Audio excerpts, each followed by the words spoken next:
I hope to have good attendance by our county commission and county citizens for these workshops. It's a great opportunity to hear about our county departments from our elected officials and our department heads. And while most citizens here in Blount County are unaware of our budget details or even the day-to-day functions of county government, I have no doubt that they appreciate all that is being done on their behalf. We were elected to serve and make Blount County a better place, and our citizens trust us to do the right thing every day. I'm sure I've said it before, and I've probably said it last year, but I think that's obvious by the financial health of this county, and most certainly by the number of folks moving into Blount County from other places, that Blount County is a very attractive location to live your life. Every decision we make should be made with that duty in mind, to serve our citizens in the very best capability that we have. At this time, I'm going to turn it over to Brian for some additional information. Brian.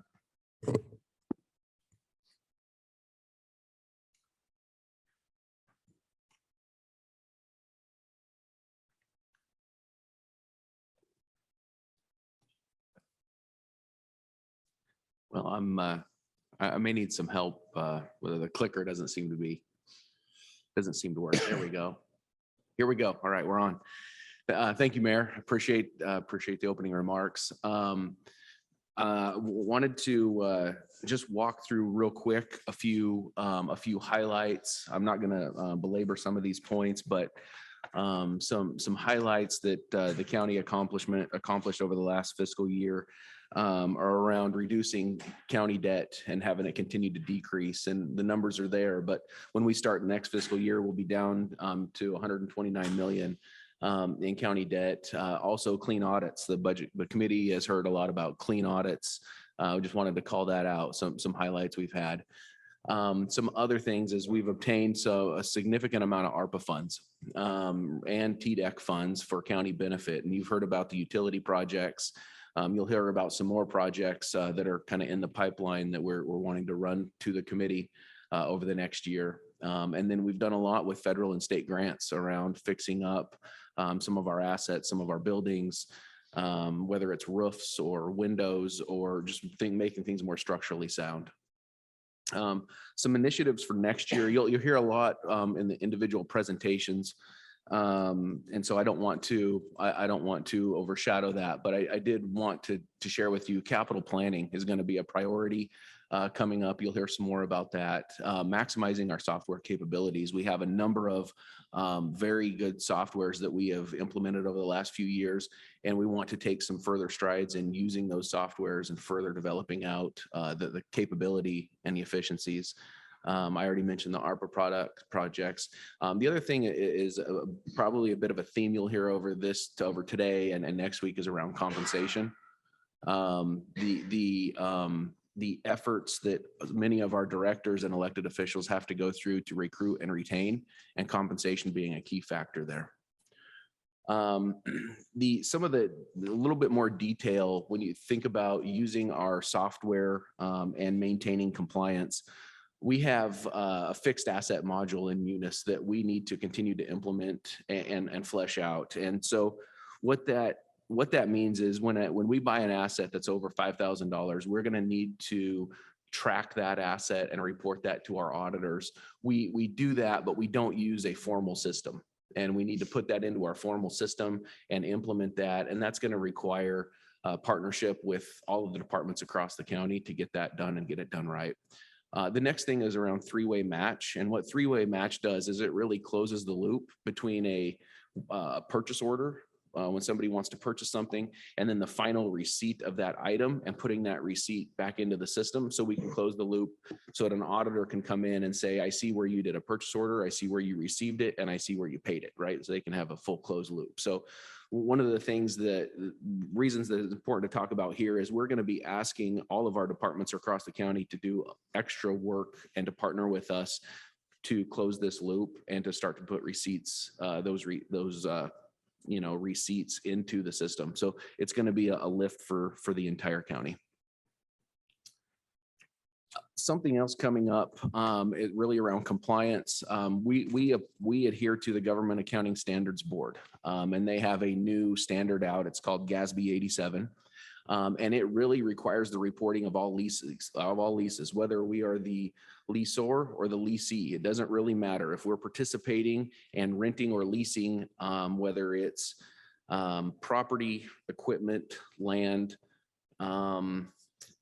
vehicles, anything like that. We have to be able to report that. Now, we partnered with the purchasing office, and they've done a fantastic job of moving this along because they keep a cumulative list of everything that we're leasing. But we're going to be asking each department to partner with us, get with Carrie Barrett, our Assistant Finance Director, and send a list of everything they know so that we can make sure we cross-reference and don't miss anything. If we miss something, it's a potential audit issue. So we want to make sure we're working with those departments. So we're asking, and you know, some are here today, some will be here next Friday. We're going to be asking them to help send that list in and help us find all of these leases. It's a new standard. It was supposed to be implemented a couple of years ago. COVID stalled that implementation, but now it's here and now it's due. So we're going to have to focus on that. Some of the highlights, these are really some things that we based into the budget. So when you see the proposed budgets from each of these presentations, these are some of the things that are already baked in to the budget proposal. One is the planned step to follow the county's compensation plan. So another 2.5% step as of July 1. We have some benefit changes. We use a third-party administrator for our self-insured plan. And they use actuarials to identify the trend in your healthcare spending, your claims, and your, premiums, things like that. So they have come up with a number. We worked around and came up with a number of about 1.5% increase overall with the trend in healthcare and the increase in percentage. That's a really positive thing for the county that it's not higher than 1.5%. 1.5% was still a pretty conservative number because there's a really good chance it'll come in less than that. But we wanted to put the placeholder in there because of the volatility in healthcare. Dental insurance isn't near the amount per month that health insurance is, but that is expected to see a 4% increase. The other thing I'd like to call out, you'll see a number of departments who have some operational costs. So outside of salary and fringe, really outside of the people part of this, you'll see the operational costs, things like gas, things like postage. We're seeing a higher cost over the last several months. And so we've built some of that into the next budget. Brian, can I say one thing? And yep. I think can we go back to the other slide? Where we see the benefit changes on our health insurance planned increase of 1.5%. And I know sometimes, that you hear, well, we're giving our employees 2.5% cost of living increases or step increases, but yet it's 1.5%. And I think sometimes in our employees' minds, that means, well, we've got 2.5% increase on our salary, but you took 1.5% and added it to our health care. Well, when you say it sounds ugly, but if you look at it and actually compare it, it's not apples to apples. It's not, because even though you say you're getting a 2.5% step increase, but we're adding a 1.5% benefit changes. The difference is the 2.5% is 2.5% of your salary, which is a much larger number than what we're talking about on our benefit package. And I'm very glad that you put in there that 1.5%. If you're just looking at the numbers and doing a comparison and feeling bad about the whole deal, it's only $1.52 a month for individual and $2.48 I want us, and I think the elected officials and department heads need to remember when people go, yeah, you gave me 2.5%, but you raised 1.5%. No, they're not, those are not comparisons in the same way you're comparing it in your head. So I think it's very important that we point that out up front so that it doesn't sound like we've only got a 1%, that we're only getting a 1% because we're offsetting at 1.5. It's not apples to apples on this. So I hope that we explain that to our employees as we go on. Thank you. Thank you, Brian. Thank you, Mayor. Just a quick look. This is in the presentation, so that it'll be in your packet if you want to reference it later. So I won't belabor some of this, but one significant difference from last year. Many of these rates are the same as last year or very, very close. One change we had, and you'll hear about it in the library presentation later today, is around their retirement plan. Their experience rating changed their employer rate from 5.3 up to 8.8. So they saw a pretty good size increase in their retirement contribution requirement for TCRS. The next slide, we talked about that 1.5% increase for health insurance. So those are the numbers on this slide, what we budgeted. Just for comparison purposes, employee only was 575 budgeted last year for county contribution. And now it's 582. So the county contribution is about $7 more per month. The employee, to the mayor's point, is about $1.50 per month of that 1.5% change. Just a quick look, and I would stress preliminary on this slide due to the fact that we're still fairly early on in the process. We've gone through with each department and culled through all the expenses, but these are our preliminary looks for Fund 101 and comparing expenses last year to expenses that are currently in the budget this year. And it's about a 2.2% increase, and it's pretty easily explained with the salary and the health insurance. There's a little bit of operational in there, but it's primarily driven by the salary, the step increase, and the resulting fringe rates. At this point, I wanted just to call out the different divisions in your binder, and we'll talk about in a little bit of detail each one. But section 1, that first couple of pages have the agenda and a budget summary, and I'll talk to you about the budget summary in a minute. And then this set of slides just for reference. Section 2, it really has each department's presentation, much like prior years. It's going to have their presentation. It's going to have a detailed budget report that we run out of Munis. And then it's going to have any additional requests.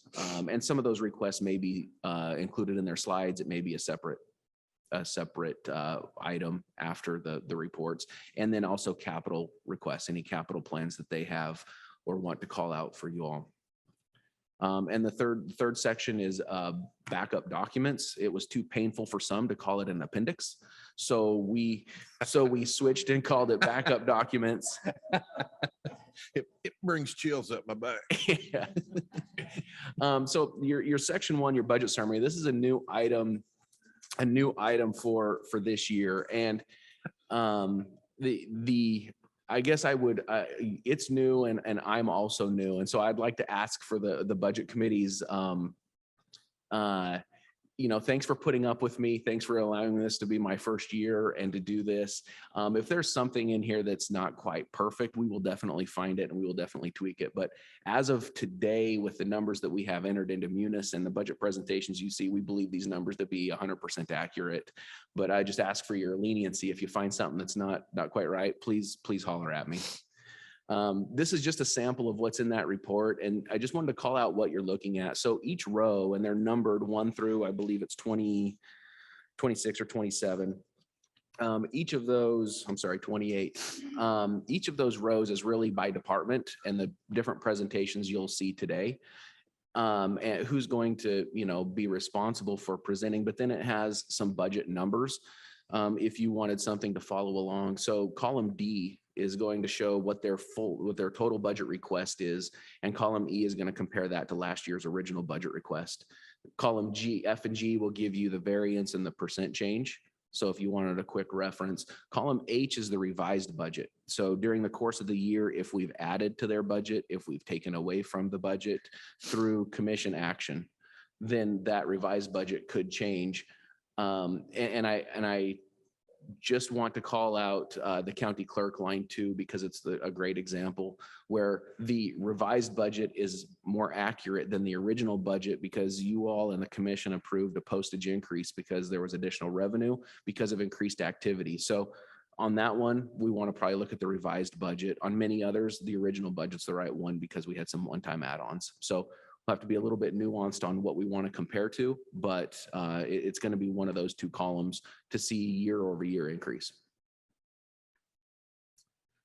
The Munis report that you have, the budget report, this next slide is really just to allow for a cheat sheet. If you want to, look at the headers and look and see what isn't, what that means.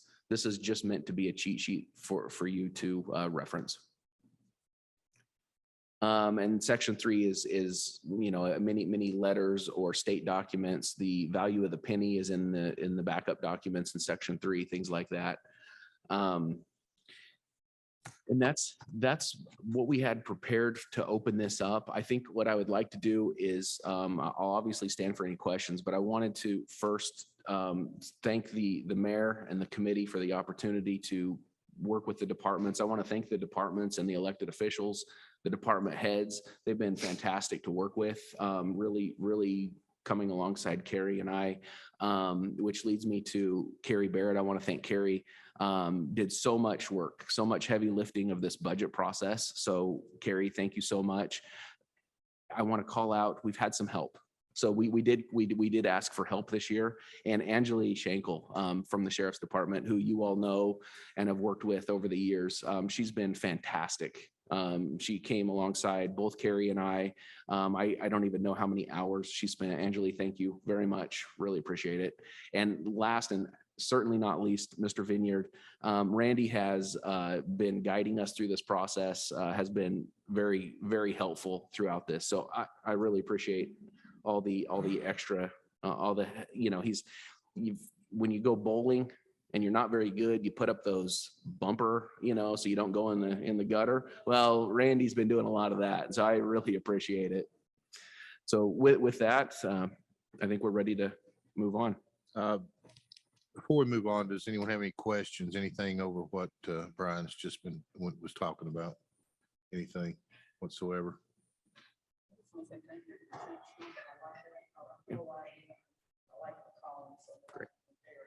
Great. Yep. You're welcome. Okay, thank you. And then I really want to echo what Brian said. I just don't think we realize what a special team we have here in Blount County government with the people that we have in place and what their capabilities are, what they're willing to do, the work they're willing to put in. It's pretty special. And it's not just in one department or two departments, it's across the board. I mean, that's, we've got Angeli, I mean, we've got Randy, we've got Brian and Carrie, but there's a whole lot of people that are part of this team that work very hard to make this happen, to put all of this together, to present it. I mean, if we didn't have the special sauce and we didn't have the right people in place, would we have had 7 out of the last 9 years, no findings on our audit? I know we get no credit for that in the media whatsoever, other than a little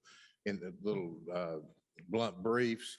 But if you go across the state of Tennessee, it's amazing. The other mayors are like, how in the world have you been able to do it? And the reason we've been able to do it is because of the team we have in place from the finance, not just in the mayor's office and every other department, the elected officials, and what they're willing to do every day. It's very special. And I just want to say thank you to as the mayor.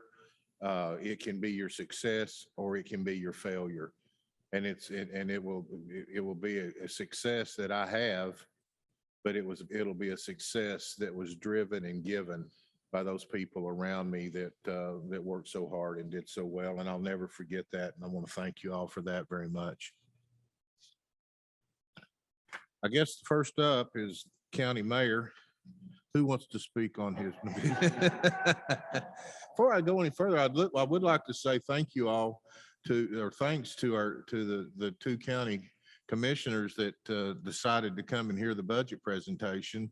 Uh, Ron French and Jackie Hill, thank you all for your participation in this and the hard work that you all do. Both of you are absolutely amazing commissioners that I admire, and you work very hard, and your compassion is this community, and it shows because you're getting ready to sit here through 8 or 9 hours of presentations, and thank you very much for being here. First up is the mayor's departments or is the mayor's office. And just to go over, if you look at this, it's the mayor's over the animal center, adult probation, planning development, general services, finance and accounting, human resources, emergency management, purchasing, information technology, IT, and recovery court. And the best I can figure is at some point before me, the elected officials had a meeting and didn't invite the mayor and decided who would be over all of these departments. And because I don't believe there's been any mayor before me that said, I'd love to be over any, so some of these are absolute gimmies that would be over under the mayor. Some of these, it's just that the mayor wasn't there to vote not to take them, I think. So that's because and let me say this, each one of these departments and the department heads that work for me are absolutely superstars, and they do an absolutely amazing job. And on any one of these departments at any given time, there'll be someone from another county or another, and not just, and really not necessarily just in Tennessee, either at the animal center or at probation or in general service or looking at our IT, because they want to see how it's done and how it's done right. And we've set the standard here at Blount County, and I'm so proud of all of these departments, because all of them are, if you go across the state, are probably as premier as any department in any other government. So I just want to say thank you to my department heads.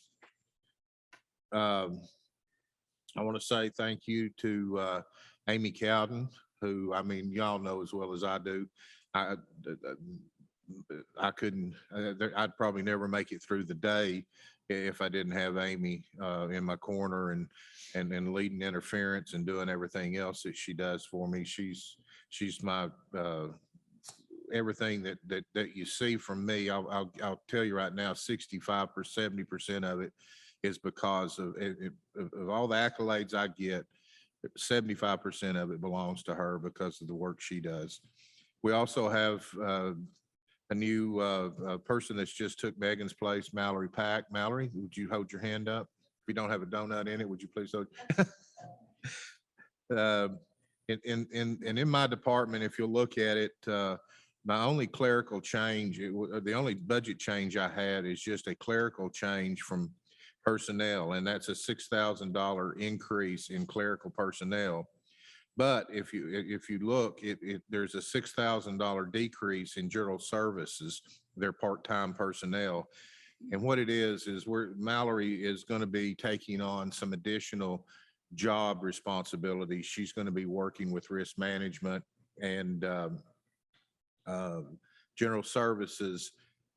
Dawn needs some help on with some administrative processes, and rather than hire a part-time or hire another person, we've just given some extra duties to Mallory, who we have full confidence is going to be able to, and we've looked at this. This is not just blue sky, here we go, let's see if you can do it. We've looked at what the span of control is and what she can take care of, and we feel very comfortable she's going to be able to take care of this. And honestly, in the real world, that's a business model. That's the way they do it in the private sector, is to try to make the most and get the best from without adding a lot of cost to that. So this is, although it shows an increase in my budget, there's actually a decrease in general services.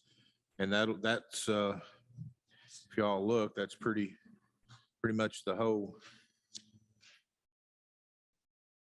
only changes in my budget, other than what coming with step rate or the step raises. Does anybody have any questions on that?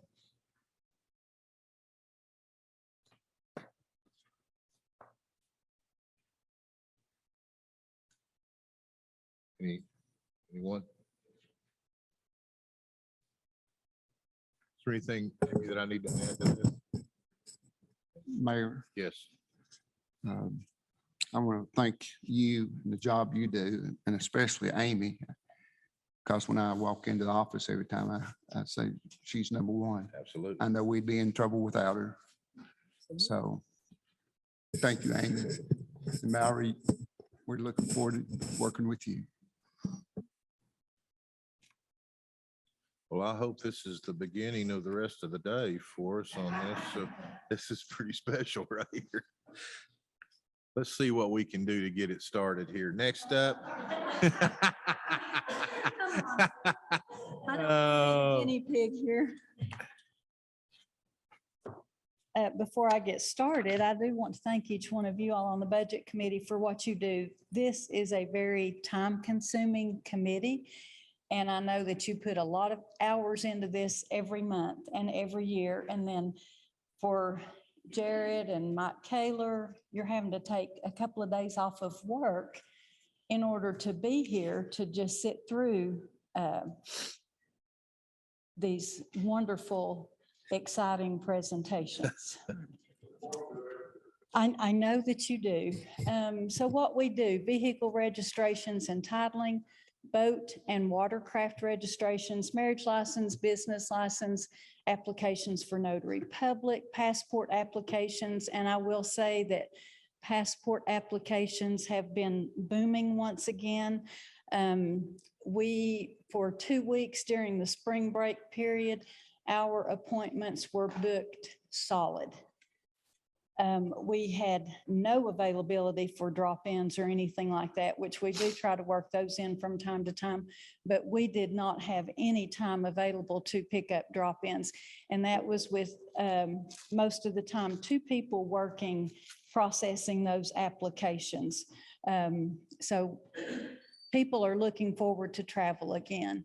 We also collect hotel motel taxes. And if you recall, I think it was last year, the state passed a new law that they took on the collections for third-party rental companies such as Airbnb and VRBO. And I was a little anxious about that because I had concerns about how they would administer those collections and the fact that they were not willing to give information to us regarding who they were collecting from. But our revenues that they have collected have been they have exceeded our expectations, and it has been a wonderful addition to the revenue sources for Blount County.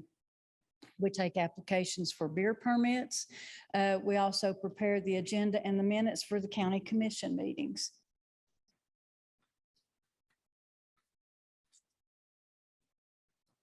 This is not moving.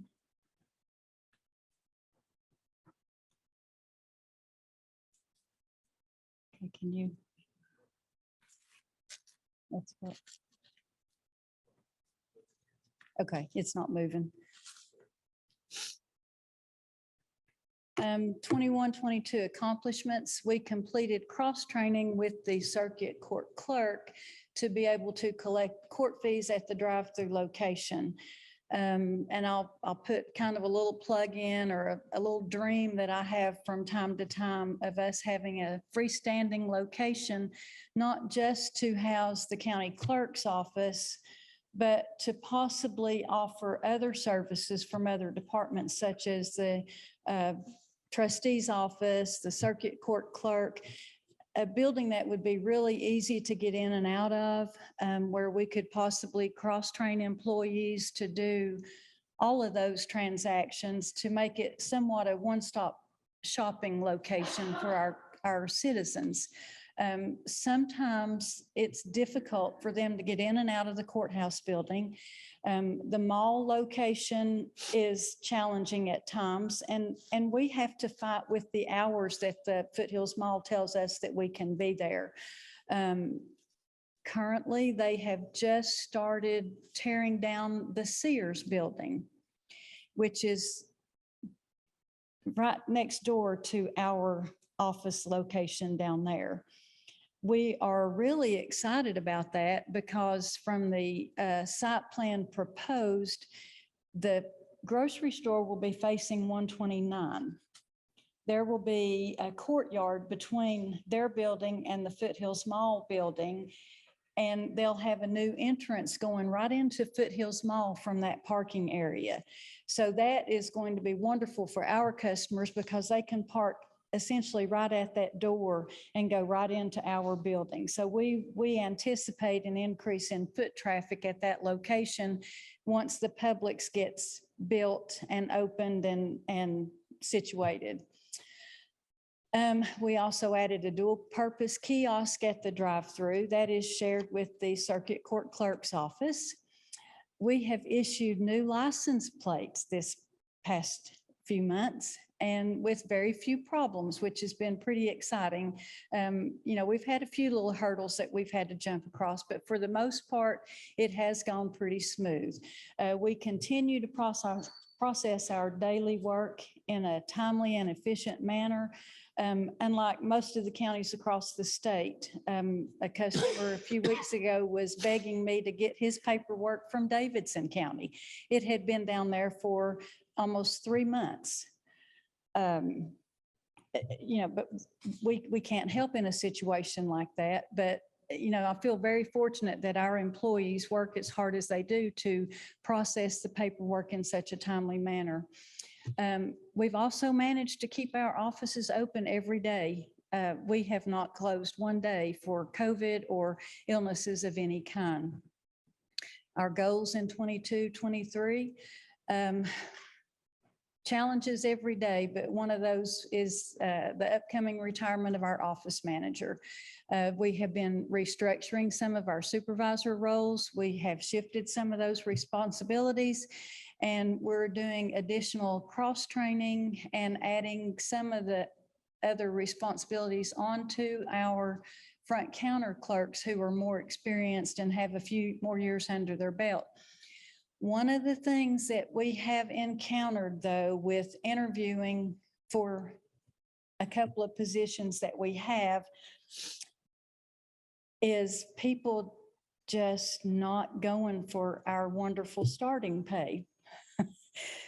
So, 3 of our really awesome candidates that we had almost laughed at me when I told them what the starting pay was.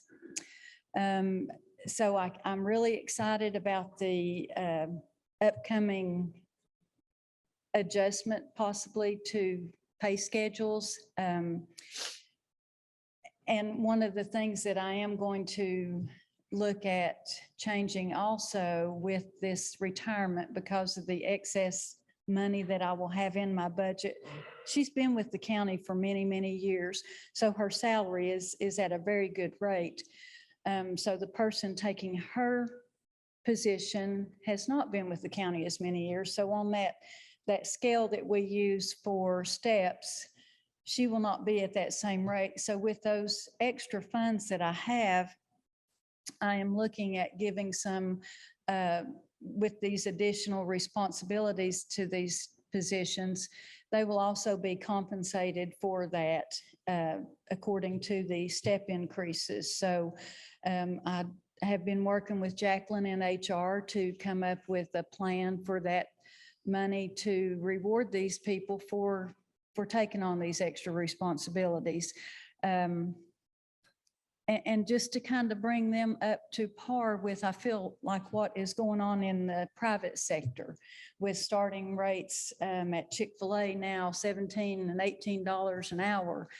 You know, we want to be able to retain our employees. We put a lot of time in training, and just to have someone able to sit at a window by themselves and do vehicle registrations, it takes 4 to 6 months. We don't want to put all of that time into training and then move either to a different department within the county government or to, you know, the private sector somewhere. We want to keep the employees that we put so much time and investment into.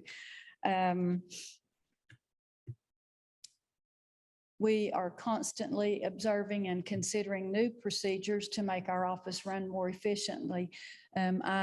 I network with county clerks across the state. I listen to problems that they have. I listen to things that they are trying and thinking, well, can we put that to work in Blount County? Will that help us to offer better customer service in certain ways? Small changes oftentimes have a big impact on efficiency. You know, one of the things that we did, you wouldn't think about those little ropes out in our lobby, but just changing the way that those ropes kind of guide people to go has helped tremendously. You know, so just little things like that. I say I have no additional requests, but when you look at my postage revenues, that's a little scary, but it is offset by those or the postage expenditures, I'm sorry. But our revenues are coming in to offset those expenditures. So I hope that when people look at my budget, they do realize that there's more to that over $50,000 increase than just needing more postage money. But we do have those offset with revenues. The license plates are $5 a piece, or we collect $5. We found a postage source that we can use, and this is an additional task that we have taken on, but it cost us $4.50 to print the labels ourselves and put those on ourselves and take them downstairs and let the mailman pick them up each day. So we're hoping to have a little bit left over to go back into the funds. Another thing this year, if you will notice,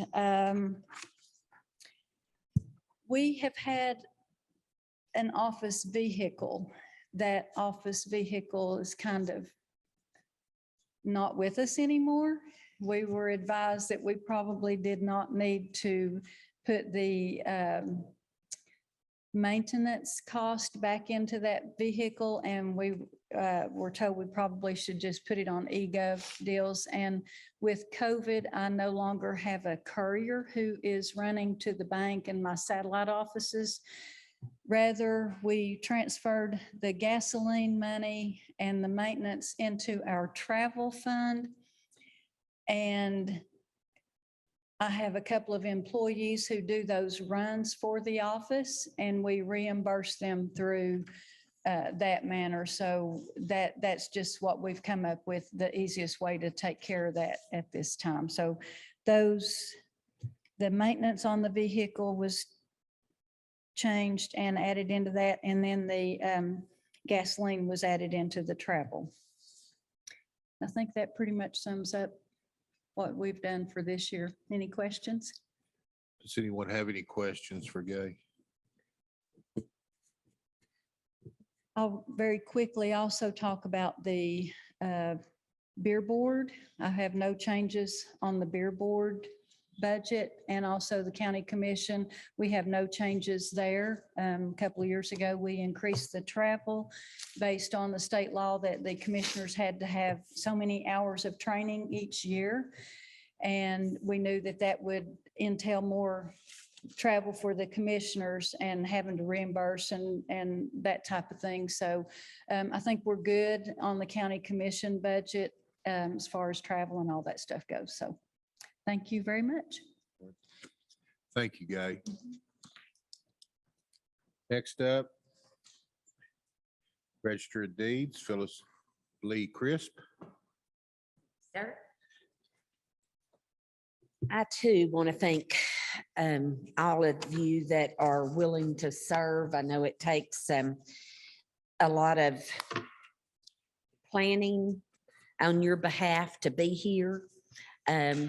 It's days that you could be spending for vacation or whatever, but you have that desire or passion for Blount County to be here and go over this budget. And you guys hold us accountable to what we put down that we need. It's your decision whether we need these funds or not. I always try to, I figure in on just like what my household budget would be. If my air conditioning unit's going to go out or whatever, you've got to kind of factor in those things to be prepared to do them. And if I don't use it, I turn it back in. You can look at my past record and see that I always turn money back in. So with that being said, oops, go back. There we go. Okay, what we do. Our primary duty is make and preserve a record of instruments required or allowed by law to be filed or recorded in the registrar's office. All records can be viewed by the public except military discharges. The registrar's office is in the county seat and records and papers must remain in the office at all times. There is exception for repair of books and the TCA code. Documents recorded in the registrar's office include deeds, power of attorneys, deeds of trust, mortgages, liens, contracts, plats, leases, judgments, wills that are probated, court orders, military discharges, UCC records, and other types of documents.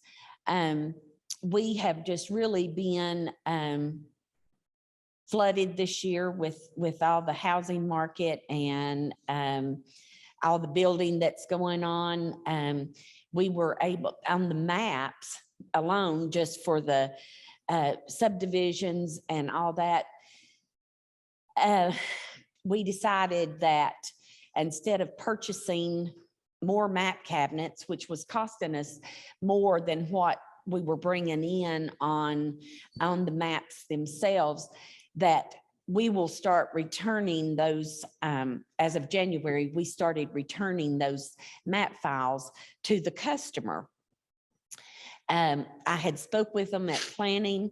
They have that on file. They have one of the originals on file, and plus we have it in our system. So that's going to save us money with that, with no longer keeping those plats, the hard copies. Accomplishments. Office of the Comptroller of the Treasury, no findings noted. And proud to say that's countywide. I think we all have a passion for our job, and that we don't want to be the one that gets pinged. So we follow the rules and the laws of the state, and so that is a good finding, that we're not going to be wrote up for anything that we don't need to be. Thankfully, through the work of the mayor and Randy and Kara and Brian, we were able to acquire some of the ARPA money to digitize some of my old records and some of the maps that were in poor condition.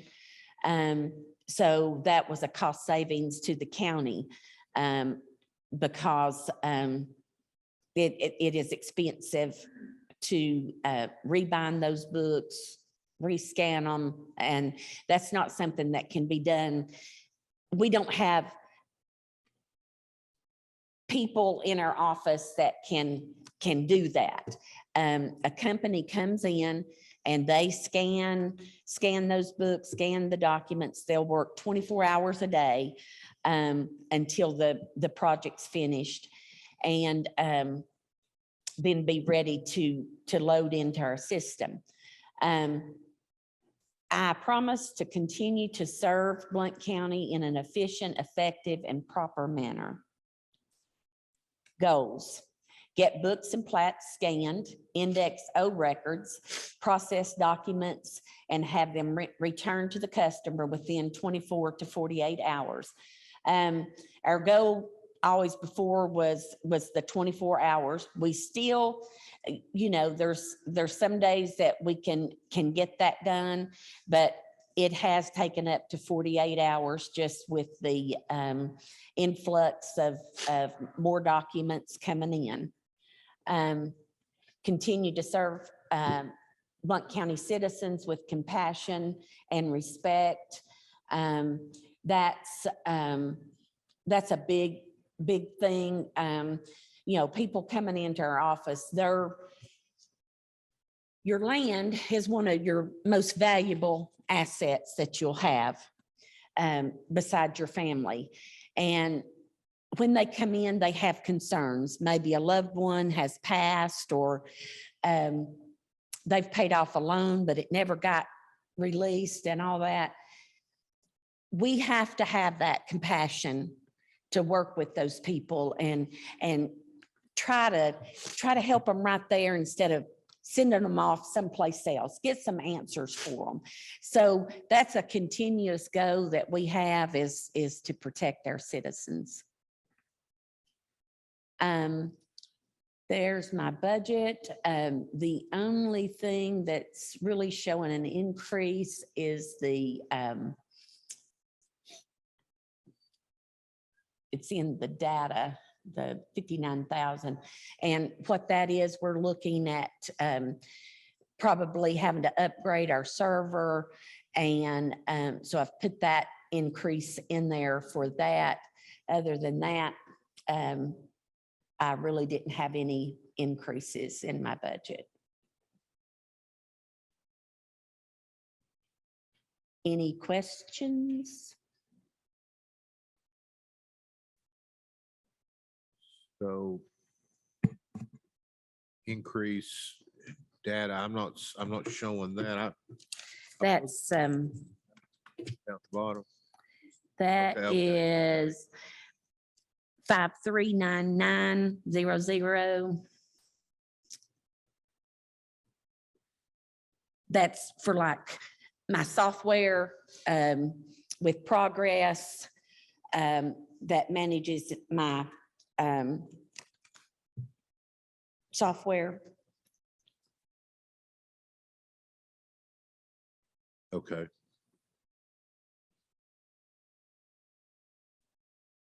Was there an increase in?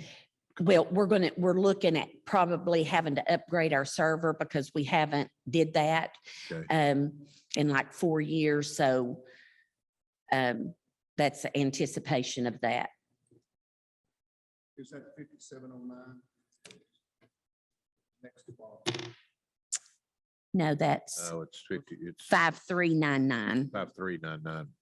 I'm looking there down 5709, and it goes from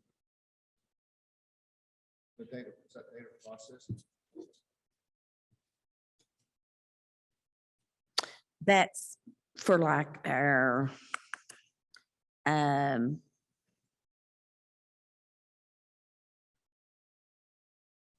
probably our things that like our labels, Okay. things like that. But it's not showing an increase. No, No, that doesn't show an increase. I kind of want to run some numbers by you before I sit down. For July, from July 20 to June 21, our total revenues was 9.5 million. Total to the state went to 8.2 million.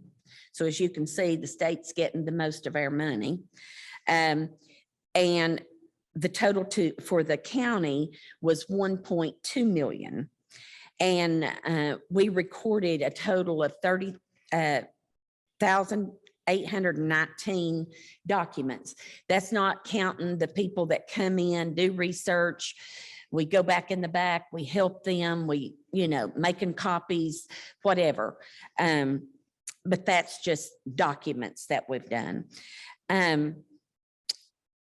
Starting July the 1st of 2021 through February 28th, 2022, we've already, the total deposits for has been 6.2 million. Total to the state, 5.5 million. Total to the county, 776,000.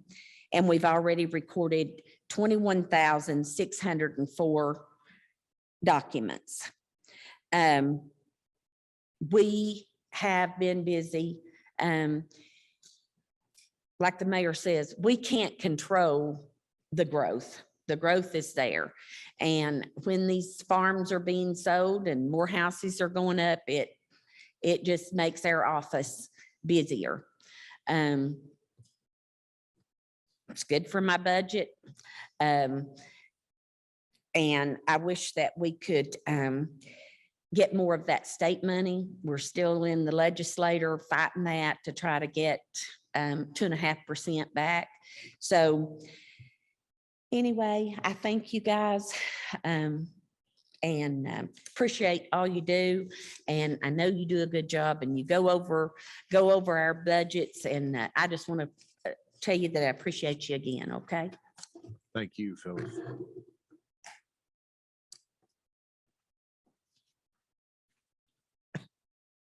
Next up. Property assessor, Mr. Orr. Hello. So who's doing that? Was you doing that? Justin, we got, Oh, I got you. I just saw it moving and I wasn't clicking the button. It kind of got me off guard. What we do, we're basically responsible for keeping accurate information of real and personal property. We've got roughly 75,000 real property accounts here in Blount County, 6,800 personal property accounts.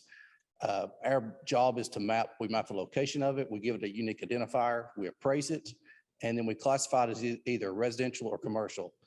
Residential is assessed at 25%, commercial at 40%, and personal property at 30%.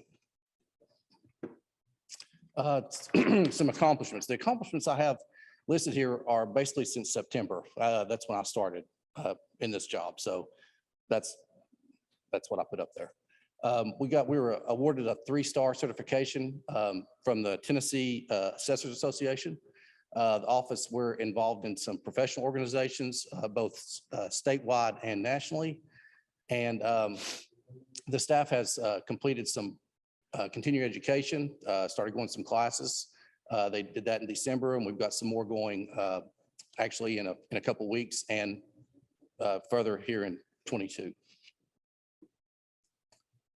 Goals for this year, next year. We have a reappraisal coming up in 23, which is going to be exciting for lots of reasons.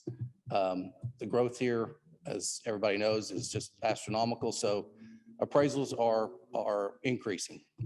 So our main goal is to have a successful reappraisal. And that's to have fair and equitable appraisals that reflect the market value as of January 1, 2023. So that's what the law tells us we have to do. So we're basically doing that right now, working on that. Of course, more continuing education. We have a bunch, way too many appeals that are still outstanding, some dating back to 2015. We're working diligently on those. We've contracted with an attorney that's working on those. That was also before I came here, so we're just kind of where we are on those. It's just the appeals are a big deal. Because as we go into another reappraisal, there's possibly going to be more of those appeals. So we need to get those settled. Also would like to, our website, everybody wants to use things from our phone, from a web. And we just to make it more user-friendly for the public to see all the services that we offer. We have a great GIS department and we'd like for everybody to be able to utilize that better than they do now. Additional requests, since we got a reappraisal, everybody's gonna get a notice. And the state's just charging 0.426 cents per parcel. So I've put in the budget $30,000 for mailing those of the 75,000 parcels. That's where that money's coming from. This is a copy of the budget. One thing that you will see, in the past, we've had two different budgets. We had an assessor budget, and we had a reappraisal budget. What we've done is consolidated into one budget because basically everything in our office that we do is for the reappraisal. So that's why this looks, I guess, looks like it's increased from previous years, but it's because we consolidated them and brought two budgets into one. That's why the numbers look like that.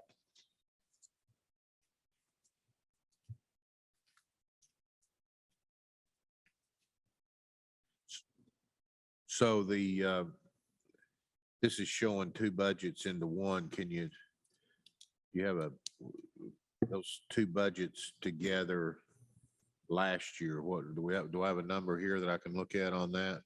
Yeah, Mayor, on the summary page, that combines both, and we can certainly go get the detail from the other budget and provide it to the committee.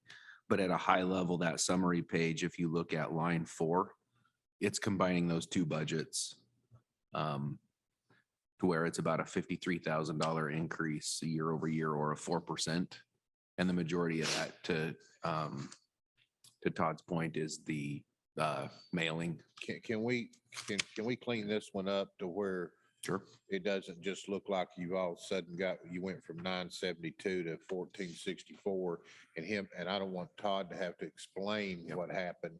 I'd like for it to be show the two budgets when they were separated and what their combined number was to the combined number here.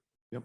Are you okay with that? Absolutely. Todd? Whatever makes it, I mean, that's I basically think what we did, but just make it I easier think- to see. I Sure. think it's going to be easier to read and it gives you, it shows what you're saying without having to look for it. So Sure. that, Yeah, that makes, because there's same item lines on each one. And so we just Yeah.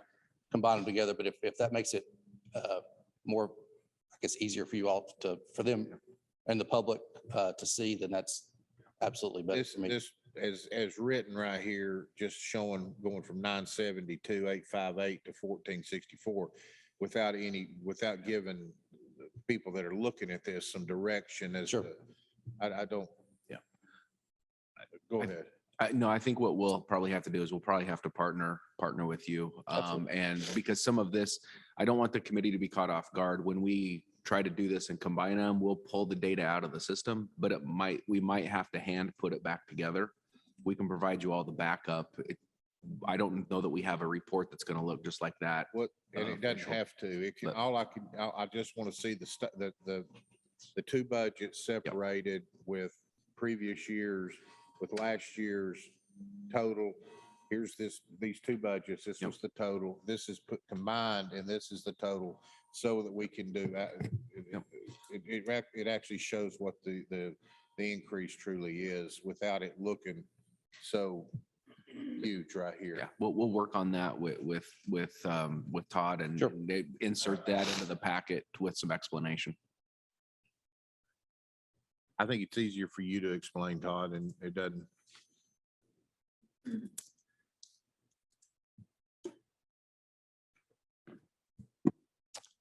We also have a third budget, the Board of Equalization.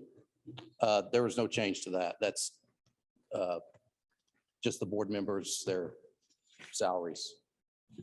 And that's just the same as. So actually, the assessor's office used to have 3 budgets, assessor, reappraisal, and board of equalization, and we're going down to 2.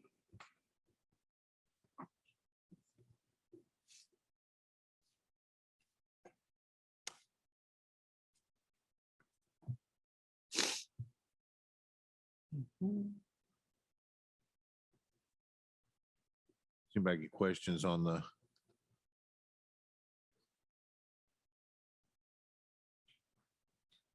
Board of Equalization?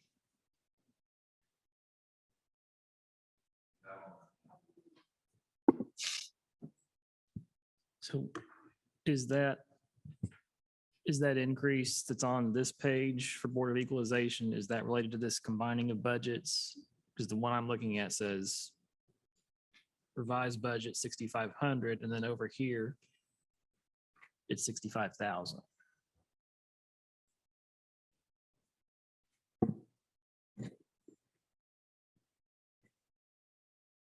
I think it would appear to me, we may have to look at this during break and make sure we get it right, but it looks like behind the reappraisal tab is also Board of Equalization. I think they're all here. They just may need to be reordered.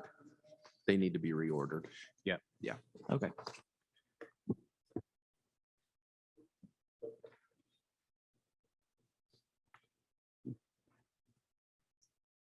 So we can look at this and make this look like it's not so egregious. I mean, to present this budget, I mean, when we're talking to the public, or when the public comes in and the citizens do, and then to commit and to present this to the commission, I think it's going to be very hard on his part to, if we don't make this, and I know it's not really what it looks like, but the way this is done, it really looks harsh on what he's trying to do. And in your packet, if you look at the page right after the reappraisal tab, Yeah. and look at the revised budget of 400,000 or so, and then you go back 2 pages to the original budget that we had on the screen, and it's the 972,000 is the revised budget. You add those together, you get the 1.4 million.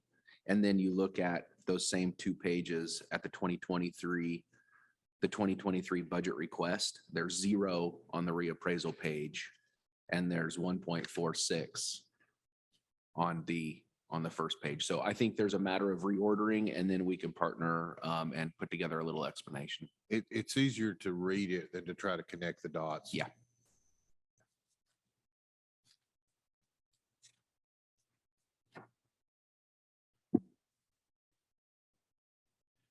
Anything else? Any other questions for Todd? All right, thank you. Thank you, Todd. Oops.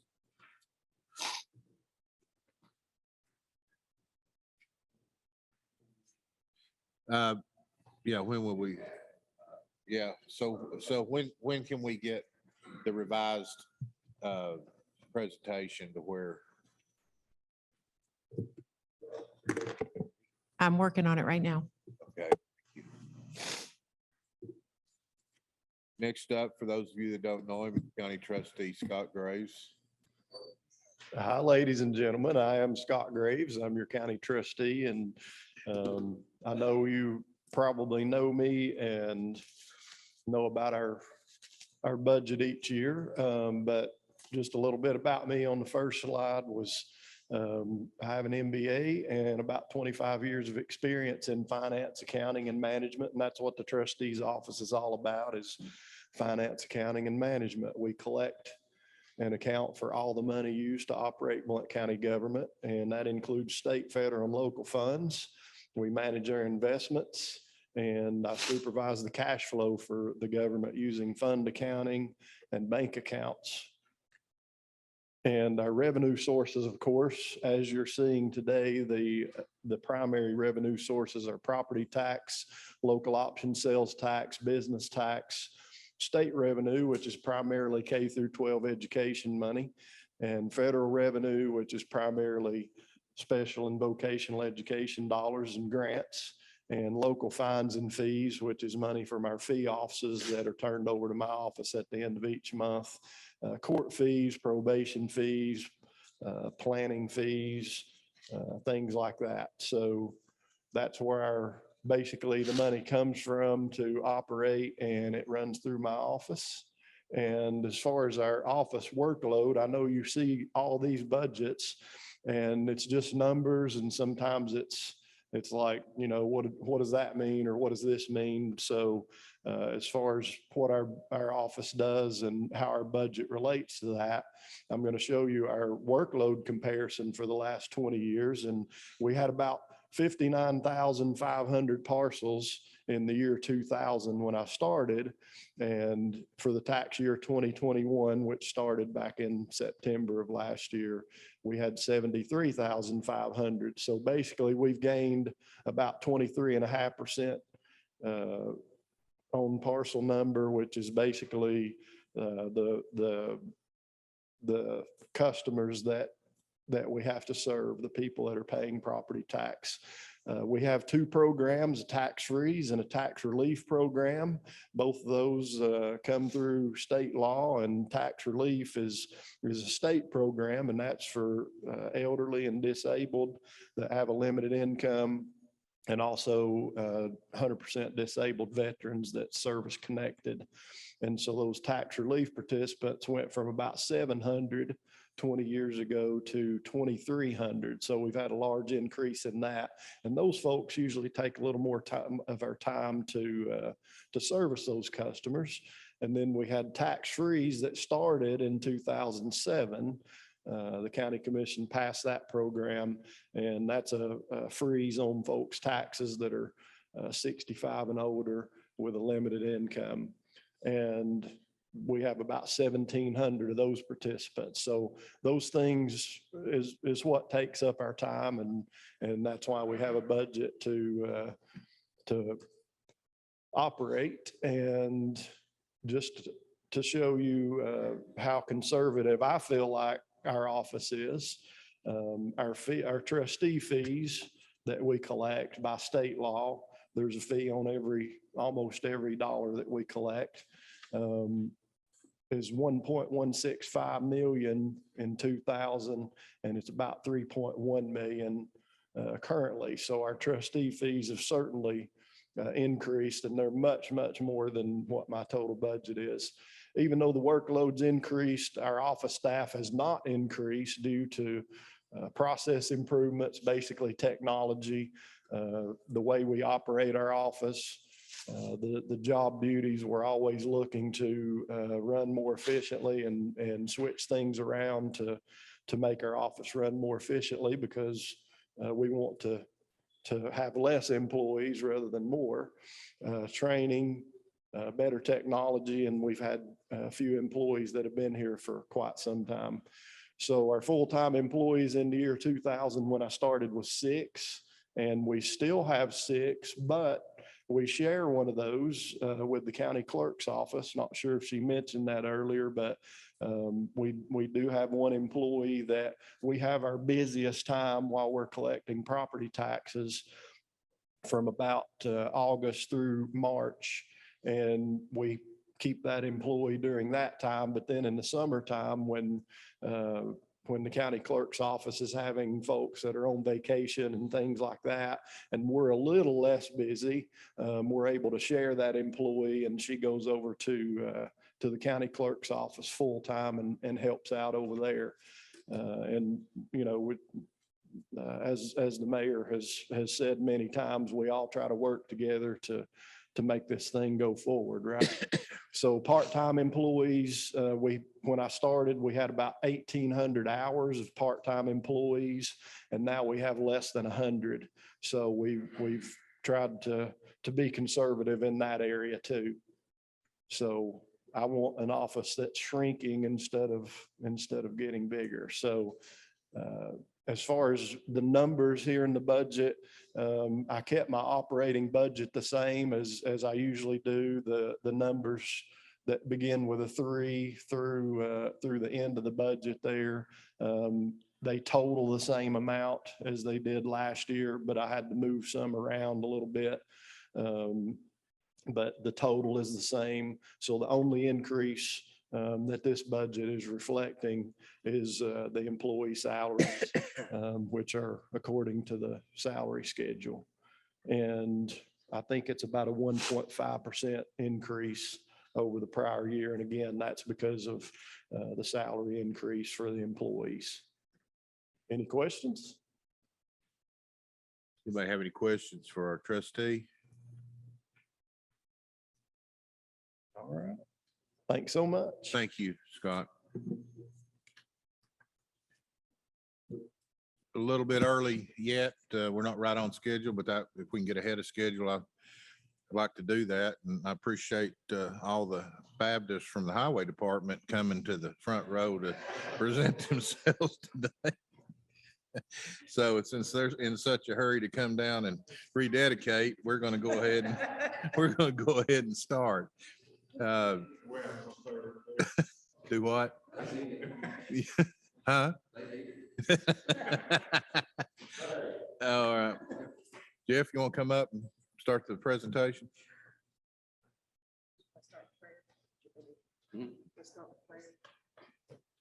Yeah.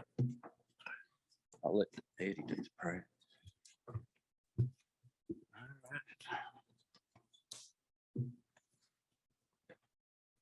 Well, first of all, good morning. Thank you for having us. And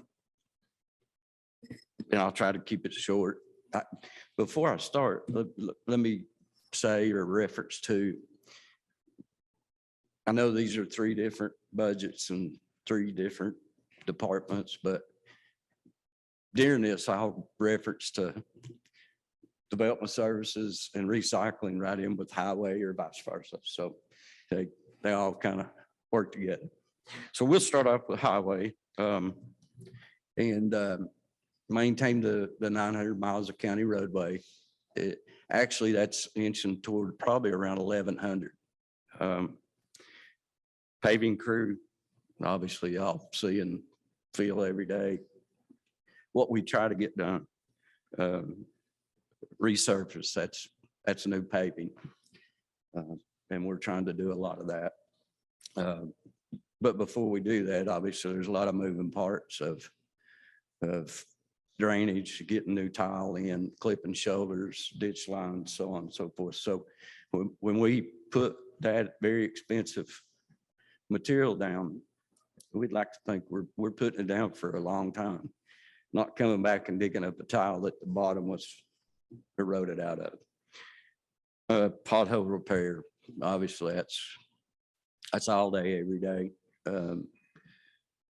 Wintertime, and I don't know if y'all remember, but you were gracious enough to give us the what was called, I'll say, a patching trailer that allows you to put asphalt just in the middle of the winter, like you've went to the plant. Of course, a lot of people scratch their head, where you getting, hot mix in the middle of the winter. And that was that trailer that y'all allowed us to get. And so that's been huge, and thank you. To go along with that, I think before COVID hit, you allowed us to get an infrared patching.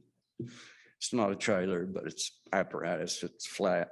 And so when, unfortunately, utility companies, they've got a leak and it comes into the roadway. Maybe we just paved it a year before. When you patch that, an infrared machine that you allowed us to get sits over that patching and seals where that's been cut. That's huge. Water, freeze, thaw. Next thing you know, where it's patched, it's a big pothole. So that seals that. And again, thank you for that. And not everybody sees it or understands what it does. Vegetation control crew, trees, storm cleanup. We've tried to be proactive, and our folks have seen the results of it, getting trees that are dead in the right of way. Just don't wait till it's a storm event or just they decide to fall. Tear lines down and inconvenience to citizens. So we're taking trees down all the time. And to go along with that, and we've not said a lot about it, and a lot of people don't understand the terminology, we have a forced air curtain. Actually a pit, okay? And then you build a apparatus that goes to a monster blower. And that's at the edge of the pit. You got to dig the pit right. You got to understand how to make the blower.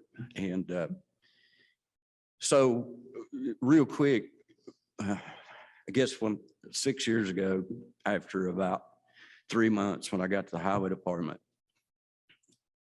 any storm damage or trees was going to a facility to be ground. Okay. Every truckload we paid for it. And then it was resold. That's fine. I don't begrudge that, but in 4 months of me being there, I think the bill was $30,000. $30,000 to dump trees. So in a previous life, I dealt with the air curtains, and that when we had the big storm event, we had a pile of trees as big as this courthouse. So what was that going to cost? So at that time, that's when I met with the EPA and TDEC, and we started the air curtain. And we're blessed to have people on staff that has dealt with the EPA in the past. So in the last 5 years, all the storm damage in the trees that we've been, I'd equate it to millions of dollars. It's gone in that forced air pit and turned into dust. It's probably as big as this desk. And so that's been huge to help put money back into asphalt and things and save the taxpayers. And that's just really the first time I've said much about it, because there's a lot of moving parts. But we now have, and you'll see, if you get into the weeds of our money, you'll see paying a third-party firm for an opacity test. And so we have to do that annually to keep this forced air pit legal. And this past month, we just passed it again. And basically, the long and short of that's, when you start the fire and during the fire, how much smoke, what are you putting into the air? And they're looking for it to burn clean. And that's the whole principle of that. So we've done a lot there. Mowing right of ways, once again, you afforded us to have the tractors that would run all day. Tractors with cabs that protects the people running it. That's huge. Think about mowing 1,100 miles, both sides, 4 times a year. That's pretty heavy undertaking. And it wasn't, we couldn't accomplish that with what we had. And once again, you all helped. Talked about the dead dangerous tree removal. Let's move on to the tile crew. Once again, all the tiles before we pave, if they're compromised in any way, they're coming out. New tiles going in. We're trying to trend away from metal tile and going to a plastic high pressure HDPE pipe, which will be there for a long time. And so then whatever chemicals may get into the streams or the water that comes to these tile that just eats the bottom of the tile out, then it allows the road to set down. We're going a different direction. And I think you'll see the results of that over the next 10, 20 years. Replace and repair bridges. The bulk of that is going to be state aid. We have at Cold Springs, we identified another bridge that's just terrible. And with the help of Gary and Brian and Randy and the mayor, we figured out a way to try to fix that in-house. And that's already underway. If you want to drive out there, pilings are already in. I mean, it's moving quick. And oh, by the way, it doesn't go over a railroad, so that's huge. If you've never dealt with the railroad, don't. So that's kind of where we're at on bridges. We're aggressively trying to get some of these old wooden rickety bridges down. Maintain ditches is a right of way. That's an ongoing deal and people just don't know. We're trying to put it on the website, and maybe after now COVID's going away, we can get back to some town hall meetings to discuss, which most people probably won't want to, but they bring their limbs and their leaves and their debris, and they bring it right in our ditch line. What happens? Rain. It packs it upstream into that pipe full. Water's in the road, flooding.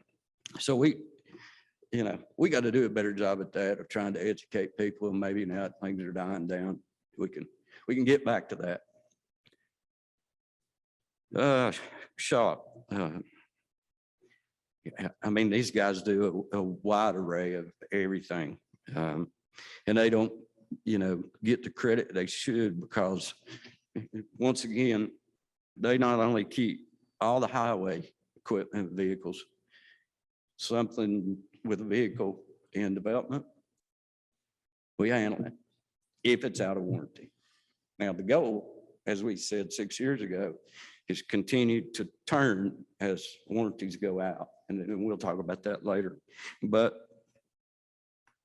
development trucks, problem, service, to save money, they go right in that highway shop, get serviced. Something breaks down out on the road, those guys are doing it.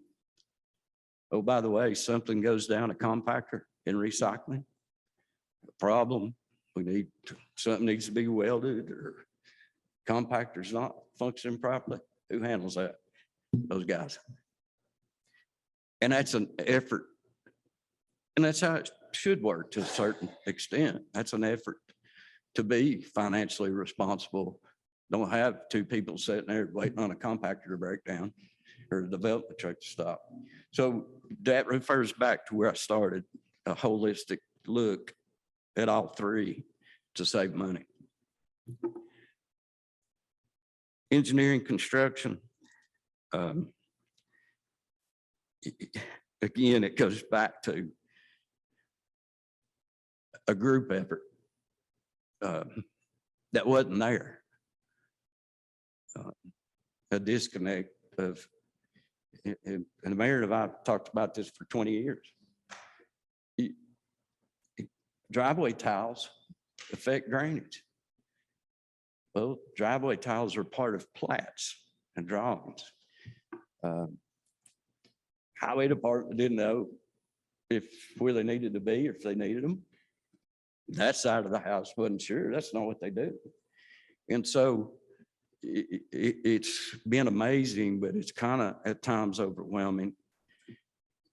Now we have a registered licensed engineer at the highway department. However, with what we put together, a licensed engineer should be looking at this stuff that the development side's doing.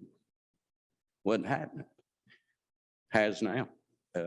And I think we've seen the fruits of that, and we can bring people in and set them down, and sit down with planning, sit down with environmental, sit down with the engineer.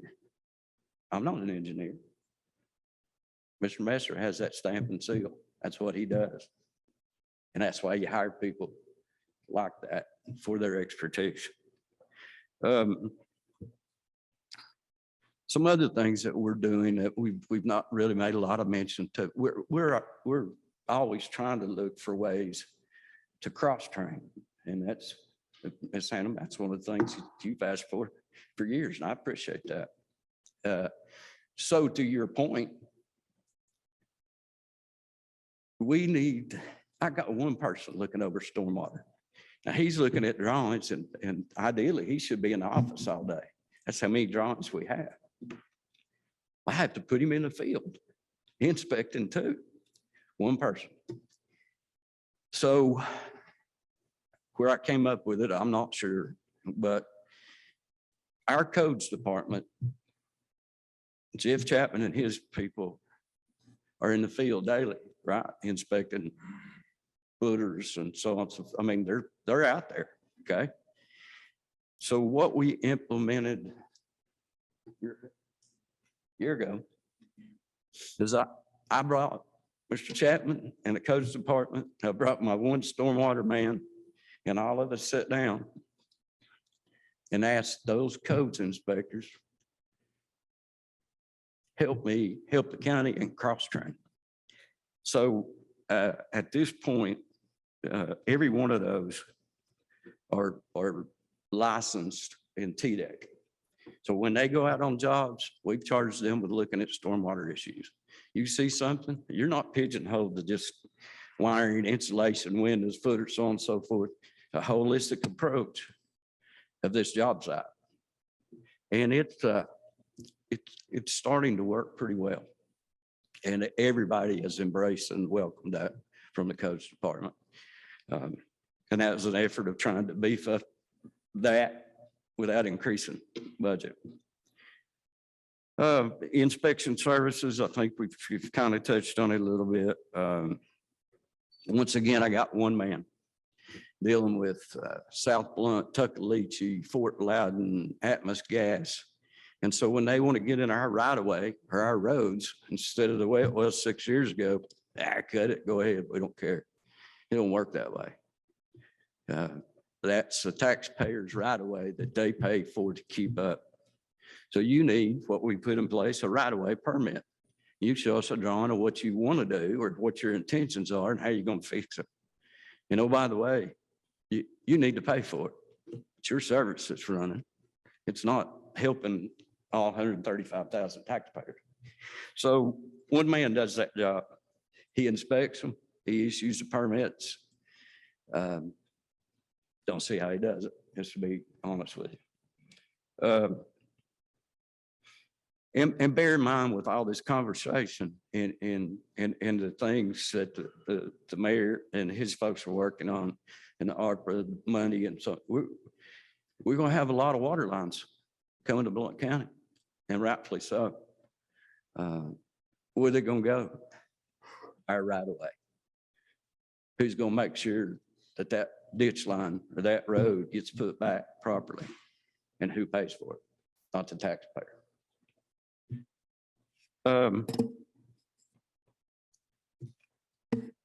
Moving on real quick, accomplishments.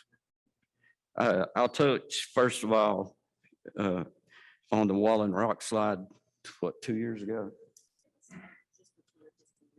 Okay. Over $500,000. And once again, trying to be fiscally responsible, we tried to put the money and spend the money where I tell you we're going to, but we don't always try to completely exhaust all our funds being responsible, because in the construction world, in Mother Nature, and whatever the good Lord decides to do, it's going to happen. Rock slide, over $500,000. Didn't like it, wasn't pleasant, but we funded every penny. I didn't want to come back to you guys to ask for money. And I think that's being responsible. Flash forward, half of Ellejoy Bridge Road falls in. Another $350,000, $400,000. Didn't come to you. And that's good. I'm not complaining about that. I think that's what we should do. But I'm not sure how many of you all, well, the bulk of y'all keep up with everything we do. So I'm sure you probably did know it. A conference room, equipped, storm center during weather events, monitors, radios, computers. That's been a huge push for 6 years. Everybody's been very helpful. We can sit down at a storm event now and be online with 911 with Mr. Long's office.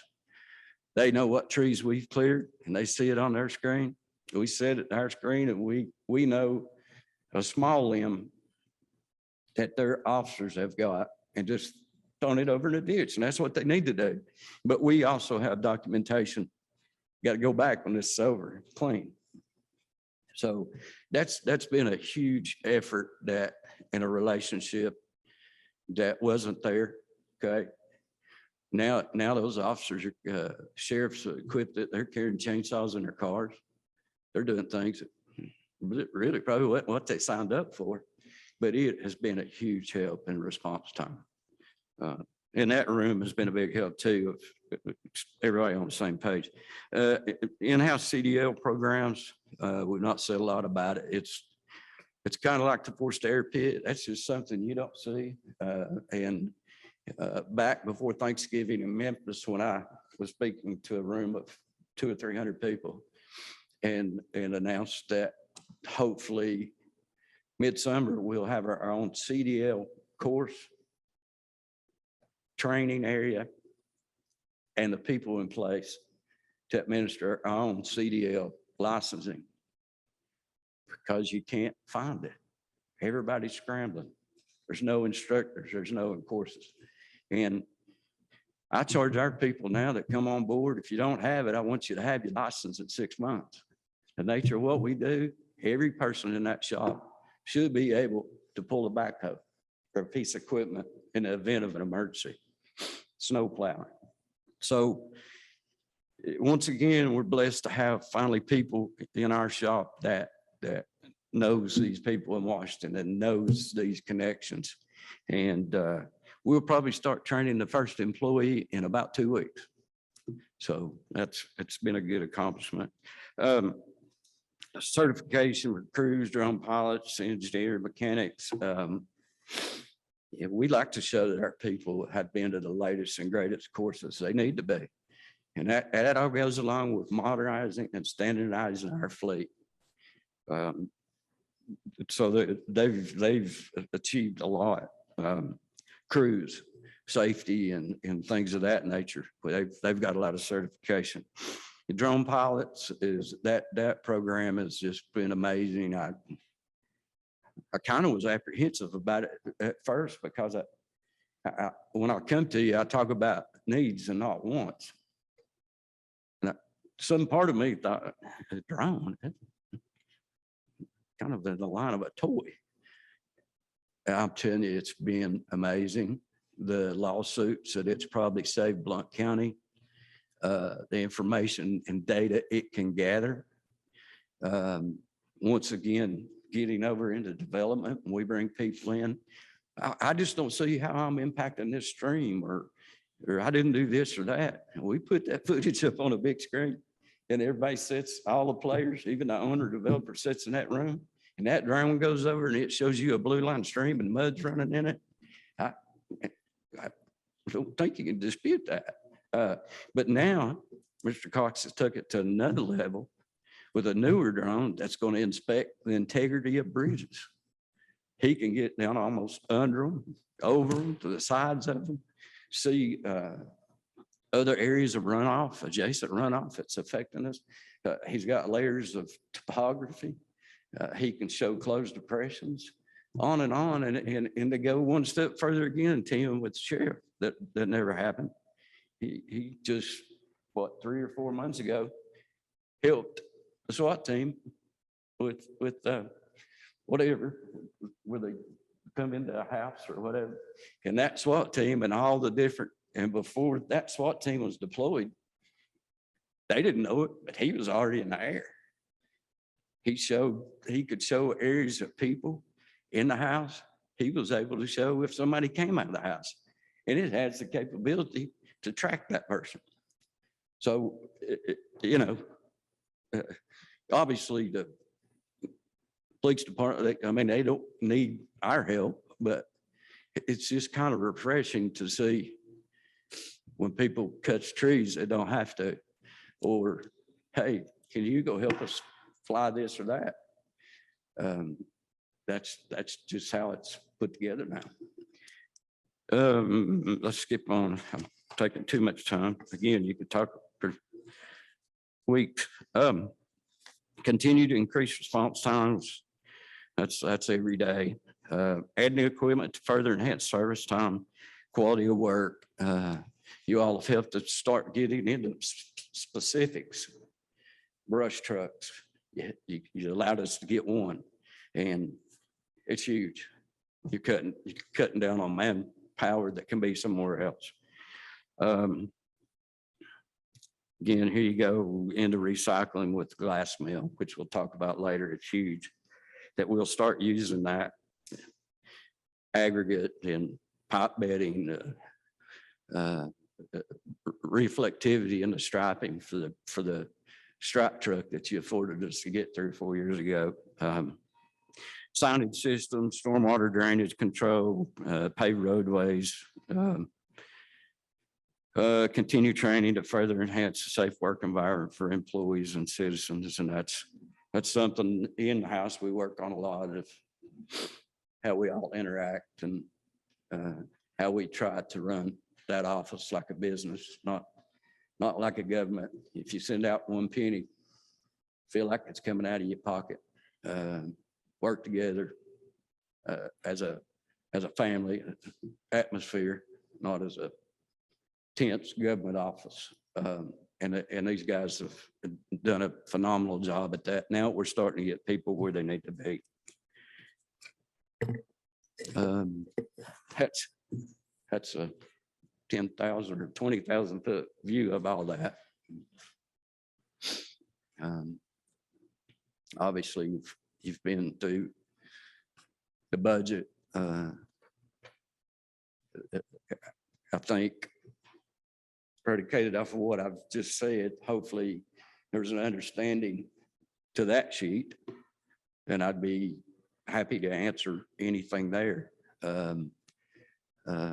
We just have to understand. What I'm trying to do is, instead of always coming back to this body or continue to bug Brian, Kerry, Randy, and that team, is to be proactive. I know a lot of water lines are coming. I know more development's coming. I know that's not pleasant. It's coming. I know a lot of things that are coming, and I can't continue to charge my people with one person here or one person there to do is what's 2 or 3 people. We've done it and they've accepted it, but quite frankly, at the end of every week, I can see they're tired. I can see they're frazzled, but they don't complain. And that starts at the top with me and these folks of showing a work ethic and a care for the county. And once again, and I'm probably wrong the way maybe I look at it. I don't try to be self-serving. This is highway department. It don't matter if the Justice Center's got ice and snow or the courthouse or somewhere. Hey, we're gonna help. I don't come to you and say, well, I'm helping the courthouse and all these other facilities. I need another 100,000. My approach is what's best for Blount County and all the people here. And so when we do a lot of things, you don't hear, I'm not going to tell you about it. Mayor knows. It's what we do. But he also gets involved in a lot of things that's probably outside of being the mayor, but he does it. So that's probably enough about that. But questions or yeah. Again, let me flash back just a little bit to equipment. I'm not proud of it, but still a lot of the junk I inherited, we still have some, and I don't talk about it. You all have helped me get rid of a bunch of it, but I'm going to tell you, there's a tack truck, it's still the old junk. There's a water truck, it's still the old junk. There's still a lot of stuff, and I guess my perspective at this point is the last 2 years, and we should have been a team player. We gutted the budget, and that was fiscally responsible because frankly, we didn't know what was going to happen. I think we have a better handle on that in some senses. But this just takes the level of service to the next level. that I think the citizens expect. I hope the last 6 years they've seen the level of service, the appearance, the equipment, hopefully the professionalism of our people and of the operations center that's become a respectable place. And we want them there. We want them to see that because they paid for it.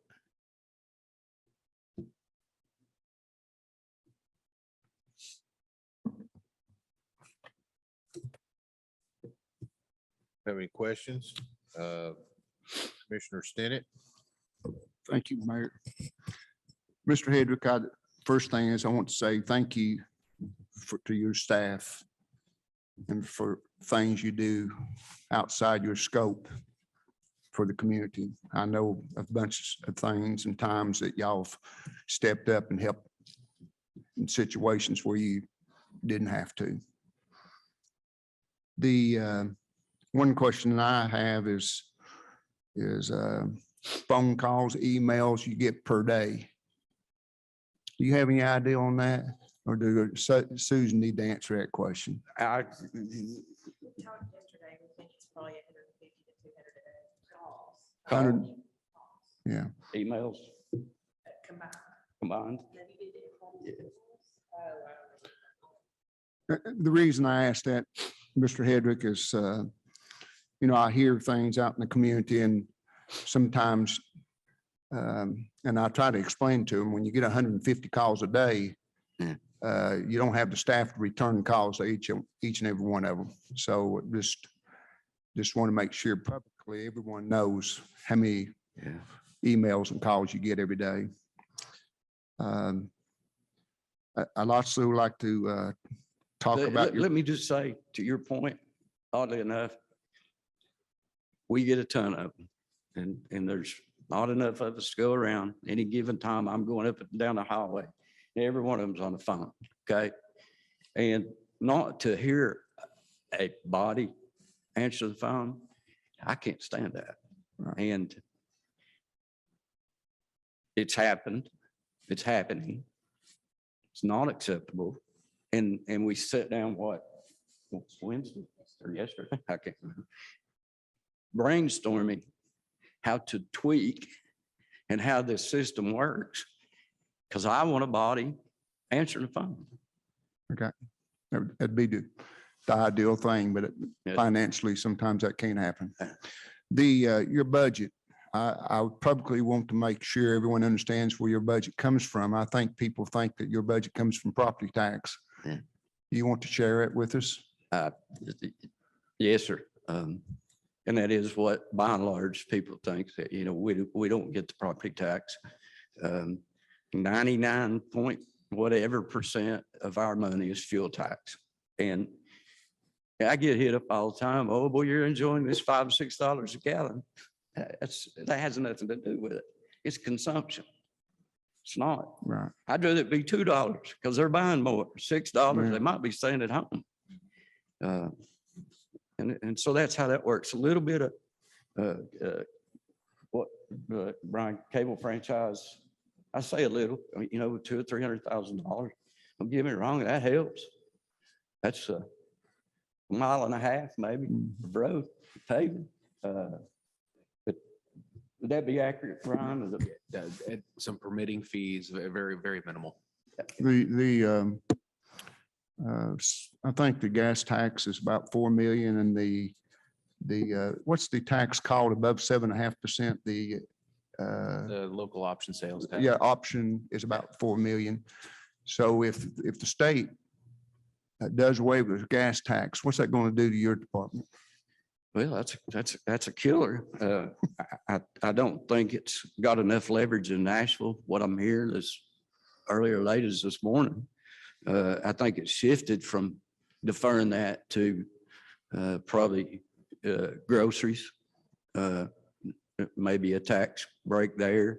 I think it's shifting maybe on a higher level, a voucher or fuel card, maybe. I don't know. Maybe the mayor can speak to that better than me, but I don't think suspending the gas tax coming out of Nashville, it's going to be hard to. Well, you'd have layoffs. you wouldn't be able to operate because it's $4 million. You know, it's, You think that'd be all that happened? There wouldn't be no asphalt laid either. Mr. The, Stinnett, could I yes. parlay something off that I'd be remiss to not to mention, and thank you. 6 years ago, we were, highway department was probably borderline being broke again for, I think, third time. I'm not. So I made a promise to you all, and I think you probably remember this. If I could ever get to $2.5 million in fund balance or rainy day fund, I wouldn't let it go below that with anything within my power. And you all helped us with equipment. We got to that 2.5 and above. And then when we did the trucks and the things we did, we took it back to 2.5 with your all's blessing. So flashback again, we were borderline broke. We had no equipment. Employees were in disarray. Ops center looked like an abandoned warehouse. You afforded us to do all the things we did. I think each and every one of you have been to the ops center. Now, is it where it needs to be? No. Does it come a million miles to where I would welcome somebody and not be embarrassed? Absolutely. So we've done that. Equipment, facilities, and as of yesterday, fund balance is 7.2 million. We project the way things are trending by 1 July, it'll be 8 million. I think that's pretty accurate. So that's not a brag. Wow, that's what an accomplishment to come from where we were 6 years ago and do what we've done, and you've helped us do it. And we set at $8 million for the rainy day fund, whatever you want to call it. But once again, my opinion is we're not in the savings and loan business either. A lot of that fiscally responsible needs to be put on the street, back to the taxpaying citizens to increase the level of service. Thank you. I'm sorry. that's fine. Good segue. And I got two more things. I want to make sure everyone understands about new subdivisions and the infrastructure. Who's paying for those now? Initially, sir, it was the taxpaying citizens. I'll be honest. That's not fair. It's taken a lot of time and paperwork, MOUs put in place, charging these people with traffic studies. Oh, by the way, give us an analysis of what the engineering and the costs are going to be. Now, if it's something I should have addressed before then, or it was on the books, that's not fair to put it off on them. I've been on that side. But if you're doing a large development and you're impacting the roads and the drainage, you need to pay for it, and they are. Okay, thank you. Last question. Sorry. Sure. With all that happening, I'm hearing that you probably need to have a lawyer in-house. You want to expand on that? Yes, sir, just a little bit, and thank you. And unless you're in our shop all day, every day, it would be hard for you to know what we deal with. And once again, I'm gonna harp back on a holistic thing, recycle development, highway. Just like I use, bless his heart, I worry about the engineer. Chico Messer, one man, he does all the engineering for all 3 departments. So doing the things that we're doing now, holding people accountable. We could keep, and we do, Mr. Garrett covered up all day, every day, the things that we deal with. And myself, and I've charged my people, I'm not a lawyer. It's like I'm not an engineer. They're not lawyers. Don't play lawyer, and they don't. Okay, but for people and the citizens to say all the time, we got to send it to the attorney's office, and I'm just that one part. I mean, the sheriff, the mayor, everybody. Look at all the things they deal with. Look at all the legalities of the sheriff's department. And I'm not trying to be self-serving, but we could keep an attorney in those two hallways covered up all day, every day. And I think the mayor, and there's nobody any more frugal than the mayor. I'm not, and that's a good thing. But I think he sees it. And I can tell you, Colonel Julian, he keeps the roads hot, taking stuff to Jill and Craig Garrett's office across town. And it plays a part of other moving parts that people don't see. You know, and schedules, people have schedules, and the county attorney is doing everything he can do. But for instance, like BZA, if he has another meeting, he can't be at BZA. BZA is no different than the beer board, quasi judicial court. Somebody comes up here to BZA to speak, they should hold their hand up under oath. Okay, we need to work on that. Sometimes the planning, I need attorneys sit beside me, not to throw them under the bus. That's what they do. Not me. And I worry every day, all day. And I tell people when we bring them in for meetings,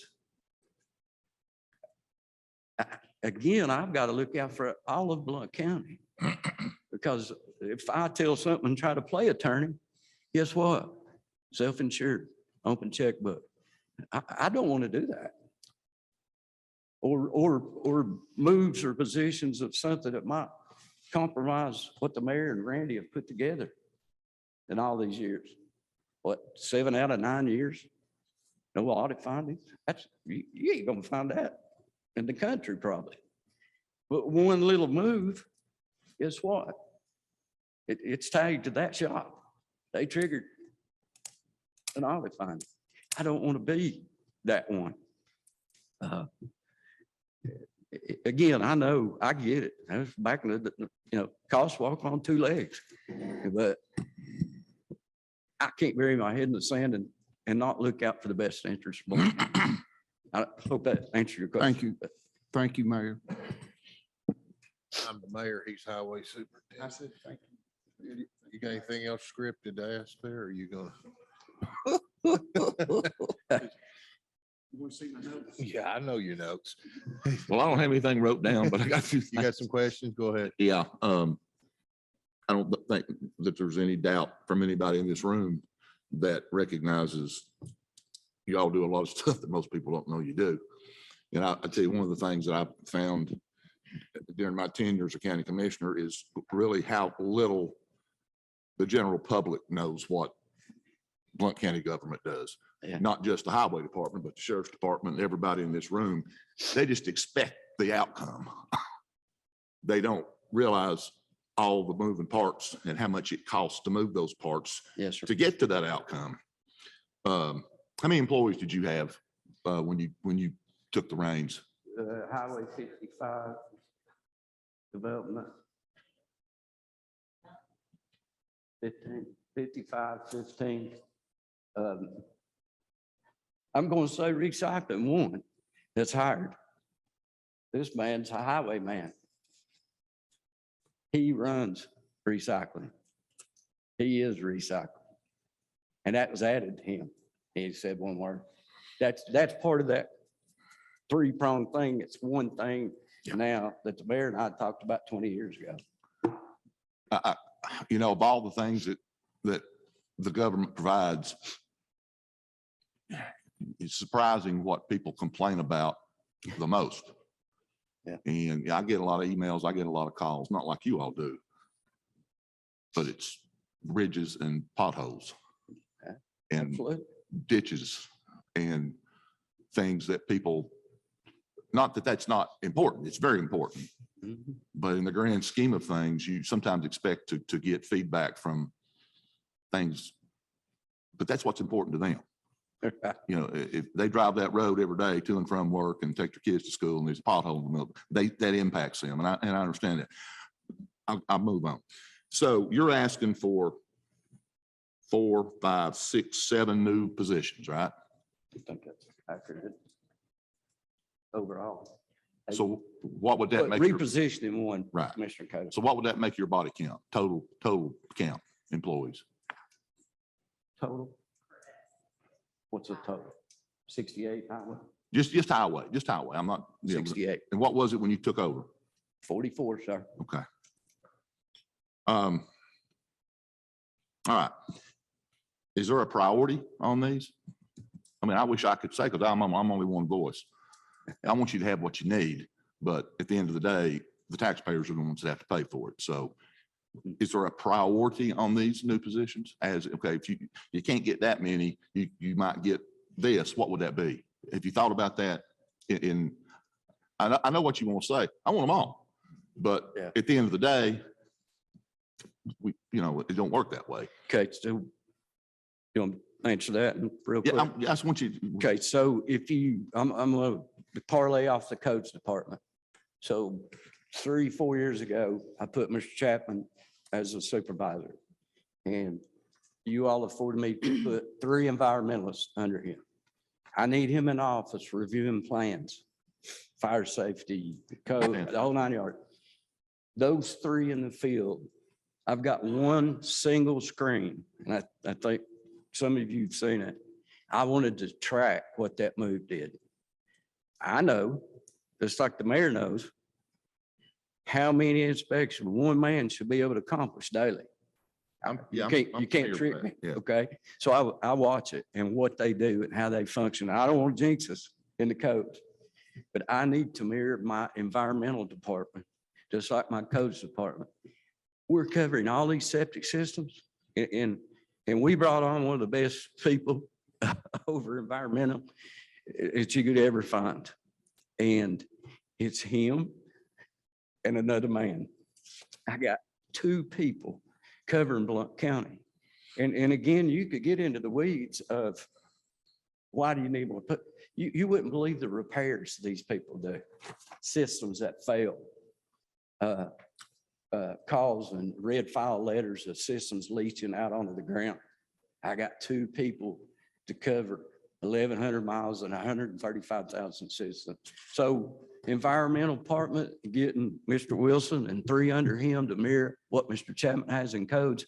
And I've watched, Commissioner, I don't want to be top heavy. No, I Okay, understand. because I treat it just like I did on the private side. If I got somebody sitting and twiddling their thumbs, that's getting in my pocketbook. They need to go. And I look at it the same way. And if, God forbid, we went back to 0809, there's still going to be tons of repairs. So 3 on the street and a person trying to get permits at the door.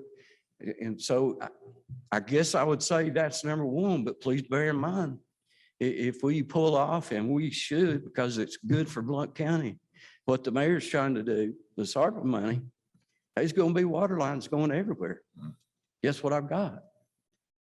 One man. So I'll never come to you guys with wants. It's needs, but it's not a knee jerk need. I want to watch it and see how it transitions through. And the test bed was the codes people. Well, that helped, but Yeah, you want them all. uh, I'm teasing. No, I understand. I was just aggravating you. All right, let's look at your additional capital request. We're talking about $5.1 million, right? Now, how much money was your goal? You said it, but I want to hear it one more time. Your goal for your rainy day fund or was what? I don't want to, What did you not want it to be I below? think 2.5 million million is a good balance. Okay, what is it now?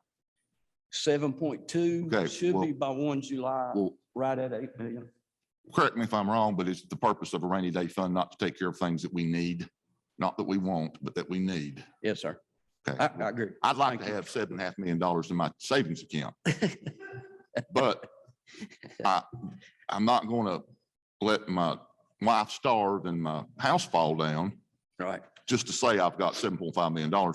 I admire the fact that you want that money in there, and I feel good about it. But at the same time, let's not lose sight of what it's for. If there are things that we need, Mhm. and I know you're not one that I want it. If there's things that we need to prioritize that. And I'm not saying you've not. I'm just, Mm. obviously, we can't go out and spend $5.1 million. I know that. But if there are things in this list that will make what you do for this county better, I'd rather get it than to say I've got $7.5 million in the bank. Now, you all may be thinking I'm crazy, and that's fine. I'm here for a reason. Yeah, and Commissioner, may I add to that? Yeah. Thank you for that. And that's how I see it. But if I could flash back, COVID, unfortunately, which I hate talking about. 2 years, in my opinion, we've been stagnant. And that was for a reason, to be fiscally responsible. Because we didn't know what was going to happen. Now, a lot of happened was good, that money came in and things that we can't explain. But for 2 years, I've not done a lot in this manner. So kind of compile that since then to now, if that makes any sense. But I think we were status quo for 2 years for a reason, because of COVID. But I've always been taught, there's no gray area. You're getting better or you're getting behind. Nowhere in between. I feel like I've been in between for 2 years because of COVID. And it's time to continue to get better. Not that, I always want to buy this, buy that, buy something else for people. Again, it's a continuance to make Blount County the best it can be. And you got to have good people, you got to have good equipment in the construction world. Okay, well, I know we're over on time, but I've got a whole lot more I'd like to talk about, but we'll carry that on to you and I can sit down and Okay. I recognize that I'm only one voice, but I'd like to see us be able to satisfy some of these requirements because we can afford to. Yes, sir. We can afford to do. We can. things. We're blessed. We're blessed. We're very blessed. Yeah. And I don't want people to go off and say, well, Kaler's wanting to go out here and spend all of our money. It's not what Kaler's saying. Kaler's saying that baby needs a new pair of shoes and we got the money to buy them. You go buy your baby some new shoes.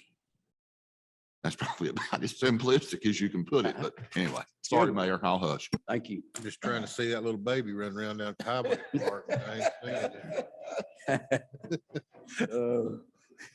Sharon, you got, Miss Hannum, excuse me. Yes, Mike covered part of what my questions would be, and I probably would like to have some conversations with you as well. Absolutely. But in cost center 571300, highway construction, can you elaborate on that line item? We've gone from a 2002 revised budget of 68,190 to 768,000. Can you tell me what that is? I'm sorry, ma'am. Which line item? 571300. And just for clarification, it's Department 6200. Are you the 700,000 Mhm. you're referring to? Yeah.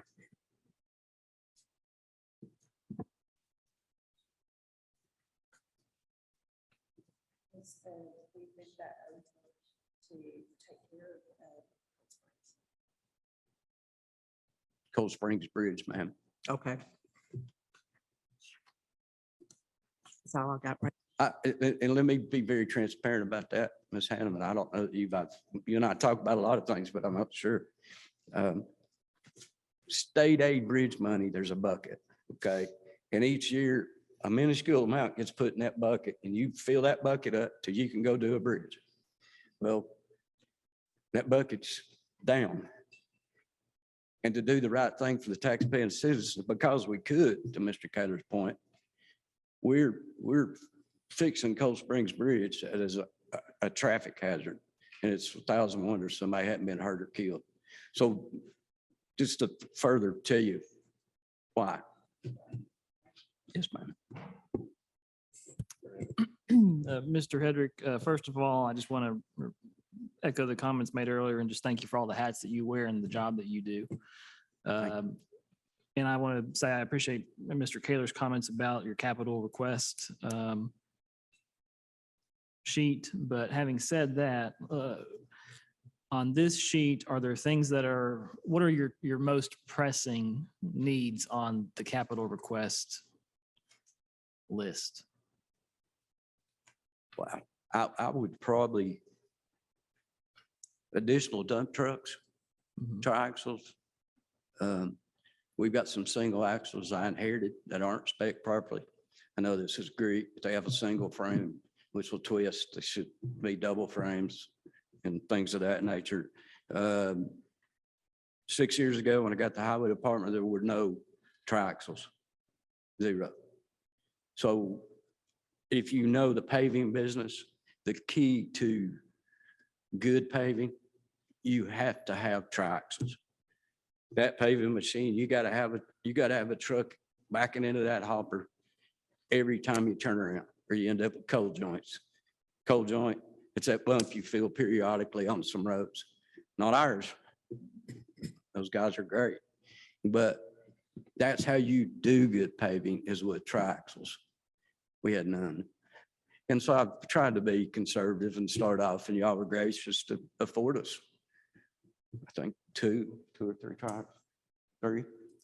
So, but if I'm paving West Miller's Cove and you're coming to the plant, or we're doing Burnett Station State 8, and you got 3 triaxles, that's not good. So what I have to do, knowing what I know, and I want it to be first class, I rent 3 triaxles to the tune of now $95 an hour.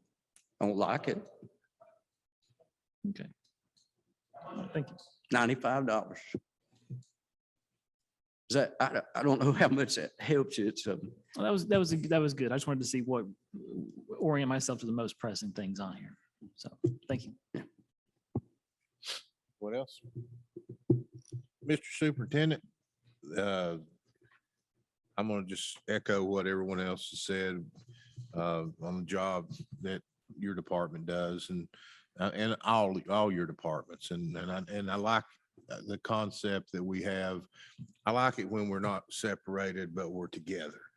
And saying, yeah, I understand you've got the highway department, you've got plans and development, we've got recycling, we've got all that, but we're not separate, we're together. And that's right. the way it works. That's the way, that's the secret sauce that makes Blount County special. And you're right. Mhm. It doesn't work anywhere else like that across this state. and we witnessed it, you and I I and know. Randy witnessed that this week. All our players at the That's right. table as one team. It was pretty special too, wasn't it? It impressed a lot of people that didn't have any clue that that's the way government could work, I think. But anyway, I do want to say, on with these additional capital requests, we're at 5.1 million. And I don't know necessarily on the personnel, but I've heard from 2 of the commissioners that they would like to see. I mean, when we're looking at that kind of a capital request, I'd like to see some priorities in what you need. I mean, I don't know how you've gone this long with only 2 or 3 triaxle dump trucks. I'll be honest with you. I agree. That probably has to be one of your top priorities right there. But if you can put that into, when you're talking 5.1, give us a numerical, give us what you think. What do you need the most, and just give it a schedule of how you'd, if you got one being you're going to be real excited, Yeah. and then 5 being you'll be just kind of excited about it. Okay. So And if I might add, there's a lot of moving parts that I'm not getting into. And we talked about trucks and we talked about this or that. But we have a 20-year-old track hoe that helps put storm pipe in that's deep, but it feeds that forced air pit as well. And will also help with the glass mill. 20-year-old, 2 months ago, a hydraulic line comes apart in the engine compartment, burns it down. You've got top center right now, there's a pile of storm debris, once again, as big as this courthouse. 6 foot, 12 foot tile, can't put them in. gotta have a track hoe. That's just what I inherited and that's where we're at. So Is that what, did we lose the track hoe on the fire pit? Is that what we lost? What did you lose on the fire pit whenever? it, fire? it actually wasn't near the fire pit. It was near the shop and a hydraulic line broke and sprayed it straight into the engine compartment. Um, And I noticed you have 100,000 for fire line. Is that to put hydrants around the building? No, sir, we have the hydrant. So the fire line comes from the main road, comes up the fence line near the soybean field. And it will help facilitate the wash bay, but it also comes on over the hill to the forced air pit. And being responsible, I think there needs to be a fire hydrant there. Now, we always keep the 50-year-old water truck sitting there if it runs. But if you got a hydrant sitting there and that pit unlikely gets out of control, I just think that's responsible. The EPA asked me about it. They didn't mandate that I did it in this 10-year permit, but that's that fire line that comes up to the fire pit. Right. Mhm. To get together a spreadsheet or, I mean, I can go through and I don't think it has to be anything fancy. I just think you go in there and list these and let's give them some priorities on that, okay? And I think it was somewhat, one of them asked maybe on the new employee request, same thing, if we could do that too. Okay. And I welcome, this is very important. And all of you have been out there and I enjoy sitting down with each and every one. Ms. Hannah and I talk about recycling all the time and different things. You're welcome anytime and we can spend as much or as little time as you want to spend. Also, you can physically put eyes of what you're seeing on paper. For me, I like to see why. So if you all want to set something up, talk to Karen and Susan, we'll do it. Okay. All righty, thank you. Thank you, Jeff. I appreciate everything. You're gonna move on now? Yeah, what 11:40, what time we need to wrap up? I don't know. We'll ask the deacons over there in the corner there, what time they. Okay. There you go. Okay, so we'll just roll right into to recycle. You know, success is opened the center in 2017, which sounds crazy. We've been up and going for 5 years. It's been a huge success, and I think everyone's heard that. That's just not me talking. Manned operation to make sure there's no issues, you know, and sometimes, let me just tell you, that don't sound like a tough job. That's a tough job that one man does. And I'm just gonna be very candid about it. We have people try to slip in stuff, household garbage and things past him. And if that goes in there, that could cost one whole container to the tune of $700, $1,100. The county's out because it's been contaminated with household garbage. And it happens daily, and it tries your patience. But by and large, he keeps his patience, but that's tough. Once again, let's flash back real quick. You'll see he's the only man on recycling payroll. Okay. Well, he does need days off. He does get sick. He has no equipment. How's that facilitated? He's got 3 other people. He's been cross-trained in the highway department. When Shane takes a vacation and Shane's sick, or what, in 2 weeks, we got training. We got training at Jimbo and Jimbo, you ain't the garbage. I'd love. I just saw you grinning at me. It made me think about you. Tell us the days Jimbo's working there. I'd like to know about it. But anyways, highway, one of our parts, me and he pulls Jackie out. And so fills that role, or sometimes on a weekend, they'd like to have a break. And so that's how that cross trains, open 4 days a week, constant flow, 300 and some a day when we're open. It's amazing. Again, I don't take that for granted. I can't stand out there. Now, Jimmy's implemented a traffic counter, 4 years ago? And so I have that information, but just like codes, I got a separate screen. And I can see them lined up 4 and 5 deep. I think you probably can too, Mayor. We work hard to keep it clean, and that's just, unfortunately, that's a sickness of mine, a pet peeve of keeping every day he cleans when he leaves. Proactive, looking forward towards the future, recycling. Obviously, everybody knows, anywhere I go across the state, they don't talk to me about development. They don't talk to me about highway. They talk to me about recycling. And it's everybody across the state's watching us. And I think it's went past the state. When's the glass bill going online? Everybody in the surrounding counties are calling. I talked about it in Memphis. So it's huge. It's exciting. It's kind of scary because once again, when we opened the recycling 17, we didn't know. I said 30 people. It's 300.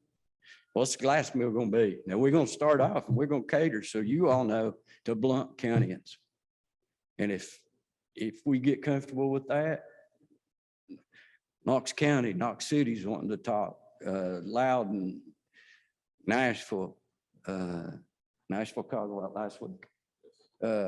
That's how big this deal is. Once again, this deal couldn't have happened, number one, without you all approving the money to buy the glass mill and the scales. Okay?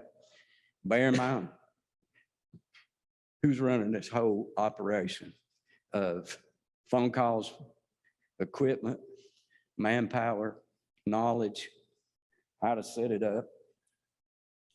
Highway Department. No additional people. So, I mean, I not to harp on it, but as you go through the process that I did this morning, start thinking about, and I know costs walk on 2 legs. I get it, but there's some things that automation aren't going to replace in our lives. So the recurring thing is people out of highway, recycle, people out of highway development, and that's fine. I'm not complaining. I'm just trying to explain numbers and how I got there. Plans, talking about the recycling program, able to take glass from the public and business in Blount County. A little bit to parlay off that, I always keep it in the back of your mind. You can talk to Ms. Hembry, that runs the landfill at this point in time. And I think, correct me if I'm wrong, Commissioner Stinnett, but we've added 7 years to the life of the Blount County landfill. So what are we going to add when we can start taking glass out of there? Don't know. Large single stream compactor, you'll see some money for that. And real quick on that one, when we started, we didn't know the volume and we had no money. So we rented a small compactor. That compactor gets switched out daily. It's not very efficient, but it's all we could do. The new compactor is bigger and it'll be more efficient. And the payback on that should be 4 years. So if we had the money at that time and it bit the bullet, right now, that would have been paid for. So that's kind of where that's at. Questions?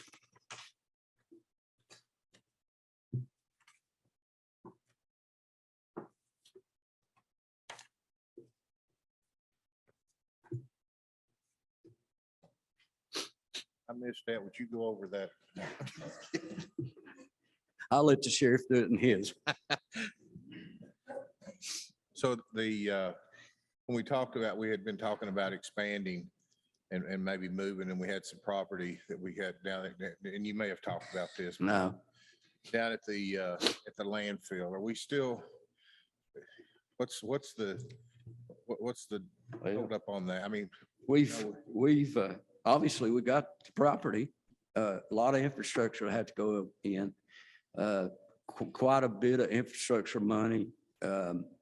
Once again, people, not going to have the luxury there. We have an op center of equipment, highway people. It's going to be down there at the landfill, and that person's kind of going to be on his own.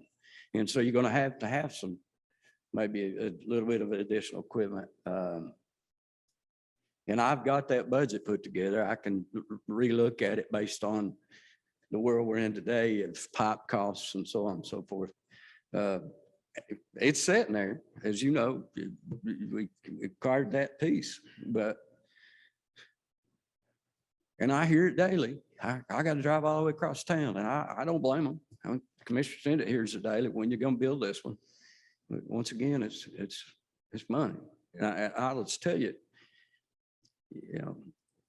I said from day one, if we could be revenue neutral, I'd turn cartwheels. That's hard to do in recycling. Just hard to do. Now, to spin off of that, how do you put a dollar value to what we have saved the life of the landfill? I don't know. Ms. Hembry could probably speak to that better than me. But she has said at least 7 years. It may be more in the next meeting next week. And then what do we do with the glass mills? The glass that's not going to the landfill. So are we probably better than revenue neutral? Probably, but I can't honestly tell you the numbers. And I don't know how you could other than her speaking to what 1 year added back is, what the value of that is. And we could ask that next week. I think we're committed to how many million on closing of the landfill, Randy? It comes in, was it about 10 million or what is it? Like that? We got 10 or 12 million, just Blount County, and just in the closing of the landfill. As long as you keep pushing that out, that's 10 or 12 million we can. See, so I think we're better than revenue neutral, but I can't tell you what that is. The recycling, I know people, it's like everything else, people get used to it and it doesn't excite them as much, but every day that recycling center should be exciting to this community. But I understand how it works, and you get accustomed to being accustomed, and sometimes it's just because it's there, you don't get, but what it takes out of the landfill, you're right, it's very important. So. Okay. Any questions on the recycling? Anything? Want to move on? And again, I kind of feel like I'm being redundant to a certain extent because it's all intertwined. So planning, development services, what we do, land use development review, transportation planning, future land use, staff support the planning commission,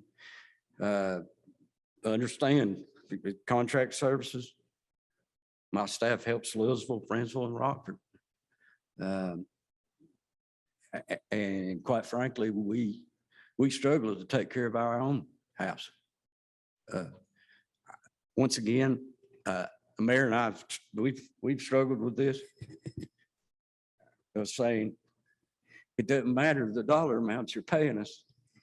We got to take care of our own it. Got to take care of home.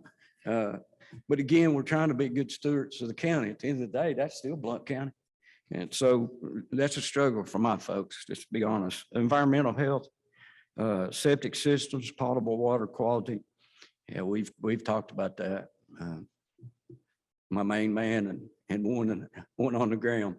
And I didn't even mention potable water quality, wells, septic layouts, phone calls of leaching systems, on and on. So that's part of development as well. Stormwater, again, going back to a group effort, protection of water quality in urbanized areas, sedimentation, erosion control, and grading permits. Well, until 5 months ago, that was one man. Now I've plugged in the codes people, but they still have their code schedule too. So it's a Band-Aid a little bit. Zoning, review, enforcement, staff support to both boards. We got to get staff reports to BZA. We got to give staff reports to the planning commission. We got to go put boots on the ground to look. Which didn't happen a lot in the past. And taking pictures and documentation and making hard decisions should a certain development or plat be on the agenda.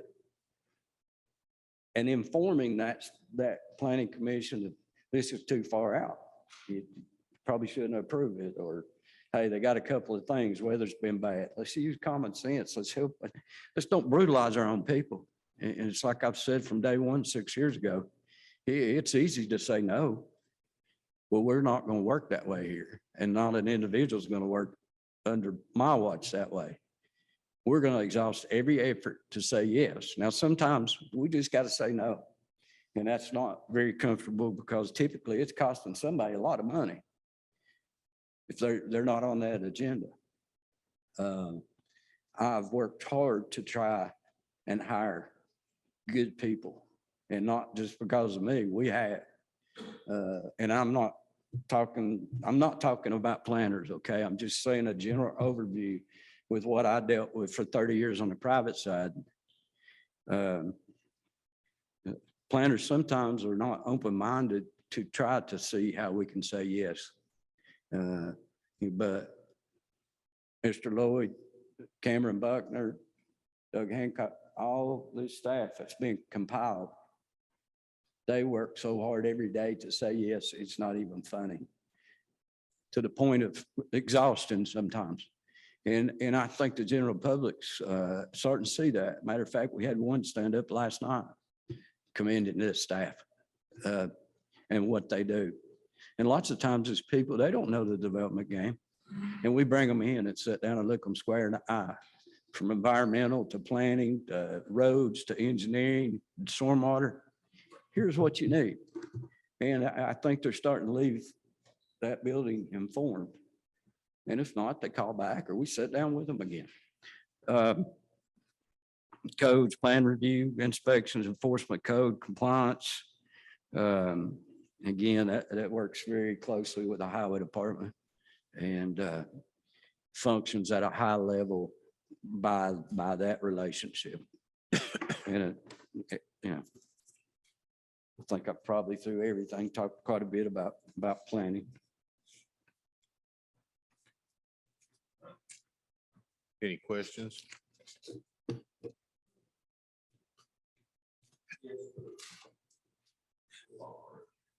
Okay. Anything, Commissioner? Anything else? Do you, anything written? Sure. Okay. Recycling for the sheriff. Jeff, go ahead. This just came to me, Jeff. Have you thought of doing a glass mill?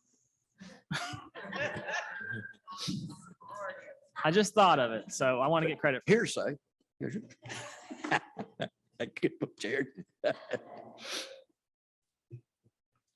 Go ahead and answer it if you'd like to. Do go ahead. I thought I was Ron French. Hang on. Go ahead. He was acting like it. Yeah, I was acting like Ron French. So, yeah. Any other questions?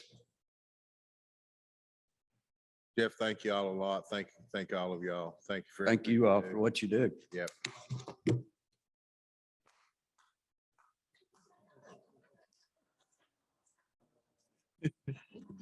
This will be, hey, let me just say this. This would have been the first budget hearings that we were having that somebody from the audience had called for the question because it was on my phone. Mayor, call for the question.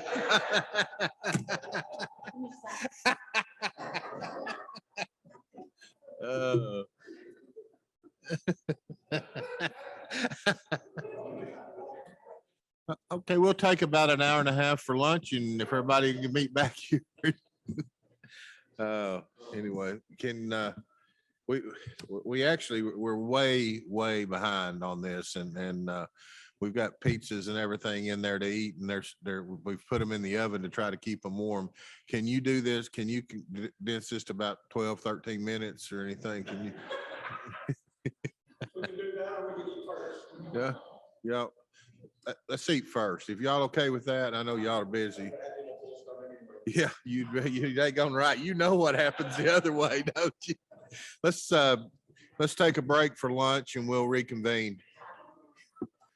Okay, at this time, the Budget Committee will reconvene.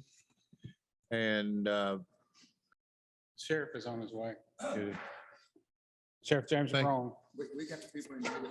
yeah. Sheriff, Sorry, I'm late, but I was really early, about 2 hours ago.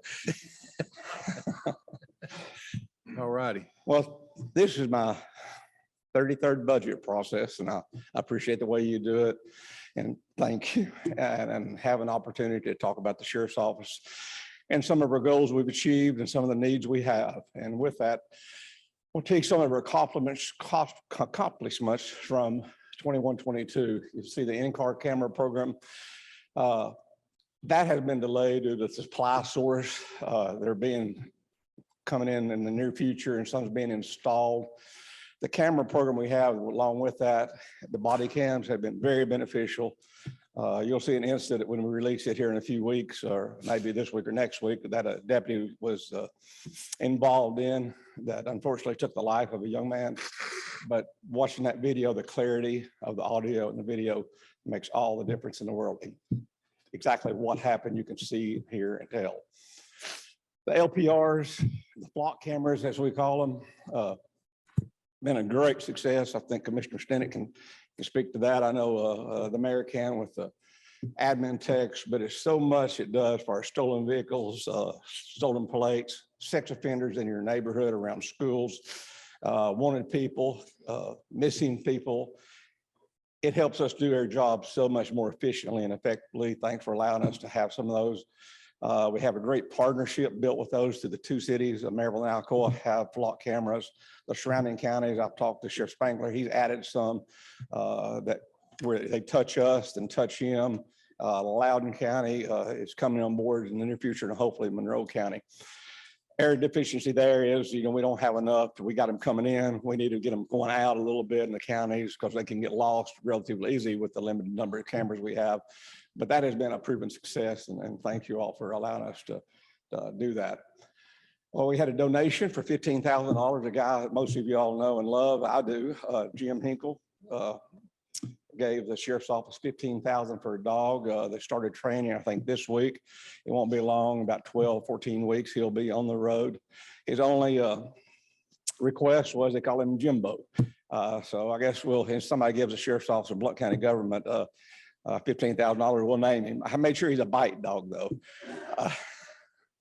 The Honeysuckle Road property and training, you allowed us to use our reserves in our training to buy that.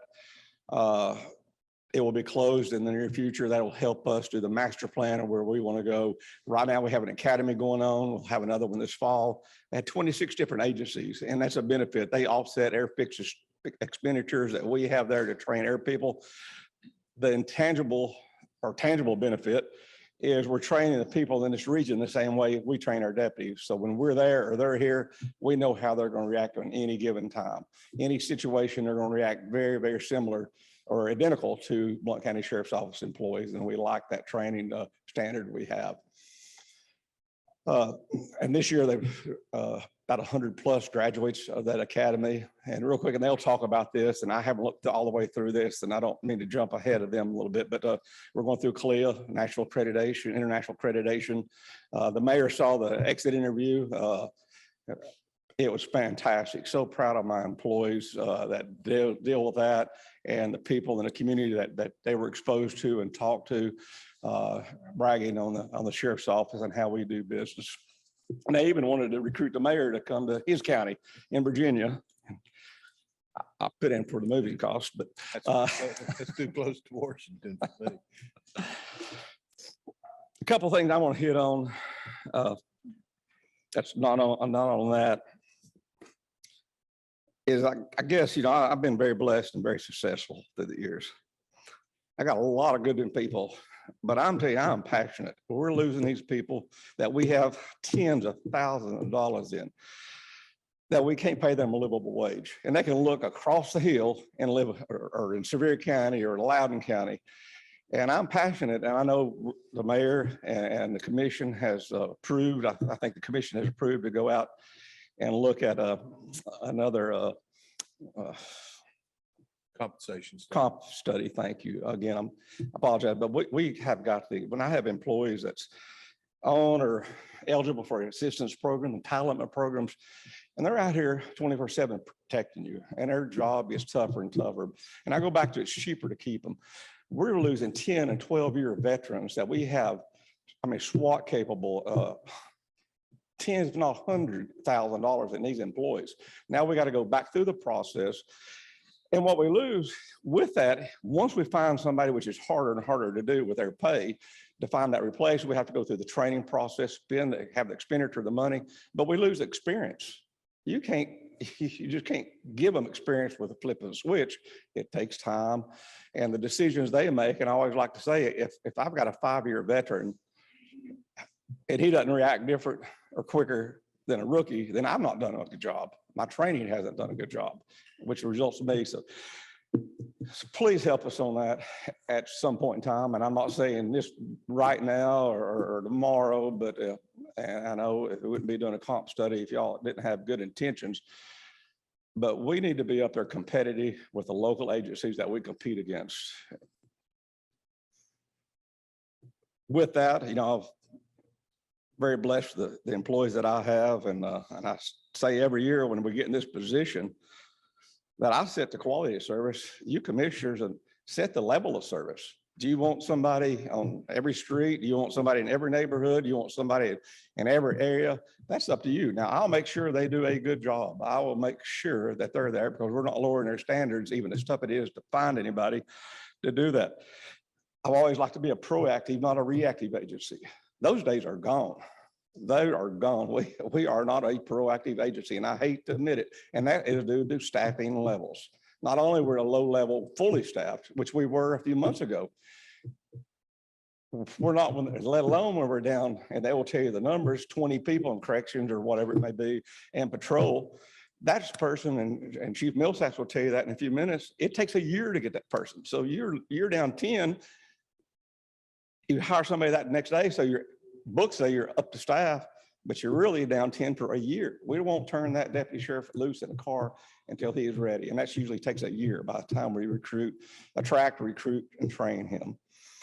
One more thing, and I'll be quiet and turn it over to the guys that handle each respective function at the sheriff's office. The thing we need to look at in Blount County, and again, this is why I'm passionate, and that's why I'm kind of on my stump a little bit right here, is the fact we have from our neighbors, and that is Knox County. I love Sheriff Spangler. I love a lot of people over there, but the fact they're having on Blount County is amazing. And what you haven't seen, the tip of the iceberg, what we're dealing with, the intelligence we have, that's going to affect us. And I'm going to tell you, you look at Knox City, and you can see if you don't react to it and you don't prepare for it, and it gets embedded in our community, you can throw me all the money you want to, we can't eradicate it. Let us do our job and be aggressive, proactive, and keep that element out of Blount County. Because I live here, my kids live here, you all live here, your constituents live here. And I know what's coming. I see what's coming. We're getting ready to become the new Knoxville. And Knoxville, they're getting ready to become bigger than Knoxville. And that element is here in our community today. And you could see and read the paper how we don't name the names, but between the gangs, the cartel, other elements, they're here. So with that, I'm going to be quiet. Turn it over to Chief French. Thanks, Sheriff. Thank you, Mayor. Sheriff said this was his 33rd. This is like my 26th. So I can remember back when I started in the process, and it's come a long way, Mayor. And I really appreciate your leadership and in this budget committee's energy and willingness to hear what we say and the passion that we have about protecting the citizens of Blount County. And you can see our leader is very passionate about that. And we're very supportive of him and appreciate what he does for us. It's kind of a broken record. As you know, I probably say this every year, but the sheriff's office has a similar process that we're doing here. We have functions that, and you'll hear from each function head of what they've submitted and how their request and their needs. We go through that as a staff and filter that out based on the needs as we see it in the community, as well as the sheriff said, we are an internationally accredited agency, and we have long-term goals and long-term plans. So a lot of our budget, personnel-wise and needs come from that long-term goal and plan that you'll see every year. In addition, one of the things I want to talk about is the legislature this past year passed a law to make corrections officers a retirement equivalent to a post-certified officer. We have put in your packet a resolution, sample resolution of that for you all to consider. The 25-55 retirement for our corrections folks. The cost of that is, we've spoken with HR and Jacqueline and gone through the proper channels of getting all the information we needed to present it here. It's a 3.5% increase to those folks who are eligible in that function on their retirement. The cost that we have plugged in based on our estimates are $150,000 for that. You might say, well, why are you asking for this? As Evergreen showed us, and we did the study, a deputy sheriff in any function gets paid the same amount. We consider a deputy sheriff a deputy sheriff. The state has now identified that a corrections officer has the ability to have the same retirement as a man or woman on the street. So we feel like if we're going to pay them the same, they should have the same benefits. So we would urge you all to take this request and vote favorably for it. We ask for you to do that. Some of you might question, well, you're talking about losing people. Well, yeah, we're going to have some people that would retire because of this. One of the provisions that we've worked with Jacqueline and the state on is they give us a year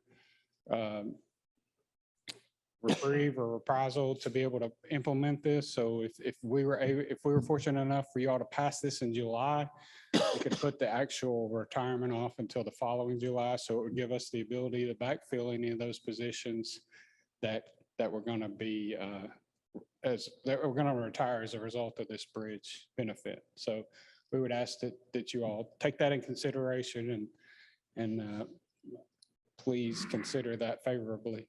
One of the last things that I want to talk about is, I know we always talk about housing and inmates and different things. It is amazing, and I know Ms. Hannah, you're there all the time and see the facility. Our facility was built in 1999, our corrections facility, and we take pride, and I think if you come and look at the facility, it is, you would not think that it was built in 1999 with the care and the maintenance that our folks do and the maintenance department that the mayor provides us. But we would be remiss in this budget process if we didn't talk about some action needed in the future for overcrowding. So I just want to put that out to the commission and the budget committee that because of COVID, our population has dipped down from the highs that we were seeing, but now it's starting to creep back up. We are over the population number of our capacity, but wanted that to put that bug in the commission's ear and the budget committee's ear to just put that out for you all to consider where we may go in the future with that. With that, we're going to go through each function. Each function head's going to come up and talk about their requests and what they see as a need in their area. Mayor, thank you again for allowing us this process, and we really appreciate it. Do you all have any questions for me, or we can come back, or? Any questions? Anything? Okay, thank you. Oh, just one real quick one, Sure. Chief. So on the corrections officers, do they have to be post-certified to be on the bridge? No, sir. They have to be TCI certified. Okay. And one of the things that since this is such a new program that the state just passed in the requirements, we have to work with the state to figure out what what a corrections officer quote is. So with HR and our people, we would make that determination, send that to the state saying, you know, this is what we define as a corrections deputy at the Blount County Sheriff's Office based on this criteria that they set forth. You will have, like I said, a copy of a sample resolution in your packet that you can review and see those. Thank you, Chief. All right. Chief Cantrell will come up and talk about the operations of the corrections facility, courts, and juvenile. Good afternoon. Thank you all for this opportunity. I first want to say before I go into making my request is through some local money, some stimulus money, we were able to accomplish a lot of capital things in the jail over the past couple of years. And I thank you for that. New washers and dryers. We were able to seal the outside perimeter walls so that we don't have the water issues inside the facility that we did before. The body scanner has been phenomenal that we have. That's cut down on the amount of contraband that would be coming in the facility from any new arrestee. The kitchen equipment has provided the ability to be able to get 500 meals twice a day out a lot faster. So I really do appreciate all that. Currently, I am down 8 positions in the adult corrections. I've got 2 openings here at juvenile, but I am requesting 6 additional adult correction deputies to hopefully one day get full and allow my supervisors to not have to work a post every day to fill a gap somewhere. And they're still having to do that even if we were at full capacity, because there's been specialty positions that we've had to create over the last few years to meet some requirements with our TCI compliance, with having a K-9 deputy, to having a supervisor over the support function, and another position that I may end up having to pull a line staff position from. You've heard about the CALIA accreditation. We are in the early stages as Sheriff's Office working on our TCI accreditation. And it's a real new program, and having the reputation that we do at the Sheriff's Office and just in Blount County, we want to be the first to get it, and we want to be the best at what we're doing. So we are in the early planning stages, developing some policies, looking at some programs, everything geared towards programs and services on reducing recidivism within our jail and our inmate population. So that is probably going to require a full-time person right now. I've got a team gathered that I'm adding it to about 4 people, adding it to their duties and responsibilities that they have now to try to get this thing kicked off and off the ground. And we're excited about it.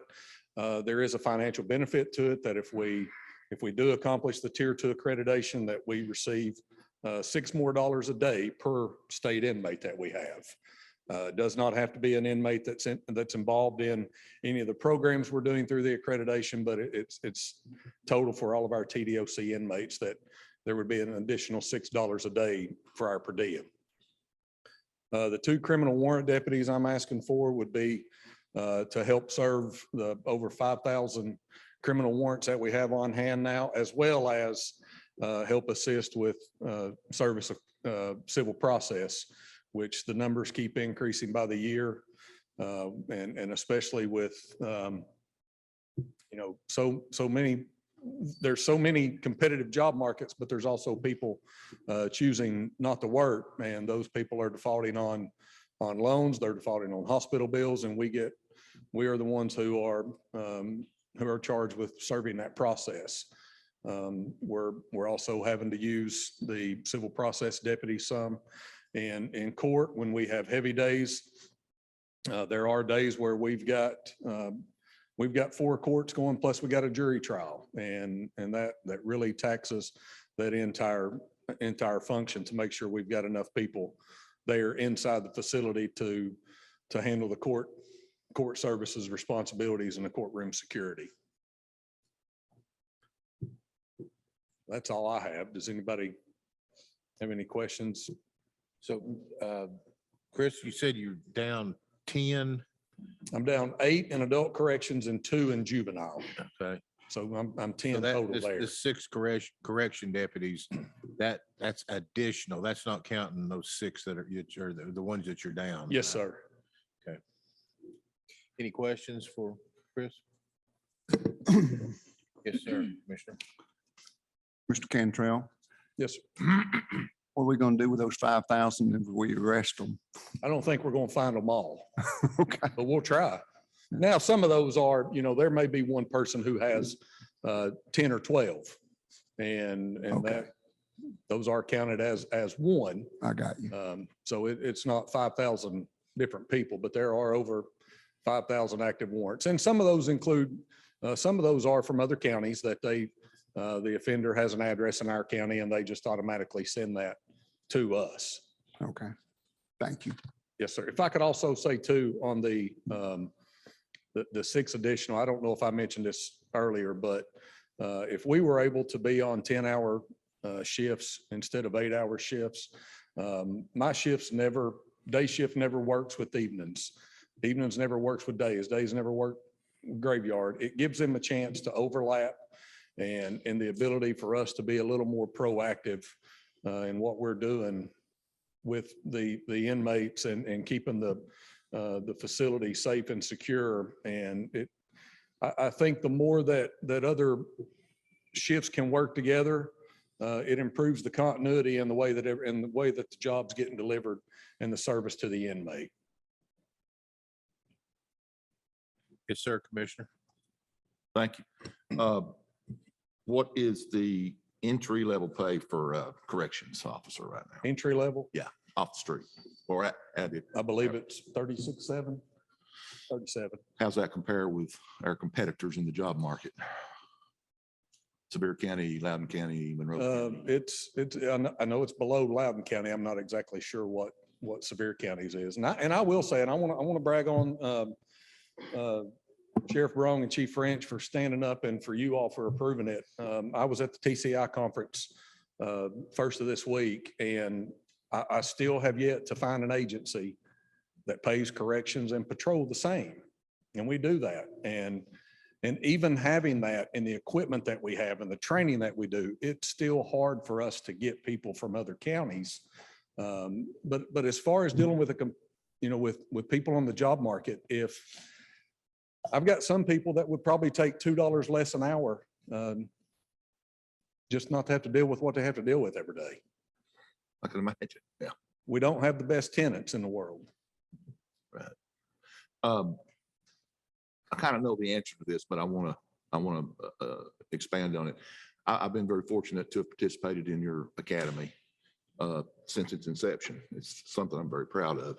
And I always ask for a raise of hands or show of hands of how many people that are in that academy to become a road officer started in corrections. Mhm.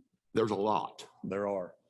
So I'd like to see, you can tie that together and say that when you hire somebody for corrections, that you're also potentially hiring somebody that can then progress onto the road as a member and a part of your team.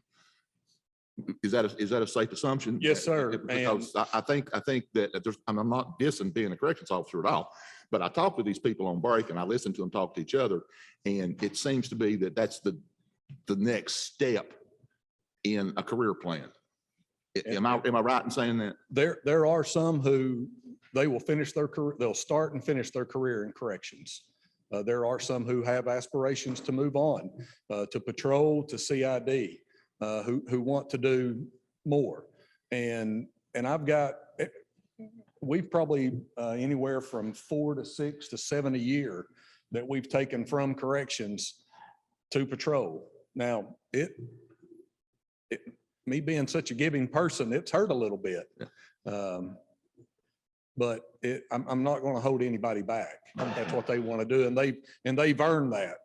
They've earned that right to go and with their work ethic. I guess where I'm going is I want it to be public that being able to hire somebody in corrections is really more than just hiring somebody for corrections. It's hiring somebody that will transition into another role in this department, Yes. not go to Sevier County or Knox or any other surrounding counties. It become part of the sheriff's department's family, Yes. if you will.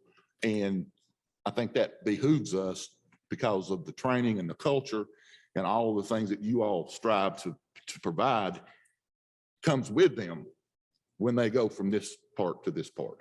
Does that make sense? Yes, sir, it does. Okay, thank you. And again, I lose several a year and they do, we find that they make a very good patrol deputy because they've already had their eyes open to what things are like and who some people are. And a lot of times they're dealing with the same people on the street that they dealt with back in the jail. Thank you, Mayor. Anything else? Anyone else? I have. Go ahead. Excuse me. Hi, Chief. How are you? I have said publicly in the inspection reports that I've turned in so far since starting back that I'm extremely pleased with what I see inside the jail now compared to pre-COVID levels on some things. What you said is absolutely true. I find no water intrusion anywhere from the outside to the inside, and it's so much better. The air is cleaner, everything's much cleaner. I'm not finding all that mold. So I just want to say to everybody else sitting out here that he did not tell an untruth. It's true. But I do have a question. If or when a tier 2 accreditation is attained, how will that change or will it change any of the duties of officers inside the corrections facility now? Does it add to, they need extra training, they won't need any training? What will that mean? It will add some. There are some classes that will need to be taught. I've already sent one female deputy and one male deputy to that training. They're certified in it. They're ready to start teaching it. Corporal Dudley, our compliance officer, it's going to add more to him. It's going to add more to Sergeant Howdashell. Sergeant Howdashell will be, and there's not going to be a title, but I guess for, he'll be our accreditation manager. He'll be overseeing all of it. He will make sure the data gets submitted, that the records are kept up, the reports are done. That will go to Corporal Dudley, who will submit everything to TCI. And the way the process will work, there'll be a whole separate audit initially.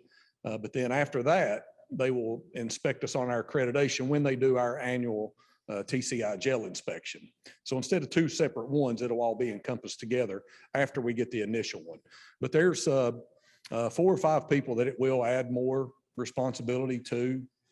There will be, and something I didn't think about, those D-pod and C-pod deputies, they're going to have to get them ready. There's going to be more movement. So yes, it will require some more work. Absolutely.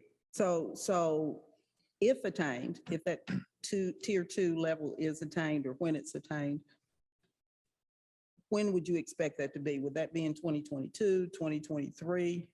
We hope in 22.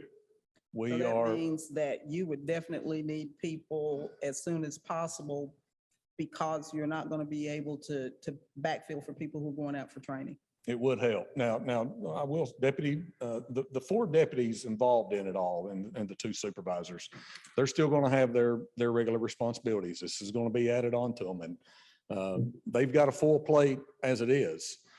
If we don't get any additional personnel, we're just going to find a way to make it happen. Whatever that takes.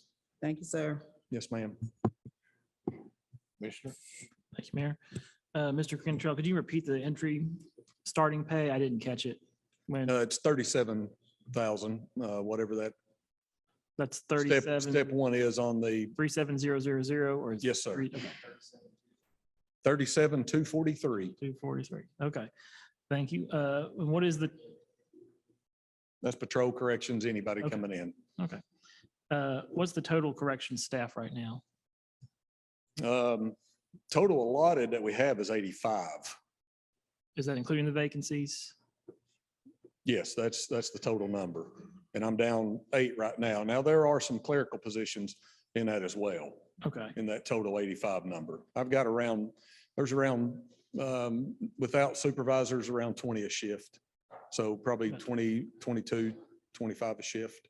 Okay. That was my next question. All right. Thank you. What else? All ready? Thank you, Chris. Thank you. Appreciate it.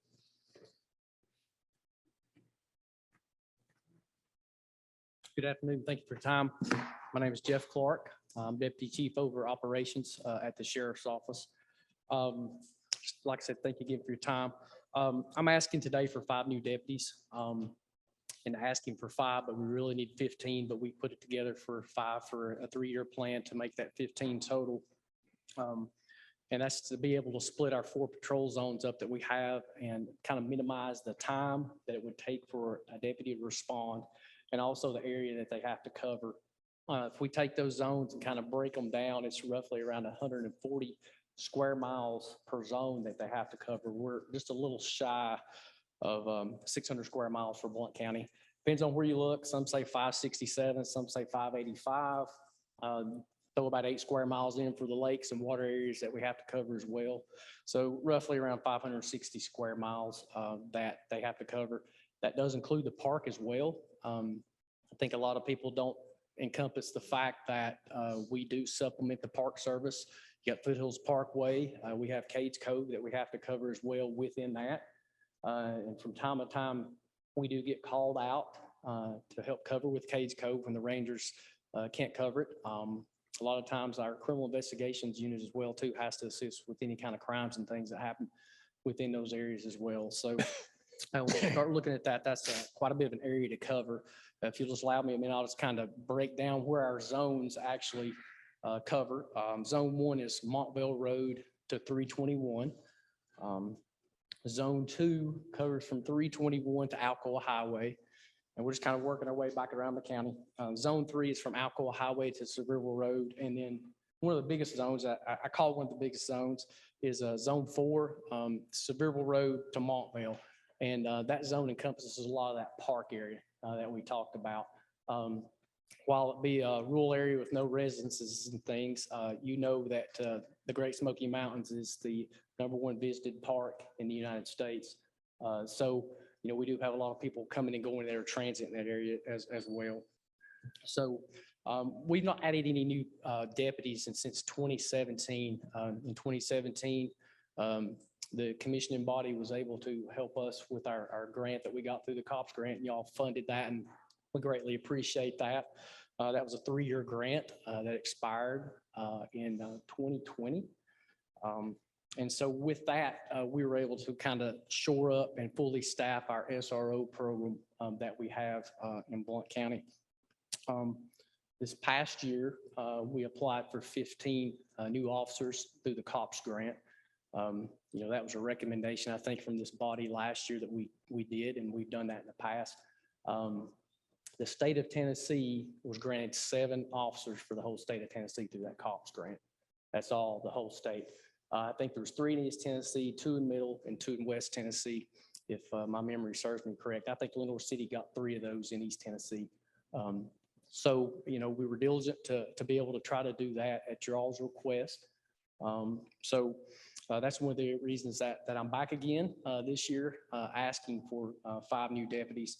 As Chief Cantarell says, we do have some vacancies within the patrol area as well. Those 5 deputies, as Mr. Mayor had alluded to earlier, would be extra to the 9 positions that we have vacant right now. Those 9 positions have become vacant throughout this year.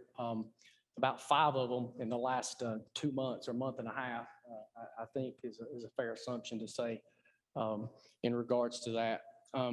So, as we fill those positions that we have vacant, I just think it's our responsibility to be able to give the best service that we can to the citizens of Blount County. And by doing so, adding these other deputies on is only going to help that. And if you'll bear with me, I'll just, want to go over some numbers and that we have as far as the growth and everything that we've had in Blount County. And I know y'all are aware of this, but I just want to hit it again if I may, please. 2017, we had about 129,000 citizens in Blount County, close to 130. I think it was 129.9. If we go back and look at the numbers. But we've grown to about 139,000 people currently here in 22. That's a difference of about 8,500, give or take, about 8,460 really in a 5-year period. And if the growth trend stays the way it is, I don't see that slowing down. anytime soon.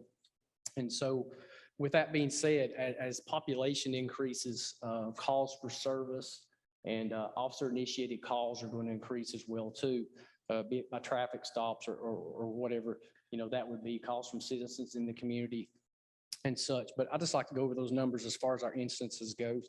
2017, we had 65,437 calls for service and officer initiated calls. 2018, we had 69,284. And in 2019, which was the high number for us prior COVID, 75,582. And in 2020, we had a drop due to COVID, obviously, of course, to 66,947 calls. Last year when I was here and presented, I alluded to the fact that I thought those numbers would start to climb back up again just because people were getting out and being more involved in the community and things again. And it has. Calls this past year increased almost 5,000. It was 4,747 more calls than we'd had in the previous year of 2020. So COVID's kind of affected that a little bit again and did affect some of that last year as well too. But I did a comparison just for the first quarter and up through the first quarter, which we got a week left in the first quarter, a little shy of a week left. We're about 16,000 calls for service and stuff at this point, in the year. And we've not, that's during the winter months and still a little bit of COVID going on. And we're getting ready to have spring and summer and those kinds of things. And typically those times of year are a little bit busier for us just because people are out more active and things like that. So, as I close, I think it's important to note also that the calls that we're dealing with are requiring multiple deputies to respond to. And in years past, we've not had that. And that's because we're seeing an increase in crimes against people. We've seen an influx in the narcotics and stuff. Unfortunately, we saw that. And I don't want to steal any thunder from Chief Talbot or anything from investigation standpoint, but that affects patrol first, from that standpoint and having to deal with those. And obviously, we know that people who are under the influence of intoxicants aren't the nicest people sometimes. And so requiring multiple deputies and stuff to deal with that, of course, as well. And, there's a lot of other factors that come into that. And I just think the, overall picture in society and just how people have a lack of respect for themselves, but for other people and authorities and things that they have to deal with plays into this as well too. But we're seeing people that don't want to follow commands of deputies and things as well. And so we're having to send those multiple deputies to these calls and things. So I just think, with that involved and the fact that we're having to deal with more violent people and such plays into that also. I thank you for consideration of this request and stuff that I have today. And I just ask if you have any questions, I'll be more happy to try to answer those. If not, we'll make sure we get the answer. Yes, Ms. Hannum, would you like to ask a question? I have one or two. Yes, ma'am. As you were talking about, geographically, we're a large area, Yes, very ma'am. large area. So what is you were speaking to reducing response time. What's your current average response time to? I haven't run the totals this time, but going back to last year, we're running about a 12-minute response time, or a little shy of 12 minutes. It's I think it was 11:30 something, if I'm not mistaken, from last year. So, and that's not really all that bad when you start looking at 140 square miles. It's just the fact of, in that 140 square miles you deal with, obviously we would like to have multiple deputies. Our minimum that we have per shift is 7 deputies and 1 supervisor. And really that minimum is very low compared to what it needs to be to be able to have that support for those other deputies instead of just having 1 deputy respond to a call, having multiple deputies. Now it's not always that, but that's our minimum, but it's pretty close to it with just the people leaving and things and the volume that we're having with our calls. Okay. And my second question is, on average, what crime would be the highest volume of calls you receive? Highest volume calls and the largest number, obviously domestic violence is what we're seeing a lot of. And of course, that's been given over the years. But We're seeing a lot more of it. I mean, we get a spreadsheet of our reports in the mornings and things, and Chief French reviews it as well as some of the other gentlemen in here. But I mean, domestic violence, 5 or 6 calls a day is not anything unusual for that. And the weekends are a little higher, of course, because people are home together a little bit more than they are during the week. Yes, ma'am. And on average, are most deputies that are responding to those domestic violence calls going by themselves? Typically, we try to send 2 deputies if we can, if call volume allows. But yes, ma'am, we typically try to send 2, but there's occasion that they're responding, and sometimes it may be a 5-minute response for another deputy to be able to get there to back them. Yes, ma'am. Thank you. Yes, ma'am. Any other questions? Go ahead. In relation to Kalia, is there a recognized standard or benchmark for the response time of a county deputy?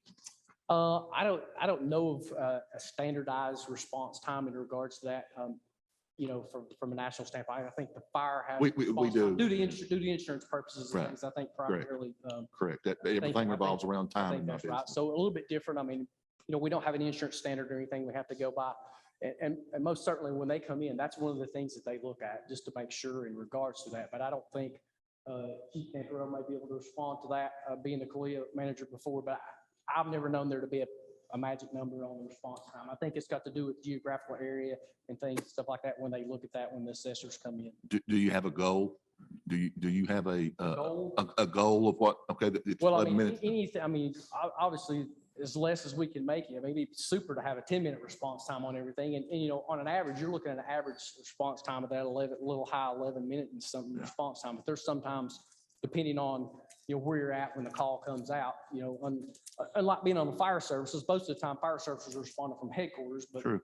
the deputies out and about. So depending on the number of deputies, you have in that area, and, the more deputies you can have in that area, the less that response time is going to be. So just to throw that goal out there, I would say a 10-minute response time or less would be great, but, in a perfect world. In the early 2000s, we were staffed for our population. The one I went to commission, big mistake, because we never done set that part. Over a 7-minute response time for county district, tremendous.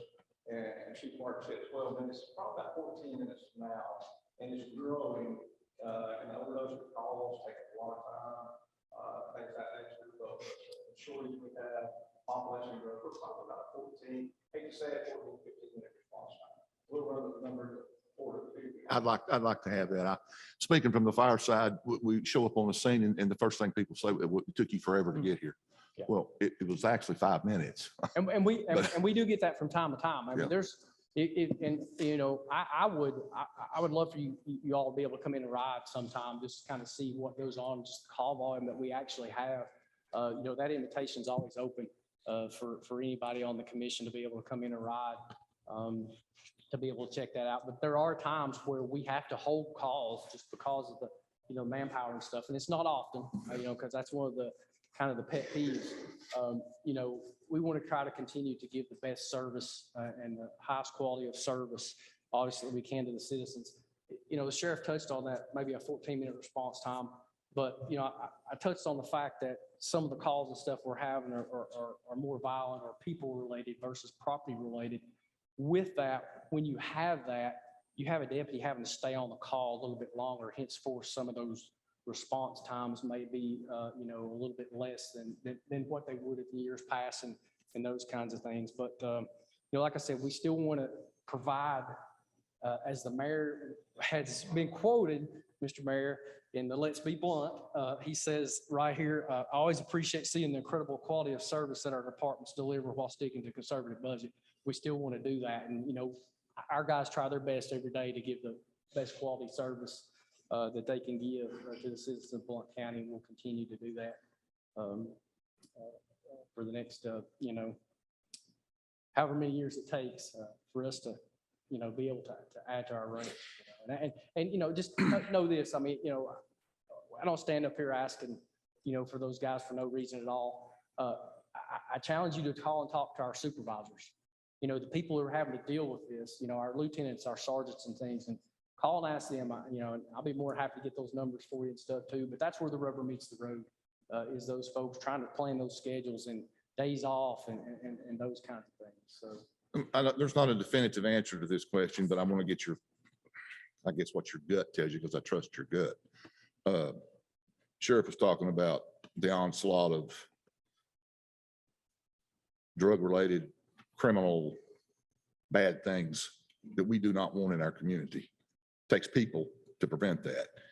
Do these numbers that you're asking for reflect the ability to do what we need to do? well, right, I was gonna say, yes, 15. Go ahead. Yeah. Okay, well, got to start somewhere, but Right. no offense to Knox County. Got friends in Knox County and the city of Knoxville, so I mean, no disrespect, but I don't want to live there. Yeah. I live here for a reason. I wish I could sit here today and say, okay, if you give us 15 deputies a day, I'm not going to be back. Well, I know you 2 can't. years from now, but there again, like you said, there's several things that factor into that, our growth and different things and the influx of what kind of crime or criminal element may be moving into our area with the growth. And, with growth, obviously, there's pros and cons, and we all know that sitting here, so. Well, I know this is going back years ago when we had the jail study. I'm gonna bring that up. But but I know that I actually sat in the room with Sheriff Brown when some of the questions were being asked and comments were being made about what our jail needed to be. And I remember one of the comments the sheriff said, I want our jail to be a jail that people do not want to come to. Don't break the law in Blount County, because we're not taking you to the Holiday Inn. You're not going to be watching TV. You're not going to be playing basketball. You're not going to be lifting weights. So I think we need to get back, whatever it takes, to people saying, I ain't going to Blount County and doing that, because they'll bust pardon my language, they'll bust my ass and I'll pay for it. So and I know I'm preaching to the choir. I know I'm saying things that you all think, but I want to say it because I really believe it. Don't come over here and screw around. Well, Because we will, and when I say we, I mean you, will punish them. And that still rings true. I mean, we, unfortunately, we had to go to Loudoun County and be able to assist them with the death of their officer and stuff back in February. And our corrections folks went into their facility down there and helped them work down there. And there was this young man who was incarcerated in their facility and asked the question, well, what's Blount County doing here? Well, we're working. We're covering because of they need some help down here. And he says, y'all just need to go back, because I know what it's like in Blount County and I don't want this place to be like that down here. And he made that comment because of the fact that, we try to run the facility and we try to do things in the county to kind of deter that criminal element. And so, that's not just something that the sheriff has said flippantly and it's went by the wayside. That's stuff that tries to happen. And you certainly make a good point. If we can keep that mentality there, that's fine. But it's slowly, surely slipping away a little bit. It's due to the fact of the population and influx and manpower issues and things. So, Thank you. yes, sir. Thank you. Go ahead.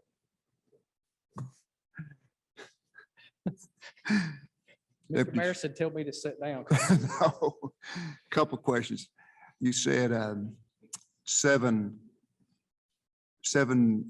officers on duty per shift? Seven deputies and a supervisor, a minimum of 8 people working at any given time And per that's shift. So, on two per zone. yeah, well, no, if we can have 2 per zone, we typically run, we would have 4 people and then we'd have a backup north and a backup south. And we may have a canine officer as well too. So depending on if we have a canine still working, or we may have a backup north, a backup south, and then a backup county. So you would have a minimum of 1 per zone, which would be 4 deputies, and then a backup if we could for the north and south end, which is, when we say south, that's zone 1 and zone 2 combined, and north would be zone 3 and zone 4 combined. Yeah, I just wanted to emphasize that. It's Yes, a sir. little scary. Yes, sir. I just hope that when I need you, you guys are not at Alcoa Highway trying to get to Friendsville. I do want to say thank you to the sheriff and the staff for the relationship you have with the neighboring sheriffs. I know that going down to Loudoun County and helping out meant a lot to them. Also, though, I have been keeping up with the drug-related issues every day and checking in with 911. And that's scary. What the sheriff was saying, there's not a day goes by that if you check the record, we don't have 3 or 4 overdoses. I don't know.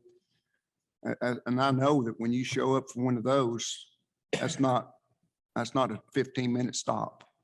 How long does that stop last? Well, it depends on if, Waiting on the AMR to yes, show up? that's what I was gonna say. It depends on if it's an overdose that can be handled with using the Narcan, or if it's an overdose death.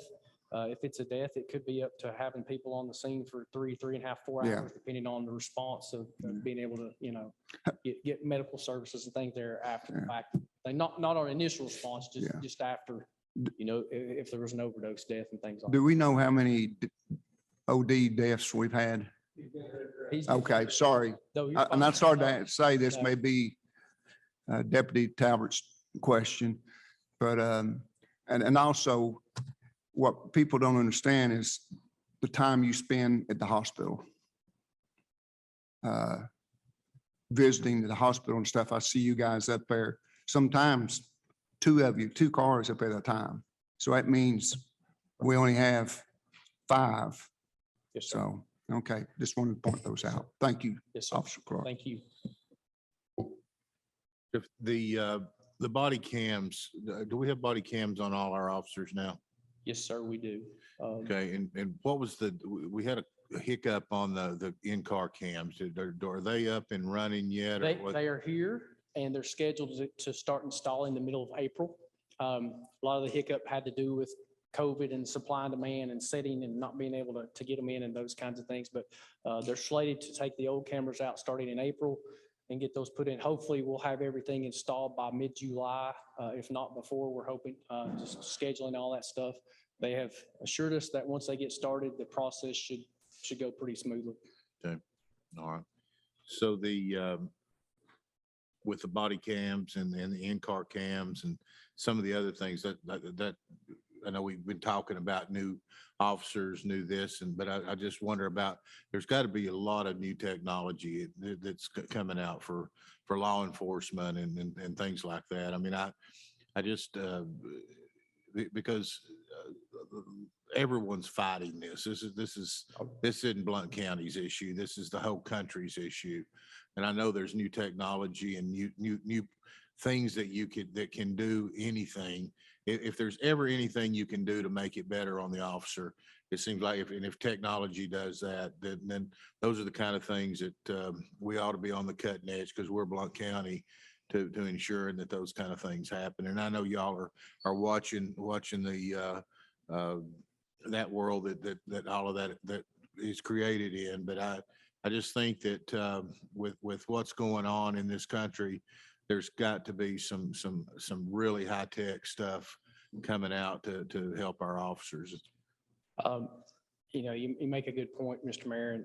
And, that stuff's coming out every day and being developed every day. And, some of the stuff, we may be asking for within the budget as part of that technology that you're talking about, to be able to help us fight crime and be able to help the citizens of Blount County and stuff. I know, we purchased tasers and y'all were gracious enough to be able to, when we did that, those tasers and stuff. So the taser goes hand in hand with the cameras and things and all that technology hooked together. That's just a prime example of the technology and stuff. Those things aren't cheap, and Deputy Chief Millsaps can attest to that when we purchase those things. And there's other things coming out. And there, like I said, there's some things within our budget, that technology and stuff that is new and improved and things like that, traffic investigation is one of the things that we have to deal with all the time. And, we put some things in our budget for traffic investigation, things, reconstruction and stuff, that our technology that we have, we're working off 20-year-old technology from that standpoint. So we've asked for some things like that as well too. within the budget. So you're certainly right in regards to that.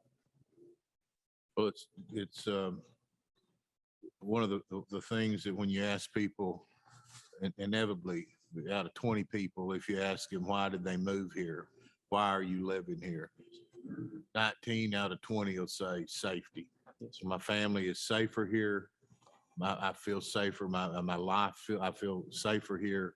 And that's just that, and that goes back to what you all do and what you all provide every day. And I mean, there's a lot, array of other things that the reason they moved here. But the majority, 19 out of 20 will always say safety. At least we feel safe here. Something I think in some ways we've taken, I talk about these things we take for granted in Blount County. And I think that's one of them. I think the safety that we have here, that you talk to people that moved here from Northern Chicago or California or New York or wherever, the things that we don't have that apprehension when we walk out in our yard. We don't have that apprehension when we go into the store, and they live with it every day because they never know what kind of violence is going to come into their life. And it's an everyday occurrence. It's one of those things that we shouldn't take for granted. And as a county, we need to be working very hard to make sure we never get behind, as Jeff, I think, said, if you ever lose it, you'll never, or maybe the sheriff said it, if you ever lose it, you never get it back, so. Anything else? Want to back up. Sorry, Mayor. Okay. And it may not be for Deputy Clark, but someone can answer it. I hadn't had a chance to look at the budget. Is there additional flock cameras in this budget? No. Okay. Well, the reason I asked that question is when I visit Nashville to my daughters, I see bunches of neighborhoods, individual homes using the flock camera. And I know that's helped you a lot. I don't know how many we have, but also checking with 911, I see where the flock cameras helped us quite a bit. Thank you, Mayor. Sorry. Thank you, Jeff. Thank you all very much for your time. Thank you. Chief Talbot. Again, thank you for allowing us to be here and be part of this presentation. Included in your packet was a letter from the Children's Advocacy Center from Tabitha. Also today had included with your materials a couple of sheets of bullet points that I will touch on while I'm up here. So that's also been added. I'll start off by saying in a previous presentation, since I've been here today, I heard Commissioner Kaler ask one of the other presenters, going down this entire list, out of this entire list, what was the one thing that you would want to get by with? Well, we've already done this, so I'm not presenting an entire list here today. I'm presenting exactly what you asked for. I'm presenting that one thing. I've already narrowed it down. That one thing that I'm asking for is a child abuse investigator. This is a presentation that you as a committee heard this same time last year. During the presentation, we had the number of child abuse cases that we were required to investigate was, I think, 287 was the number that I had last year. We predicted that number to go to 300, so we were asking for 2 child abuse investigators at that time. That would require each investigator to carry a caseload of about 150 cases each per year, which is pretty adequate and goes in line with the number of cases the rest of our investigators are required to work. Instead of the number going to 300, as we anticipated, the number went to 454.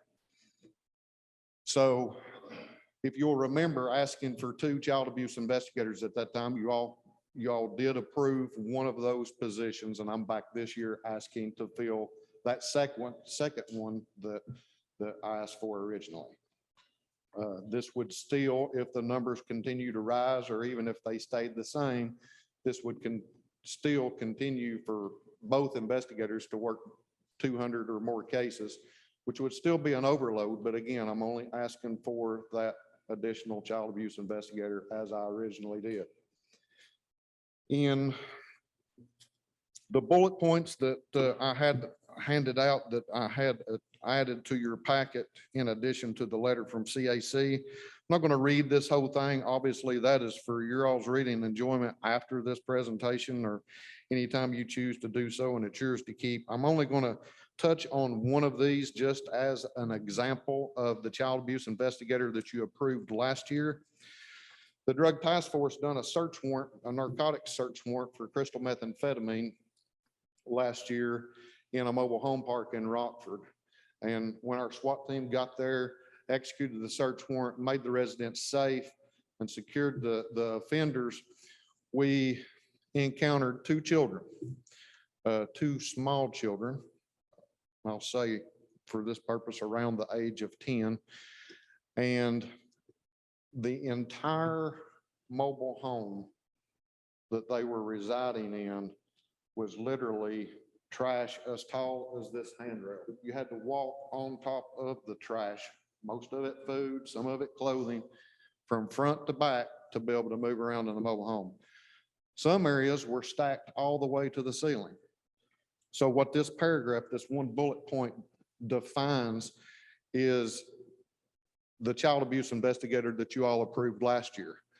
We called that one investigator on the phone and we said, this is what we've got. He came from the Children's Advocacy Center with DCS with him. They responded to the two children. The two children were taken directly back to the CAC. They were able to be given medical attention. They were able to be given a bath. They were able to be given clothing. They were able to be fed. They were able to be given medical examinations. They were able to be given counseling. They did everything under one roof. And it was that day that both teams expended all of their resources under one roof. That's just a prime example of what I stood before you this time last year and described that we needed. And simply because of numbers, I'm asking for that second position to be filled. Also in your packet, you'll see a letter from the director of the CAC. And again, I won't read that entire letter, as most of you have probably already read it. I just want to point out one specific area about it. Is it mentions in it that the CAC was built by the community. The community saw the need for it. The community brought funds together to fund that facility and to make that vision come to actual fruition. Since Detective Former was, and this is in the second paragraph, but since Detective Former was designated to work child abuse cases, he and our child protective team members have noted several positive changes. The first is the amount of time that Detective Former is able to dedicate to these cases. He has reported more flexibility to attend scheduled forensic interviews, as well as following up on leads, writing subpoenas, search warrants, obtaining corroborative evidence needed to both ensure the safety of the children being investigated and pursue potential prosecution. And I could stand up here for 4 hours and I could give you a 4-hour presentation, but really that says it all. The mayor talked about technology. When you get into technology, working these type cases, I mean, you're talking about a phone dump. It could take you a week to go through one phone dump when you're talking about text messages, emails, because basically, I mean, these are computers. I mean, there's photographs, there's videos, there's emails, there's text messages, there's all kinds of evidence on them. It just takes time to actually find it. And one of the other bullet points, you'll see that Detective Former spent, I think, days or weeks or however long it was, listening to 200 prison telephone conversations where he was able to bring charges against an offender. So those are some of the things that these investigators do. I was asked last year if given this position, is this all that this investigator would do? Would be 100% of the times, and solely work child abuse investigations only? And the answer to that is yes. That is my presentation. Commissioner Stanley, go ahead. Deputy Chief Tyler, so who's investigating the elderly people being abused? Actually, our investigative unit has absorbed that responsibility. Got those numbers somewhere. If you're talking about the APS referrals, in 2020, we had 128 APS referrals, and in 2021, we had 116. We don't have an investigator to investigate those. So my supervisors, specifically themselves, they go out and work those cases themselves. That being said, I've spoken with the sheriff.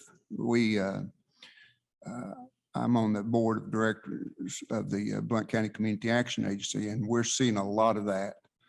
And I don't know if he said anything to you, but we want to set up a network so we can contact you guys, because we can't ask our people to get involved in those things, but we can report them to you so you guys can check on them. So, and I know that we have more than 100 of issues that we're seeing. So, yes, sir. We you may worked want to ask for 116 of those last year. sir. I said, yes, sir. We worked 116 of those cases last year. And again, our supervisors, while multitasking, they took on that responsibility to keep that additional workload off of the other investigators and work those cases themselves. So you may need to ask for 2 investigators? As I previously stated, I mean, if it narrows down, I could give you a long list of stuff that we need and that we could use, but if it narrows down to one thing, that I chose one thing before walking in here today. Mr. Taylor. Thank you, Mr. Mayor. I'm going to go out on a limb. I think you need 2. You're going bargain basement. You wanted 2 years ago. You didn't get any. Years ago they got last year you wanted 2, you got 1. We're already behind the curve. We're already behind the curveball here on this. I challenge my fellow committee members. Fund 2. Fund 2. Because if there's 400 you're working, there's another 400 we don't know about. That's very accurate, and that's a very good point. When you get involved in these investigations, once you do a phone dump or you do a forensic interview and you talk to a child, they identify other victims. I mean, you may talk to a female child, and they may identify the younger male brother who has been victimized as well. So that's an entire other set of circumstances. From my own perspective, I'm asking for 2. When I have my meeting with the individuals in the finance department here with the county, 2 will be my number. Thank you, Commissioner. And I'd like to hear that from you all as well. Because this is unacceptable. It's unacceptable. The numbers are there. I know that it's, and let's be honest, drugs are a contributing factor to all of this stuff. But just as the sheriff's presentation, when he come up and spoke just a minute ago, it wasn't about 5 minutes after he sat down, I got an administrative text from one of my investigators that TBI, DEA, and a task force are coming to, I can't tell you what all of it is, but they're coming to a southern part of our county to arrest a drug offender who is wanted on drug charges and attempted murder. And they're using some specific electronic tools to locate and identify the whereabouts of that person. So exactly what he said, within 5 minutes, I received that text, and there's federal and state agencies coming over here and helping us deal with a problem that he just defined. Conversations I had with the mayor this week, it's those relationships that they give us assistance, but in my words that day, they give us free law enforcement. It's free help. We're just providing them an avenue and a resource, which is us to work with, and we try to facilitate the cases together. do we have the ability, if we are able to get what we really want at our new center, do we have the capacity to be able to provide office space? And A new what? if we're able to get two of these investigators, they would be housed at the. At the CAC, yes, yes. yes, yes, sir. It can absorb that number of people. Yes, sir. Okay, well. Yeah, let's make it asking for two. The numbers would justify it. Well, I know, that's why I said that, but we're already past the projection that you projected. So I don't want to come back next year and hear that we're up to 600. Well, one of the contributing factors, and you heard Chief Clark talk about domestic violence, which domestic violence in Blount County is one of our larger numbers for those type of investigations.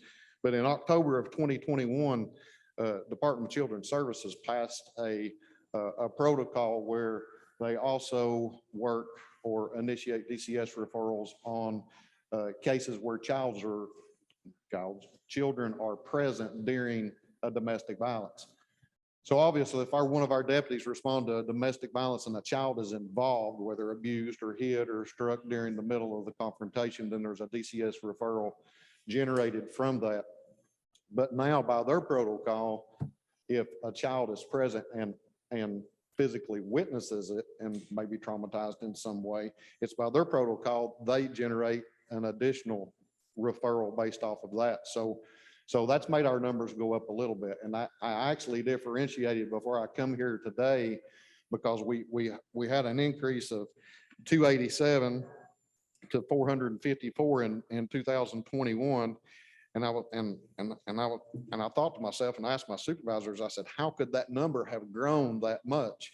And they told me about this new protocol that DCS had. That only attributed to 64 of those. So we still had whatever the increase mathematically, 287 to 454, if that's 170 something increase, there was only 64 of those attributed to their new protocol. So our true increase in numbers was over 100 of true DCS referrals as, past investigations would be initiated. I guess in my definition, I would encompass emotional trauma as child abuse myself. I don't know if it fits the definition of child abuse, but I think that those two go hand in hand. If a child is in a household like that, that's abuse in my mind. So It is, and Commissioner Stinnett brought up APS referrals and DCS referrals and APS referrals are very similar in nature as far as how they're called in and the cases are initiated. But APS referrals are much more difficult to work with because a child's not responsible for themselves. So you can take some of that authority away from them. But when you're dealing with an adult on an APS referral, that's a person that's capable of making their own decisions and they're responsible for their finances if a family member has not come in and went through the proper channels to accommodate some of that. So it does make it, sometimes those become more about services than they do criminal activity. thank you. Yes, yeah, absolutely. If you want to do it prior to your question, Commissioner? Well, I'd like to respond back to your statement there. We're seeing adults who can't fend for themselves being taken advantage, who can't make the correct decisions. Right, correct. So we're not always talking about adults who have the ability to make correct decisions. To go to the sheriff's question, overdoses, and let me get my numbers here. In 2020, there were 239 overdoses countywide. That's not just sheriff's office numbers. There's 239 countywide, and that resulted in 38 deaths. In 2021, that 239 number climbed to 397 countywide. So in 2021, we had 397 overdoses with 64 deaths. And those numbers are actually divided up among jurisdictions. So sheriff's office accounted for 264 of those overdose calls. Alcoa answered 68 of those overdose calls. Maryville answered 65 of those overdose calls. And the deaths were divided and 43 occurred in the county, 12 in Alcoa, and 9 of them occurred in the city of Maryville. So far this year, I don't have March's numbers yet because they won't come out until later this week. But through February, we had already had 40 overdoses and 12 deaths. So the numbers will obviously be higher. Any other questions or discussion? All righty. Thank you. Thank you. Jake, appreciate it.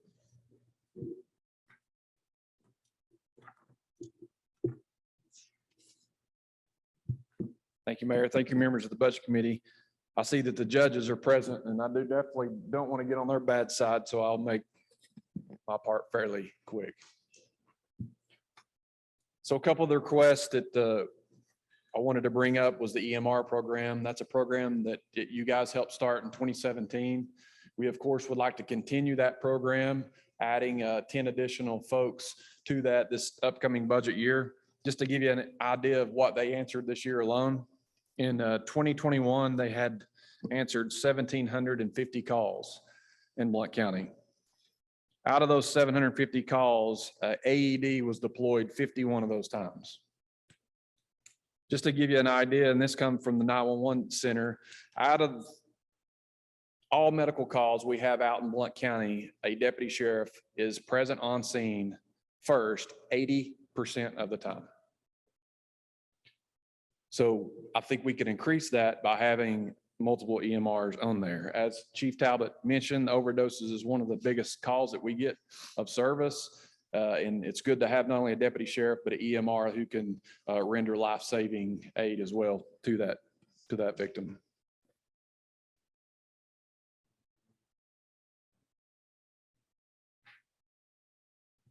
And just a few challenges that we're facing this upcoming budget year that we wanted to mention. The increasing cost, as we all know that we're all experiencing that every day. If we go get gas or go to the grocery store, you can get an idea, but just our gas alone, typically we run about $26,000 a month. Right now, it's about $41,000 a month. And obviously, that's probably going to continue to rise through the 2022 year as well. Cell phone prices have increased. $7,000 a month is typically what we've been paying. With the increase of the contract changing and prices, we're going to be paying $9,000 a month. Obviously, vests and uniforms to equip our deputies and then for the safety of them. And then inmate food and supplies. Typically, we would pay $9,000 a month. Those prices have went up to $12,000 a month and also continuing to rise. So unfortunately, we'll probably be seeing us again in the near future to increase some of our current levels that we have. Staffing, it's been touched on a little bit. I wanted to give you some of the numbers about the staffing challenges that we're faced with. You heard about the vacancies what we've had, but this is what's staggering. Even in corrections and patrol, we've been at full staff within the 2021 year, 100% staff. Just in January to current present time this week, we've lost 22 employees. January till March 25th. Out of those 22 employees that have left, 14 of those employees left for better paying jobs. Out of those 22 employees, 10 of those left for other law enforcement jobs. And this is a part that has hurt us, is that out of those 22 employees, 6 of those employees were EMRs. So not only are we losing the experience levels of deputy sheriff, but we're losing that medical experience as well. And they have been given a supplement, but still wasn't enough to retain them here at the sheriff's office. Something I wanted to mention about the EMR program, not only has it been good and great and successful for us, but when we initially started that, we wanted it to be a tiered program. Basically a $4,000 supplement for a basic EMR certified, $6,000 for an EMT or advanced EMT, and $8,000 for a paramedic. We have fell short on that. So we would like to at least get it in the minutes or get a recommendation from the budget committee to make sure that that happens for those folks that we currently have.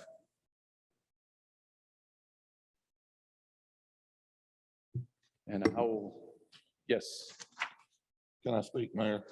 Sure, go ahead. Just talking about the EMRs, I serve on the, as well as other members of the commission, serve on the EMS board. And we were in a meeting, it's been a month or so ago, I guess, in regards to the contract negotiations in regards to our EMS contract that we currently hold with AMR. And long story short, through Don Stallions and his people, there was a company that was hired to compare what we do here with other places like us. And again, long story short, they gave us a presentation, and that is the first thing that came out of that man's mouth.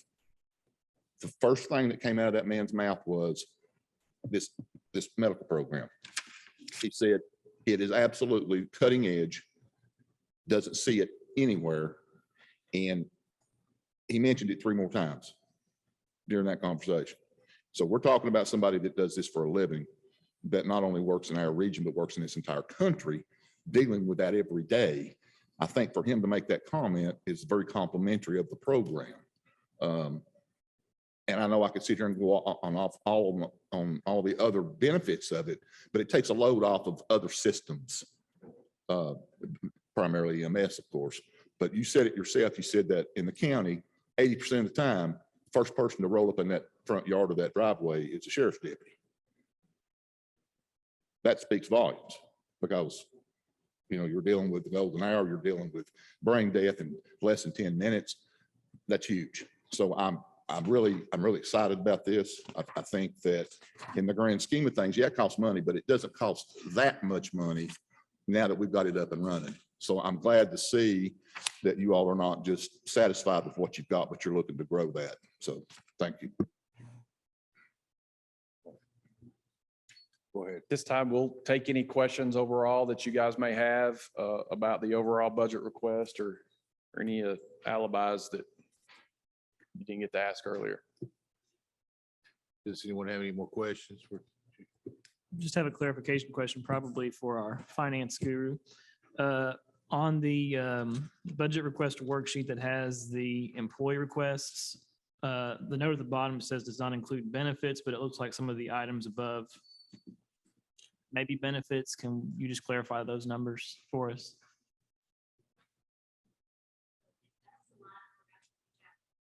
So just mark that out. Okay. That's all. Thank you. Anything else? Thank you all for allowing us to spend time with you, tell us a little about what we do and how we do it. And again, back to Commissioner Taylor, the mayor, and myself, the EMRs, what a great program that is. And I like to close with, we don't do the norm. You can look around, drive 30, 40 minutes, 2 hours, and look around at other sheriff's office. We know how to do it. We're not the norm. We serve the citizens. I ask you to allow us to serve the citizens and protect the citizens. Thank you.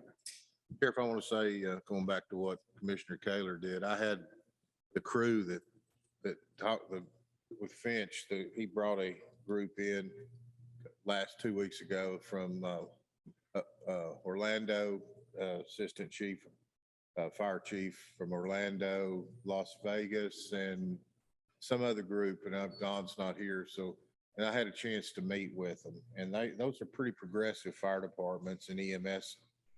Their question was, how in the world did you and the sheriff do? How did you do this? How did you make this happen?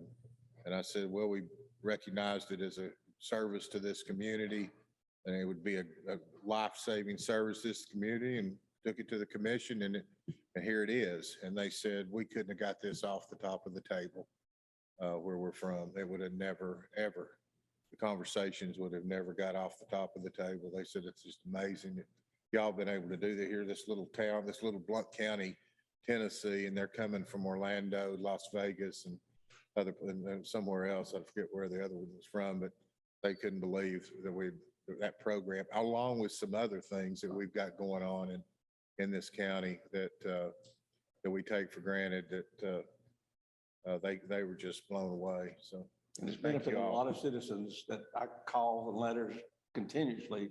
A deputy showed up in a matter of minutes, well ahead of other support staff. It saves their life. I mean, even if someone, I've got calls and letters from people that we weren't able to save, but we were there in a timely manner and did have the tools and to assist and try to. Yeah.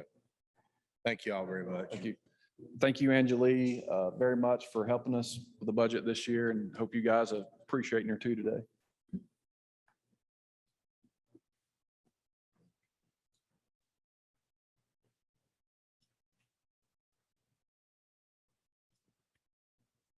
Who we got up next?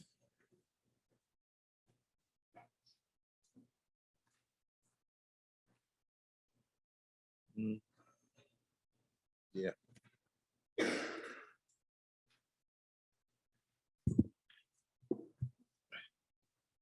This is Chancery Court Clerk and Master. Stephen? I'm Steve Ogle, the clerk and master. Our office is a record-keeping office for the court system where divorces are filed and other domestic cases, probate matters such as the estates of deceased people, general civil litigation. We also are responsible for collecting the county's delinquent property taxes, including operating the annual tax sale. Also here with me is our Chief Deputy Clerk and Bookkeeper, Dorothy McClure. We have basically submitted a status quo budget except for 3 items. About halfway down the page under legal notices and recording costs, we've added in $500. It's come to our attention that if a litigant appears before one of our courts and is deaf, we're responsible for paying the interpreter. So that's in there if that comes up. Next, down under other contracted services, last year we had $45,000 in that. We've dropped it down to $22,000. And the reason why is we have data on 3 different software systems. The Vintage AS400, which is now offline and we don't have access to. We have 1 or 2 years worth of tax information in eGov, and then our new system, Tensus, which is the state-owned software. And that extra money was in there because we wanted to do a data transfer from AS400 and eGov into Tensus. So all of our data would be in the new software. And we've just come to the conclusion that's not going to happen. So the remaining $22,000 that we're asking for, $20,625 of that is the fee for Tensus each year. And then the rest of it is 8 scanner licenses. And then the final deviation is down the next to the last item, data processing equipment. We added in 3,646 in case we need to replace or repair equipment like laptops, scanners, printers. For example, the printer in my office is over 10 years old, still works fine. I don't need a new printer, but one of these days it's going to go down. Obviously, if we don't have to make any repairs or replacements, that would be turned back over just like the deaf interpreter amounts. And those are the only 3 changes from last year. Does anyone have any questions for Steve Ogle? Steve, thank you very much. Appreciate it. Thank you for your time and attention, and have a good weekend.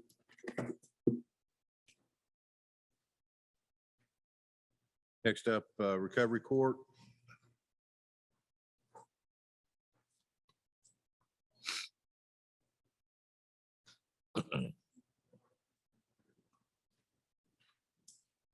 Good afternoon. How's everyone? So our budget is basically pretty much the same as well. We do have 2 increases, or 1 increase, which is to our drug screening supplies. That is in part a lot due to the number of people we serve, as well as the cost of the reagents that we use in our lab, and having to just increase that supply and demand on that. Drug screening is kind of an accountability piece in our program, and the program really doesn't work without the drug screening. So that's the increase on that. I also have some numbers. I did not include it in your packet. I didn't get it pulled until today, but basically just the invoices that we have from accounting showing the cost of a actual supply for drug screens. We just did one in February the 15th. The total was $18,775.79. The reagents for our machine that we got in that supply will probably last us 2 to 3 months. So that kind of shows you the cost for the reagents that we're testing for. So that's like your amphetamines, your methamphetamines, your fentanyl.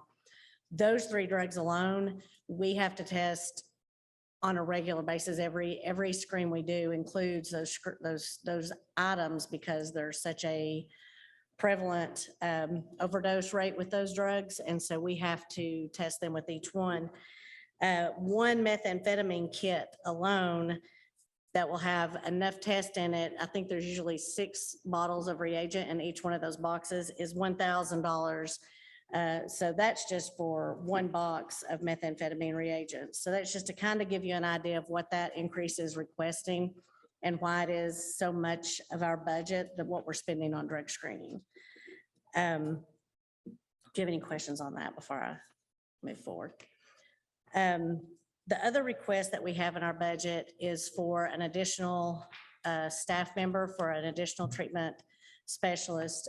In the years past, we've had 3 treatment specialists on staff. These are our licensed professionals who do our individual counseling with the participants that are in our program. In November of this past year, we've been very blessed to keep the same people on staff with our program in the entire time that I've been with Recovery Court.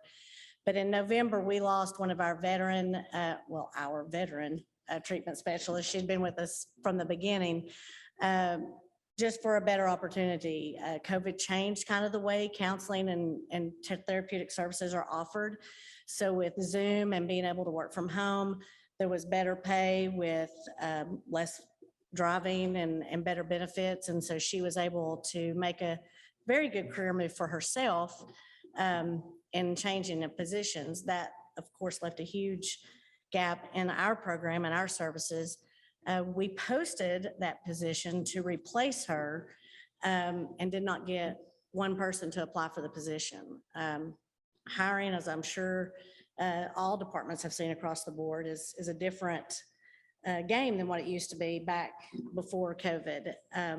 So with that loss, we were able to hire a treatment services assistant, which is not a licensed position, and we've had to kind of rearrange how we do business today in Recovery Court. So now we have 2 treatment specialists and 2 treatment services assistants. And so what the treatment services assistants are capable of doing is they can teach our classes.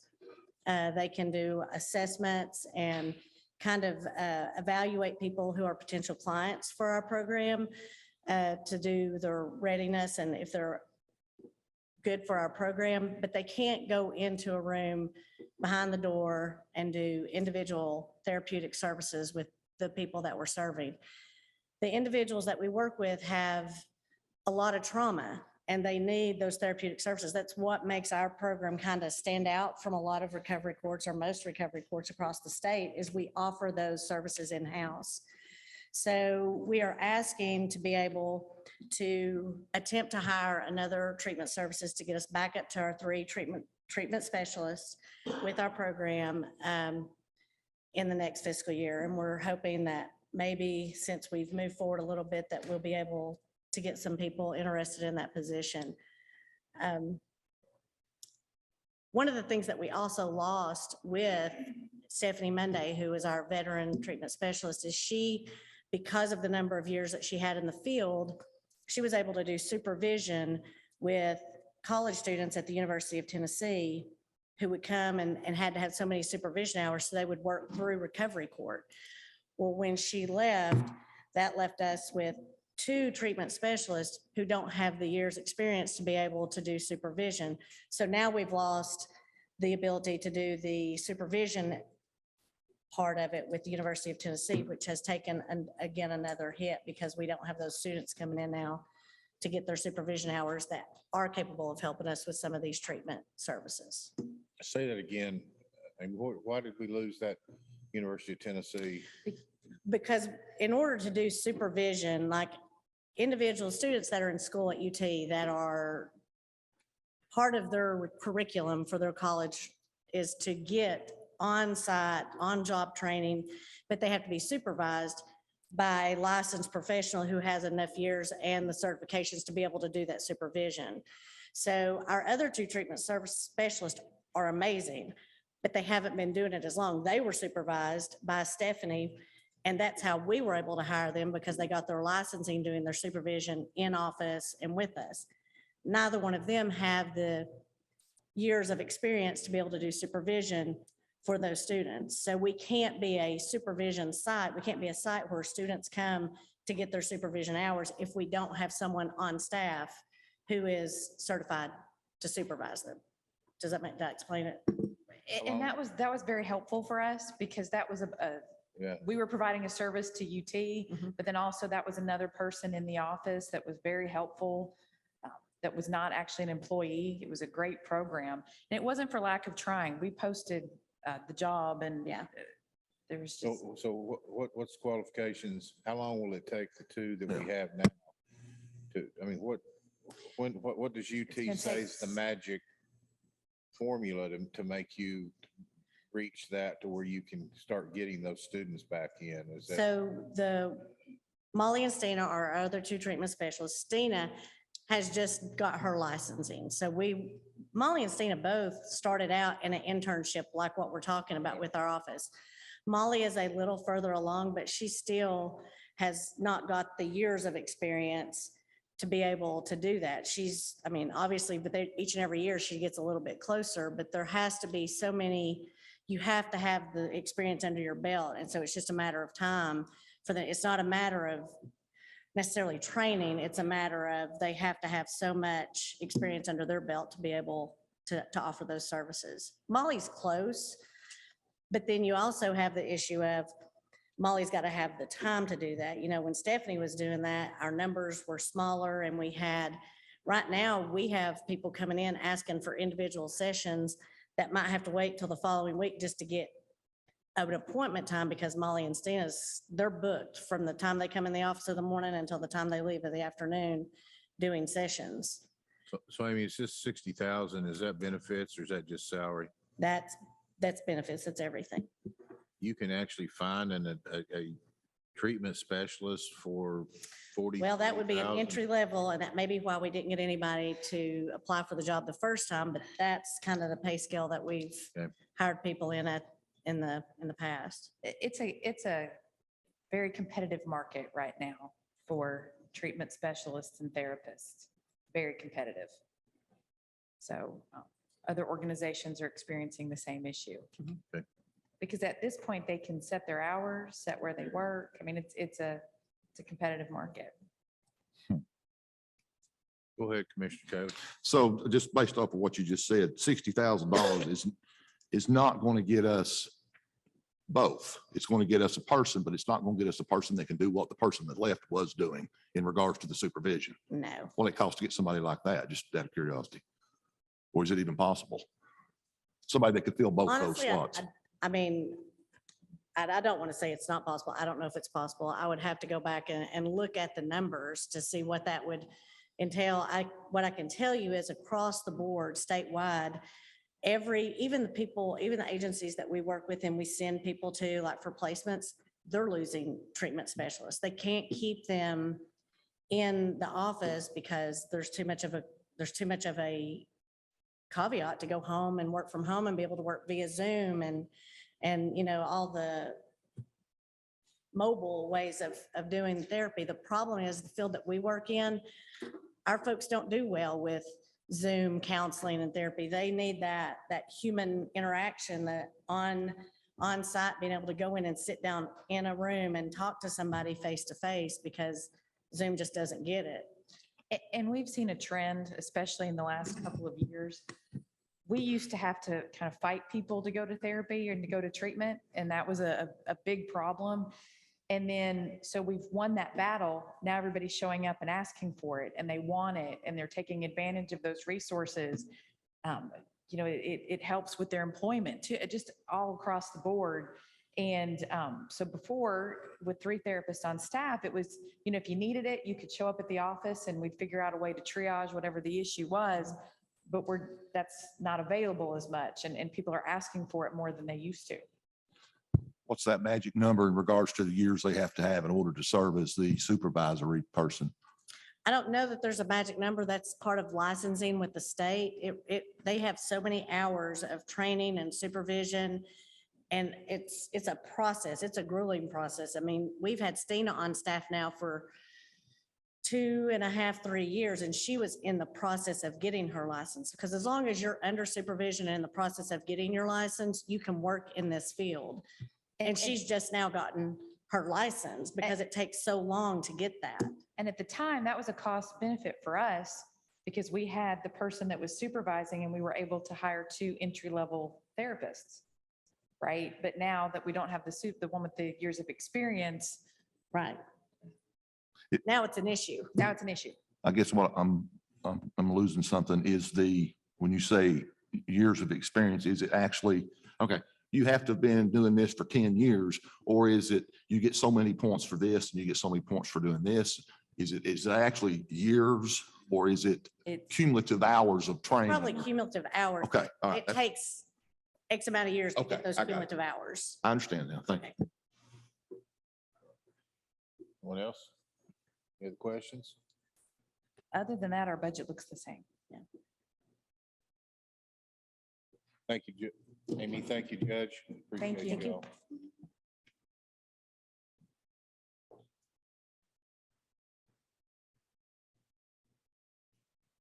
Next up is Blount County Department of Probation, Ms. Joni Surratt.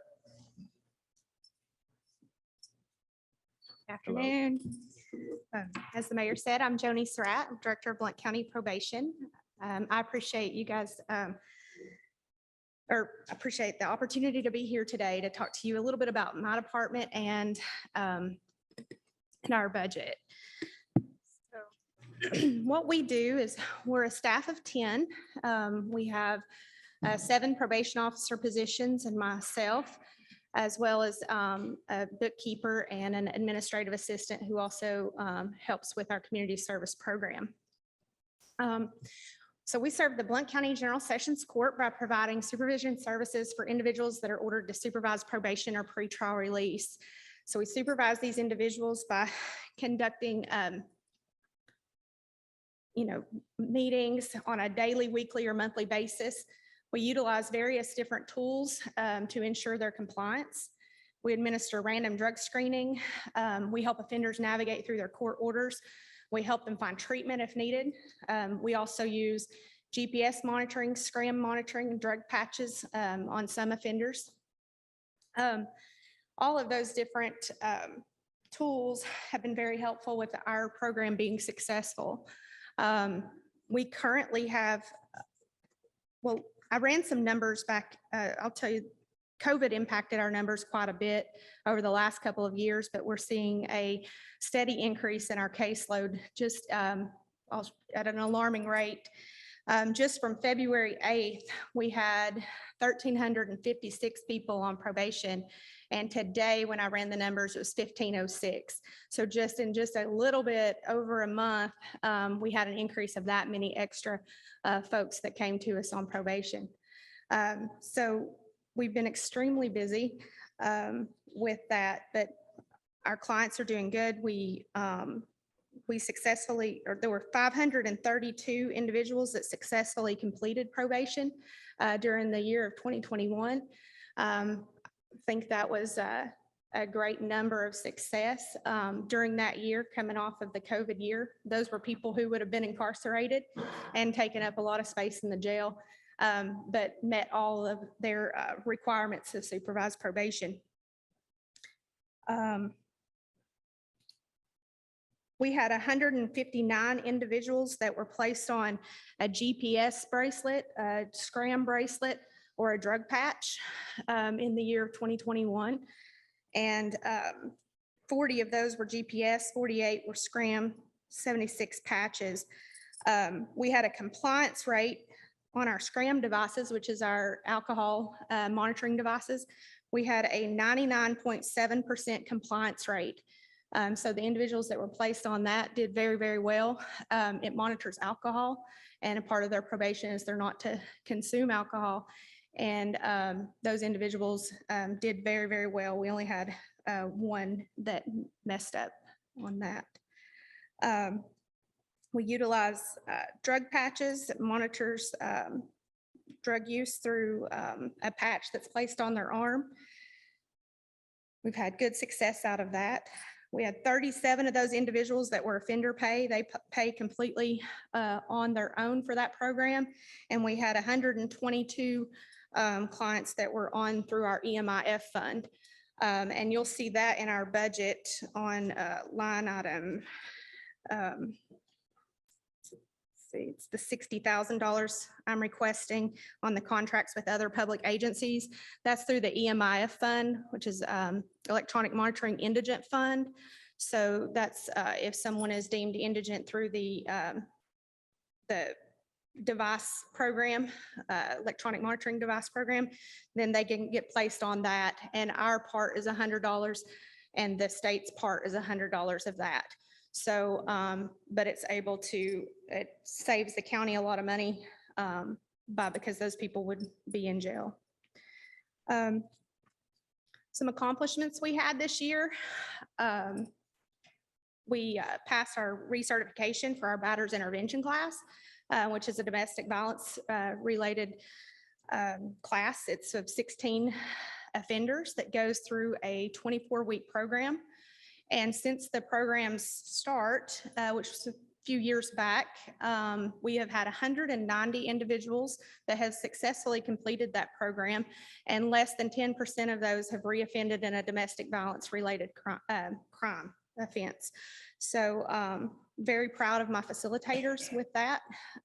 We have 4 currently trained to do that, as well as myself. And we just recently lost an employee to retirement. And so she was one of those that was a facilitator. So I just got one of our other probation officers fully trained to do that during this past fiscal year. So I'm hoping we used to run 2 tracks of that program because it's 24 weeks with 16 offenders. Pre-COVID, we had 2 tracks going. So I'm hoping in this new fiscal year, we'll be able to start a 2nd track of that. Let's see. We were able to have 73 individuals complete the 12-hour DUI school in 2021. And we also run a community service program, which are some individuals that are just assigned community service hours that are not on probation. 74 of those individuals were ordered to that. And as of right now, and some still have time to get theirs done, but 53 of them had completed it at the end of 2021, completing a total of 1,429 hours. 267 of those hours were completed at the Animal Center, which was right here. And then all the other hours, 1,162 were completed at other nonprofit organizations right here in Blount County. So those hours were done by those individuals here.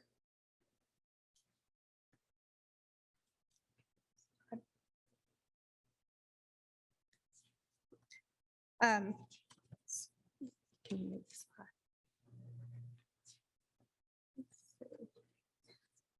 I'm not asking for anything in addition to my budget than what I have in the past, except that we did lose that employee to retirement.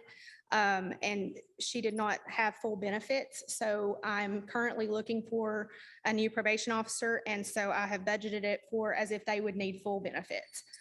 So you'll see a little increase based on the salaries and benefit line items.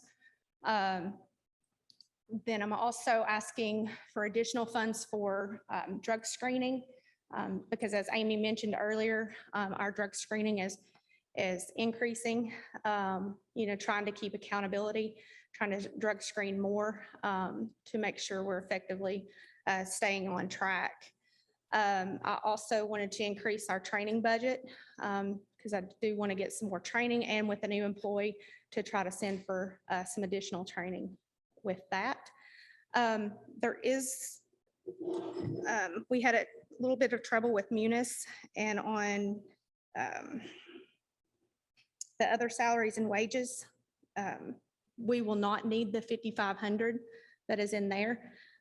We haven't been able to do our driving school. And we've also did a new contract through another agency where we will split funds like we do with our DUI school with Knox County. So we will not, we've reduced a lot of our cost through driving school because we will not have to supply the instructor. So that $5,500 we will not have to use because we will not need to pay an instructor for the driving schools. Since COVID, we had 2 driving schools since July of last year. And we've just not been able to get those back up and running right now. So I don't foresee us having that done in the next few months. But we did carry on with the UI school. It is a smaller amount of people that we're able to physical distance. So we were able to have 73 individuals and that's on track right now. So any questions? Anyone have any questions? Anything? Joni, thank you very much. Appreciate it. Next up, Public Defender. Matt Gardner. We sure they were notified? Have they been notified?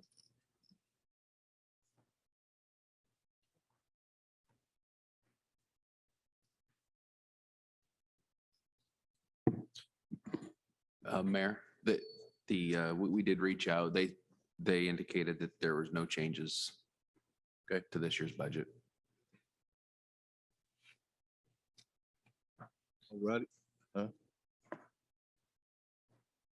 He's with Judge Brewer. Judge Foster and Forster and Amanda May, would y'all please come up? Mayor, if I could interrupt just one more time, I wanted to remind everybody, we kind of have a new group that came in. That little clicker right there, we've had some issues with it, but it should advance your slides should you want to do it yourself. If you don't, Justin's in the back and he's going to do his best to try to keep up. But if you want to control it, it's all yours. I'll try. We'll see how it goes. All right. Good afternoon, Mayor, Commissioners, Ms. Hannum. Thank you for your time today. I wanted to present our budget, who we are, and I know you all have heard me before, so I don't want to belabor the point, but I have a staff of 8, an assistant, a full-time magistrate, a part-time magistrate, Ms. May, who is our juvenile court services director, and 4 youth services officers who are under her supervision. One of our youth services officers, Jill Cusack, is a licensed alcohol and drug counselor, and Charles Johnson is our intensive probation officer. So he does supervise our children who are on the highest level of probation. And what we do is a lot. So we do child abuse and neglect cases. So you heard Chief Talbot talk about the increase in child abuse cases and child abuse referrals. So for every perpetrator who perpetrates a crime against a child, even if it doesn't proceed to criminal prosecution, Department of Children's Services is filing a case in juvenile court. For every referral that we receive because a parent is abusing substances and is availing him or herself of recovery court, they have children, those children are having cases heard in juvenile court. We terminate parental rights. We do parentage and custody and visitation of non-married parents. So not abuse and neglect, but you have a couple who have a child, they're not married, they want to establish co-parenting time, they're coming to juvenile court. We do about 75% of Blount County child support cases, all the Title 40 cases. We do delinquency cases, which are crimes if committed by children, unruly cases, which are things that only kids can do, such as being truant, and prevention services, a lot of prevention services. We do a lot of social work, resource linkage, and of course, we supervise kids on probation. Our accomplishments this last fiscal year, I just want to reiterate, as I did last year, we never closed. We continue to hold court. Our part-time magistrate that you all graciously gave us a budget for presided over 1,000 cases. He worked 2 days a week for the first half of the calendar year of 2021, and he worked 3 days a week during the last half of calendar 2021. The YSOs, the youth services officers under Ms. May's supervision, diverted 480 cases from court. So they handled and provided services to families and children in Blount County of 480 cases that didn't have to come to our courts. We do a lot of community outreach. So again, we have a licensed alcohol and drug counselor that does alcohol and drug referrals, assessments, and counseling for children and families in the community. Intensive probation, resource linkage, where we can help families get to community services such as therapy. Ms. May serves on our top fatality review board. We have staff that serve on truancy boards and our top protective investigative team. We also have, we were lucky to write and receive a grant from the Victims of Crime Act, and we were able to provide some safe, secure, accessible, and trauma-informed spaces for victims of abuse and neglect. If you have not taken a stroll through the second floor of the courthouse, either this afternoon or next time you're in the courthouse, I strongly encourage you to do so. We took old rooms, some were jail cells, and converted them into some really nice, comfortable spaces for children who are victims of abuse and neglect to testify from, so they don't have to come to court. We did it through the services of the grant. The cost of the county was approximately $6,000. We used a lot of elbow grease. We all painted, me included, although I am told that my painting was not up to par. That really, they told me not to do it again. So as far as our 2022, 2023 goals, we want to continue to improve our services to the community. We want to continue to decriminalize the behaviors of children and rehabilitate children so they don't end up in the adult system. And we want to really increase our youth alcohol and drug treatment options in Blount County. And in order to do that, we would ask, my big ask is to take magistrate position that is part-time to a full-time position. And you'll see that as an additional request. That would allow us to expand into a recovery type court for children who are struggling with substance use disorders. Any questions? Ms. Hannah. Go ahead, Ms. Hannah. Okay, thank you. Decriminalize behaviors and rehabilitate children and increase their treatment options. What does that look like, Judge? So that looks like to us asking our licensed alcohol and drug counselor to start implementing more therapeutic services in our community and to offer a program akin to something between intensive outpatient treatment and just individualized therapy services. It would be something we would do in-house, but it's going to take research and training. But we have money in our budget for that. She is a licensed alcohol and drug counselor. It's just going to be a few hurdles, but that is our goal. Okay, thank you. You're welcome.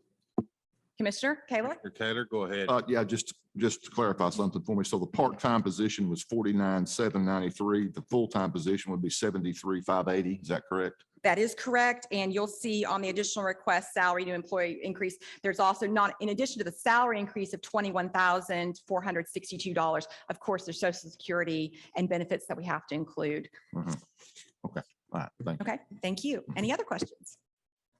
Anything else? Thank you, Judge. Thank you all for your time.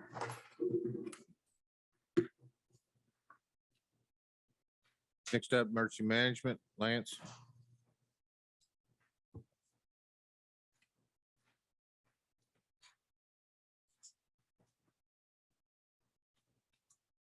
Thank y'all so much. We appreciate the time here. Talk a little bit about what we are. Oh, hold on a second.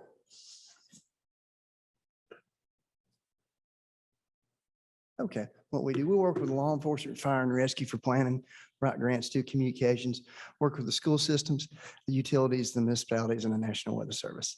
It's something that Stephen and I, my assistant director, we don't take this for granted. It's a job that it's kind of a mission for me and a passion. But basically, I've been in this position 7 years, and it's been an honor. And one of the things that this past year that we worked on was a lot of our, as far as we worked with grants, having trouble with this. Here we go. The next page. There we go. And so one of the things we've been working on is our hazard mitigation grants. And so we've got 3 different grants or 2 different grants we're working on right now. The Alcoa Water Utility, they asked for 900,000 for generators at their water plant. So we assisted them with that. And also the Highway Department applied for 120,000 for Caldwell Road flood mitigation. So we helped them with that as far as getting the plan done so they can apply for those funds. And we are still waiting from that. FEMA Atlanta has all that information, and we're hopeful that in the next, hopefully in the next 6 months, we're gonna hear from them on this. So we also recently applied for 365,000 for 3 trailer mounted generators that we would assign to the Blount County, Maryville and Alcoa Operation Centers. This is just something that they would be able to roll wherever they're needed. We could take them to the different offices or critical facilities at Blount County, Maryville, and Alcoa City. So as far as grant success stories, of course, we had a $48,000 grant, $45,000 grant for our state homeland security program, and we had 31,000 for detectors, carbon dioxide and radiation detectors, another 13 for FLIR infrared monoculars for law enforcement, and then 5,000 for our annual volunteer fire department initiative, and that goes to the Townsend Area Volunteer Fire Department.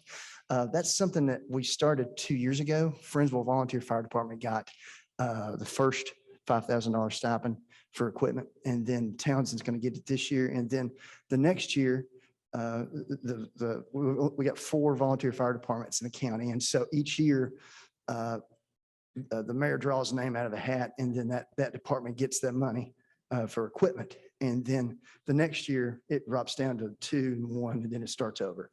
So, but something else that we want to start doing this year actually is whichever department gets that $5,000 stipend for equipment hosts a exercise in the spring. In the fall, we normally have our hazardous materials emergency planning grant exercise, LAPC exercise, but that's the 3 paid departments that have hazmat teams. And so the volunteer departments don't have hazmat teams, and a lot of times they don't participate as much. And so we wanted to create something where they could have an exercise too. And so we're excited. We're going to start that this year, and it'll be something we'll do each year. So it's that grant in particular, the Homeland Security grant, the equipment, if a department receives that equipment and then 10 years later they replace it, then that can be used, reassigned to another department, and that makes the life of the equipment last longer. So that's one of my favorite grants. The Hazardous and Materials Emergency Preparedness Grant, that was 11,900, and that is the hazmat drill money is what we use that for in the fall, and that's something that always brings everybody together, and it's a good program and a good grant. We also, some of the other things we did, of course, we facilitated PPE and cleaning supplies and thermometers for county offices. And hopefully, prayerfully, we're through the worst of the COVID pandemic. But that's something that now we're in the process of getting reimbursed for purchases that we made for COVID response. And so we've got about $11,000, I believe $11,500 is what we've requested in reimbursement. And so we're hoping we'll get that back from FEMA. So that's in the process. Something we're really proud of is our warming center initiative that started about 5 years ago. And this year we had, normally we have about, I'd say 70 people that volunteer from different congregations, and they man the First Baptist Maryville Gymnasium on nights when it gets 25 degrees or colder. And our job is to be a logistics partner to the people that are running this, to Chilhowee Baptist Association Family Promise. And so we let them know when the temperature is going to get below 25, and they with 48 hours notice, they open it up, and from 7 p.m. to 7 a.m. And so we've been very proud and thankful that we were able to do this. But this year we were open a record number of nights. We were actually open 18 nights, and we had fewer people to volunteer because there were so many individuals of different churches that were up in years and just didn't feel confident and safe to want to be able to volunteer because of COVID concerns. So the folks in the Women's Center Initiative, Phil Hoffman and Rick Myers, they do a terrific job. And so we're a part of that team, and we're very thankful and proud that we can help out with that. And as far as the last thing I want to talk about is something that the mayor and I started, I want to say 18 months ago, is the long-term disaster recovery plan. And I guess it was about 18, 19 months ago, we had a video conference with Barbara Joins, and Barbara is the executive director of the Mountain Tough Long-Term Disaster Recovery Team in Sevier County. And they were the team that was created following the November 28th of 16 wildfires that devastated Sevier County and Gatlinburg. And we wanted to learn the lessons, see what lessons they learned. And we wanted to go ahead and create a plan and recruit a team of people so that if we had a disaster to that level, we wouldn't have to kind of build the plane while we're flying it, so to speak, as they had to do. We want to be able to get a lot of stuff out of the way and done. And so thankful to the folks in purchasing. They helped us get our debris management firms and debris monitoring firms recruited and contracted. And so what that means is these are the folks that are going to come in, and if we have something on the scale of, say, a flood of 94 or a snowstorm of 93 or a wildfire of like 2016, and our community is devastated, this plan and the people that are on this, the volunteers on this team, are going to help put us in a situation where we can get the debris cleaned up, do case management for people affected, and hopefully get homes rebuilt. So that's something that we're really excited about, proud of. We got the graphics for this done before Christmas. I had some volunteers, and John Huffman, he helped me with that for sure. And then we actually got the plan written and completed yesterday. So we're really excited about that, because it's just it's a situation where if we pray and hope we never need it. I'll be honest with you. But if we do need it, then we've done the homework and the legwork. So, and then let's see, as far as our goals, we want to recruit a long-term disaster recovery team. So we're working on that. We are still in process of upgrading our inventory system with Google Drive. Now that we've got the long-term recovery plan done, I want to work on that and focus on that. We are assisting in 1.3 million in hazard mitigation project grant applications. And we also have about 120,000 in emergency management performance grants, state homeland security program grants, and hazardous materials emergency performance planning grants. So that, and those are the 120,000 number. That's pretty much, those are the three grants that we manage every year on an annual basis. We're still working and talking to the folks at Brookfield. They want to get cell phone towers on their dams at the tail of the dragon to improve first responder communications, but that's kind of hit a snag. And so we're working with them, but it's a matter of trying to recruit a company to come in and provide that service. And again, we're continuing to facilitate our response as far as COVID-19 and getting personal protective equipment to everyone involved in county government. And then we're also, again, we're going to facilitate our full-scale and tabletop exercises in the fall. And again, the new spring exercise for volunteer fire departments. So that's what we're looking at. It's, as far as the numbers, it's pretty much a status quo. We're not asking for any capital investment at this point. We did think that we were going to have to buy a new county vehicle, but the folks at the sheriff's office garage, they were able to get it, pretty much rebuild the vehicle, and it's running just like a top, like new. And so we're not going to be requesting it at this point, but that is a capital expense at some point, but not this year, we don't think. So, but with that, I'll take your questions. Any questions for Lance? Got one. Go ahead. Going back to the warming centers, what's the normal attendance? That, talking to Phil Hoffman, he says normally between 10 and 15, sometimes as many as 18. And they've actually got 2 staffers that are staying the night, so the church members don't have to stay the entire night. We were having problems with that because that's a big ask, big request to ask people to spend the entire night. So yeah, usually between 10 to 15, sometimes as many as 20. Does that include meals for them? I mean, they get to eat while they're there? I'm sorry? meals? They get Oh, to eat? yes, sir, they do. They get a meal. And that's something that Phil was saying that happens often is they'll come in for a meal, but they don't trust anybody and they won't stay for the night. So they sleep in their car. Thank you. Yes, sir. Anything else? Thank you, Lance. Appreciate it.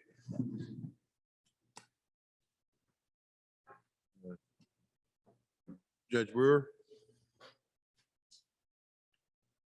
Judge Hedrick? Judge Jarios? Okay.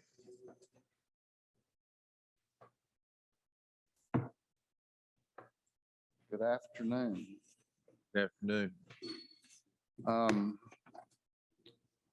Based on my knowledge of the folks on this committee, I know that y'all thoroughly perused our presentation. I'm not going to belabor too many points other than to say thank you for having us. Our operation budget, we have a request. Oh, yeah. You wanna run that thing? Anyway, our presentation is similar to what we've done in the past. We try to go line by line, explain to you what we're doing, what we do and why we're doing it, how this thing works. And we try to show it in several different ways. We try to show it in color. And then there's our pie chart that we always do. It's pretty cool. Anyway, on the operating side, we're requesting an additional $200 in line item that says communications.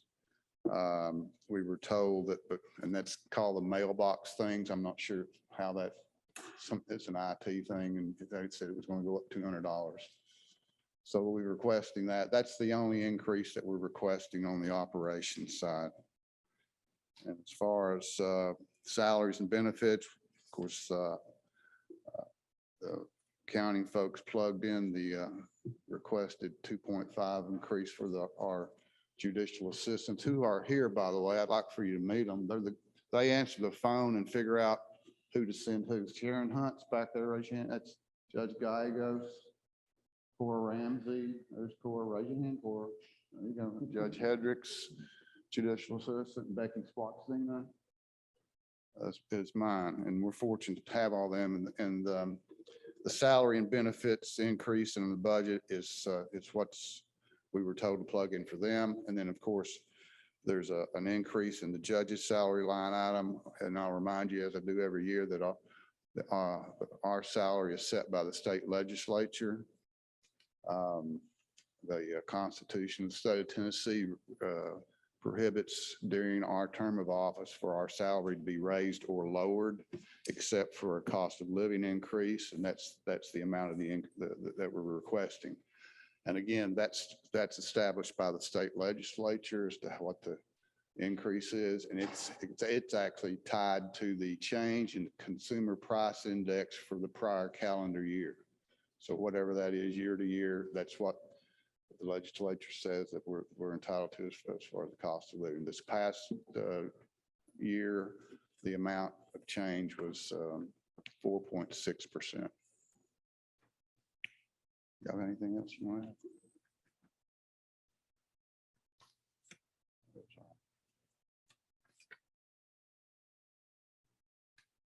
Y'all have any questions?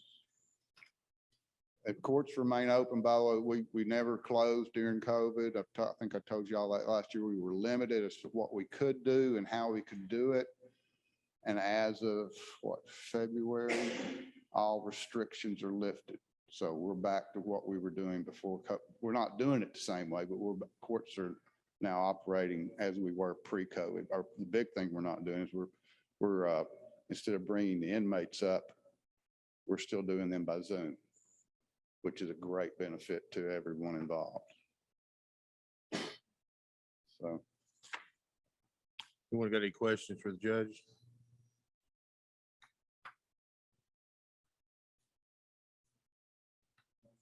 Okay. Judge, thank you. Thank you. Appreciate y'all.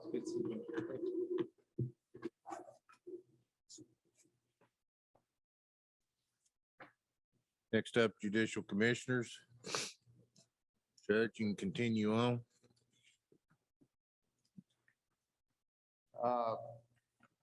Again,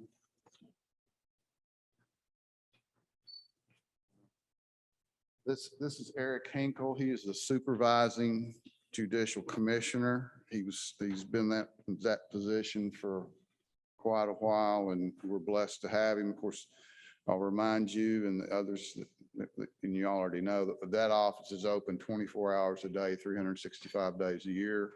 Someone is available year round, 24 hours a day to for any officer that needs a warrant issued, for any individual that's, in need of assistance for an order of protection.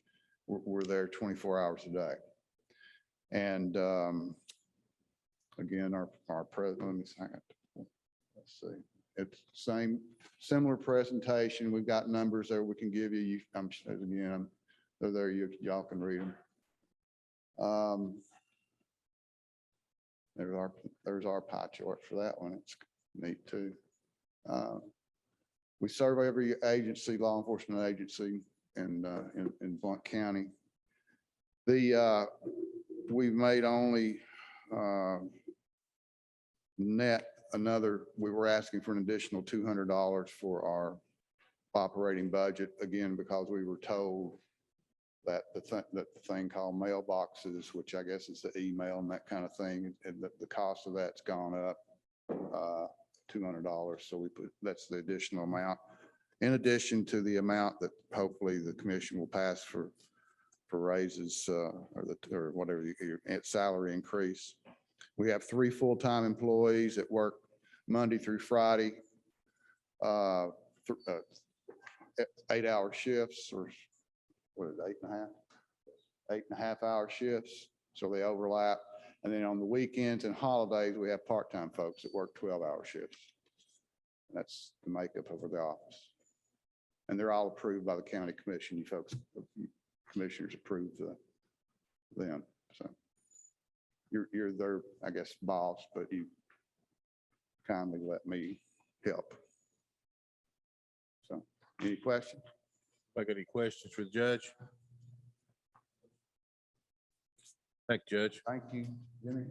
Yes, sir. Next up, 911, Mercy.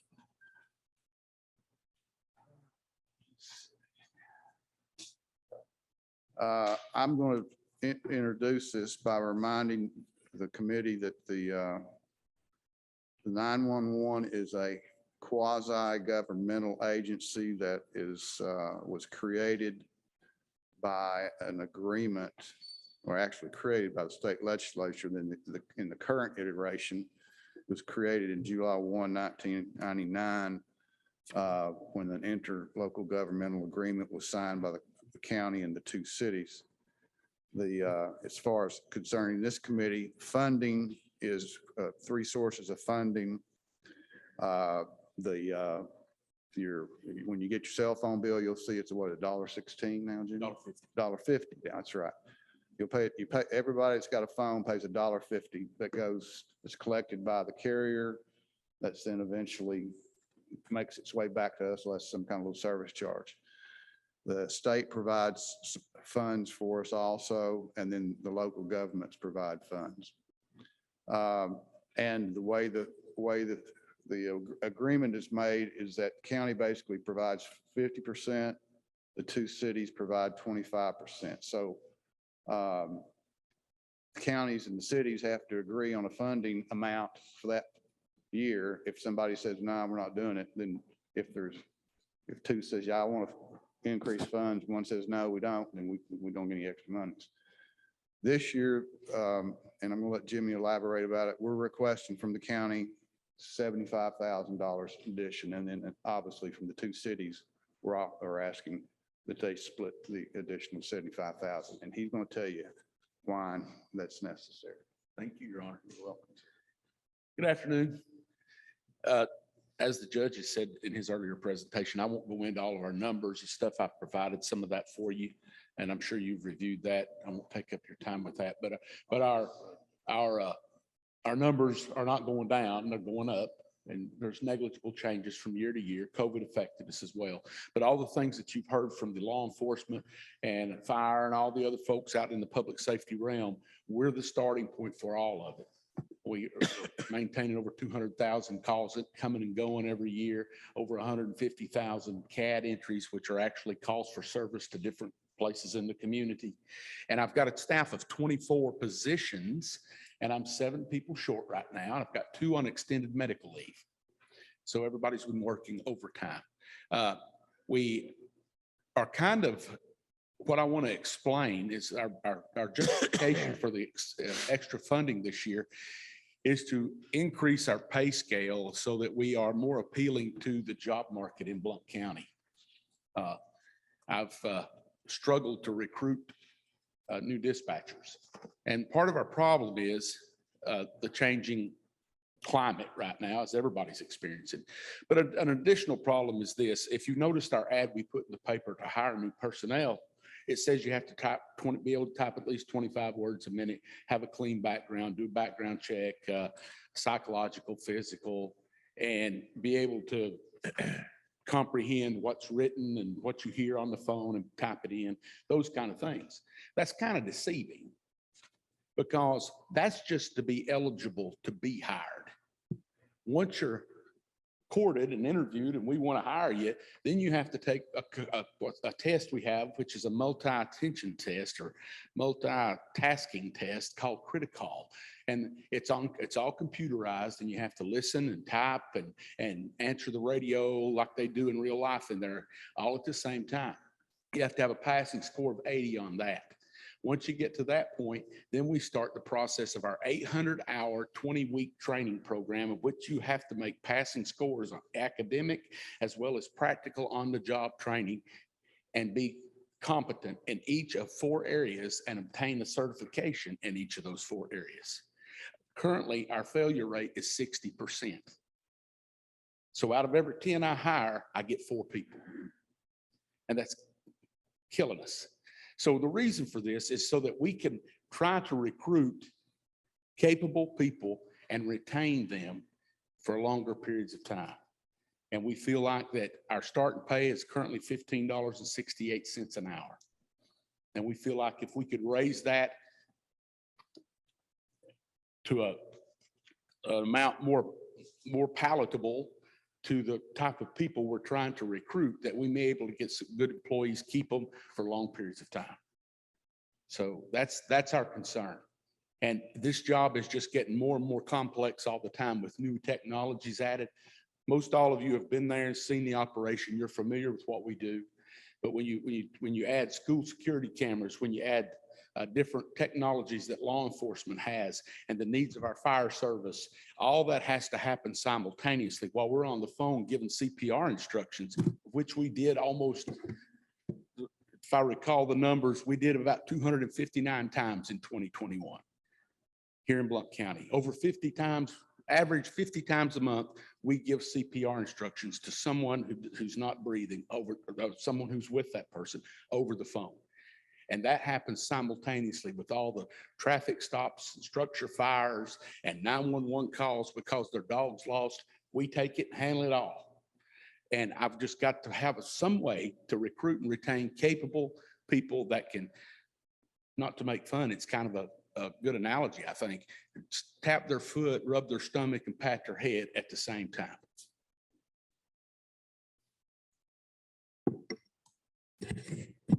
So we respectfully request an increase this year to be able to try to. And we haven't had an increase from the local government. 17, 18, Your Honor.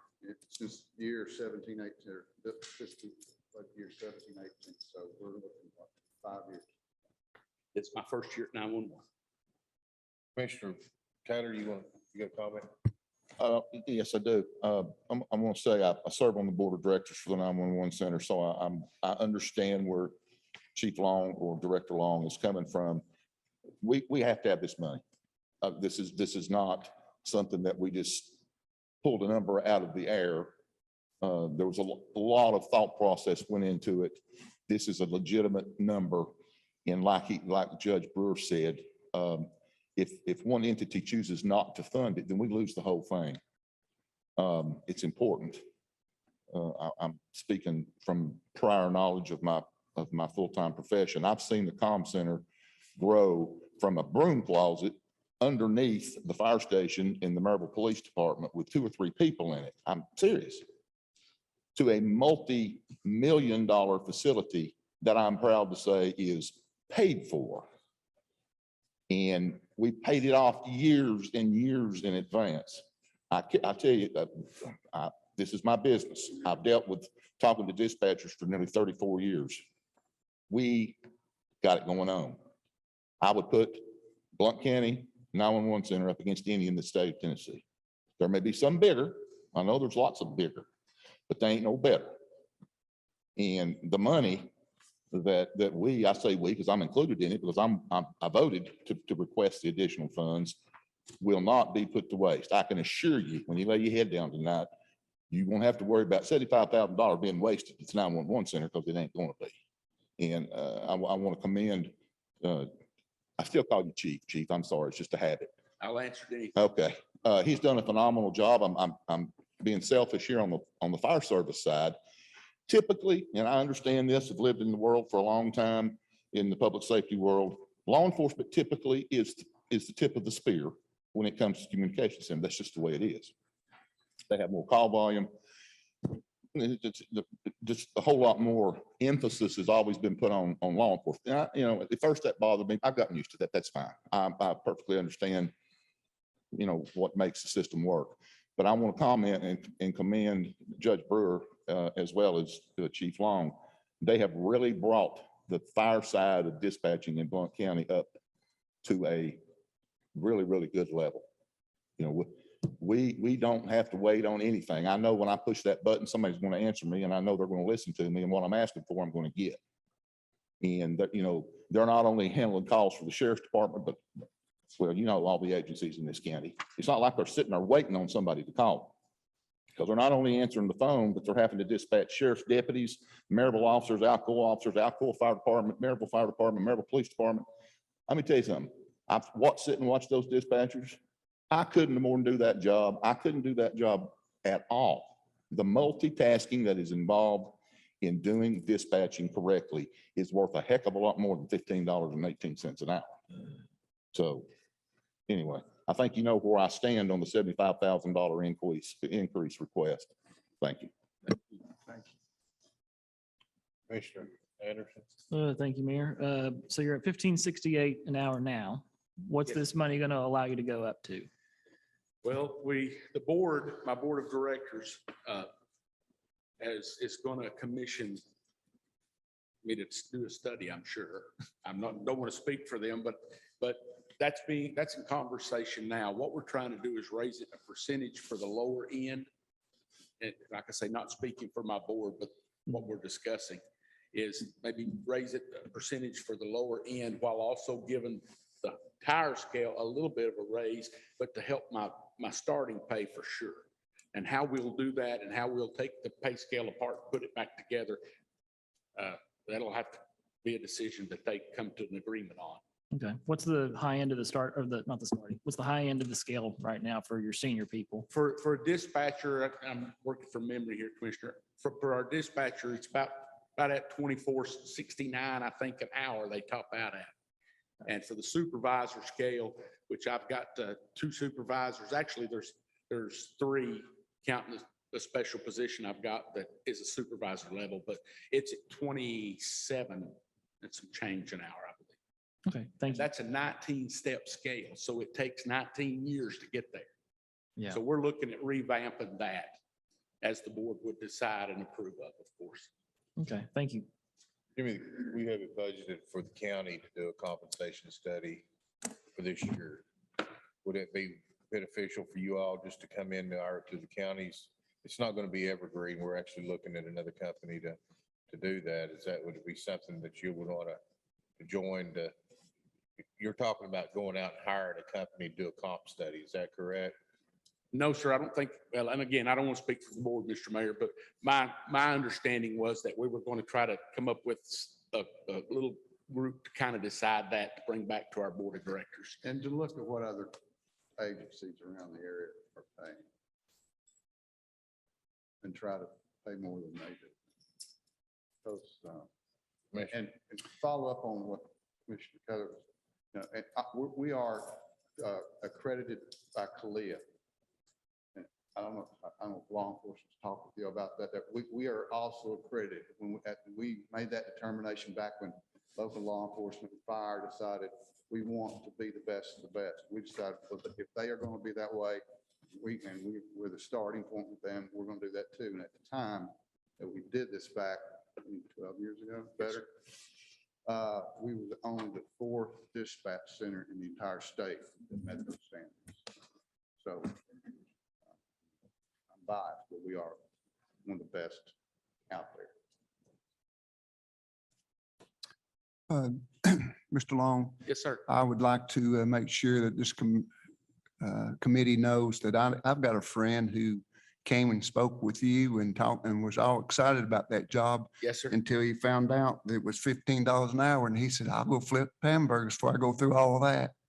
So he was very overwhelmed with the training that had to happen. Yes, sir. Thank you, Commissioner Stanley. It's extensive. I think I put in my comments there in the paragraph on the bottom of the second page of our justification that I've received emails back, well, what's your pay from potential employees?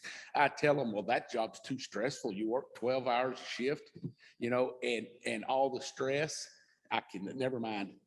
So that's kind of where I'm at. And it's just, I've actually gotten a little nervous in the last 3 months with 7 people short, working everybody overtime, coming out of COVID. And it's just, it's a tough situation. So we're hoping that this will make a big difference. Ms. Hannum, go ahead. Yes, Mr. Long, I was just wondering if with the current trend of landlines being turned in and everybody using cell phone use ma'am. only, have you been able to determine whether or not it's impacting your budget at all yet? No, that did happen back around 2012, Your Honor. Right. When the changeover, because the state hadn't put any plan in place to collect revenue from the cell phones at that time. But since that time, they've corrected that through legislation. And now 911 is benefiting from both sides. Okay. There's an initiative now to try to start, and I'm not saying I'm a part of it, I've just heard about it, start adding a fee for these things that you can answer on your watch, but they've not done that yet. But no, we've leveled out revenue wise from the surcharge coming in from phones. We're doing good. And we take texts now too. You can Yes. text us. You don't have to call us, you can text. Yep. And that's a big push across the state, and a lot of districts are not doing it yet. And there's some special interest groups out there really getting on the legislature, wanting them to push to make it mandatory. So we're way ahead of the game there. Commissioner, go ahead. Just a quick question on texting, since you brought it up. I saw the numbers. When did you start in 2021 taking texts? Was that, When it was what? when did you start in 2021 taking the texts? When did we start taking text? Yeah, June of 2020. June 2020? Okay. Any other questions? Brian?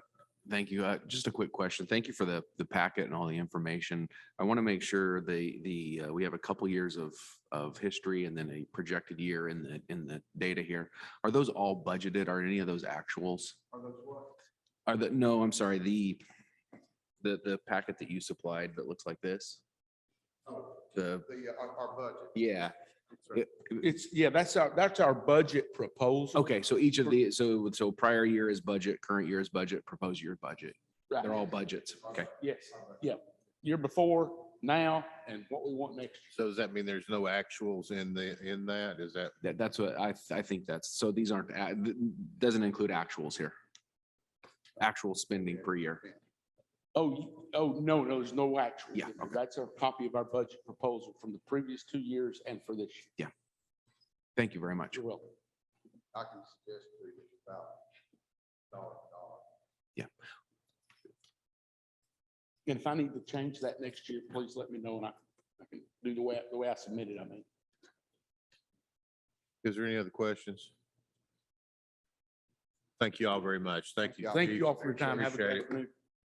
Fortunately, I'm a fast talker, so hopefully I will I won't catch you up, but I will help speed the process up.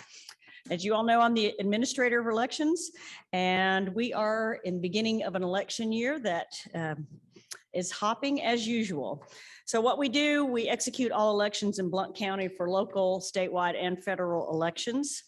We maintain our voter database. We're probably approaching 92,000 registered voters right now.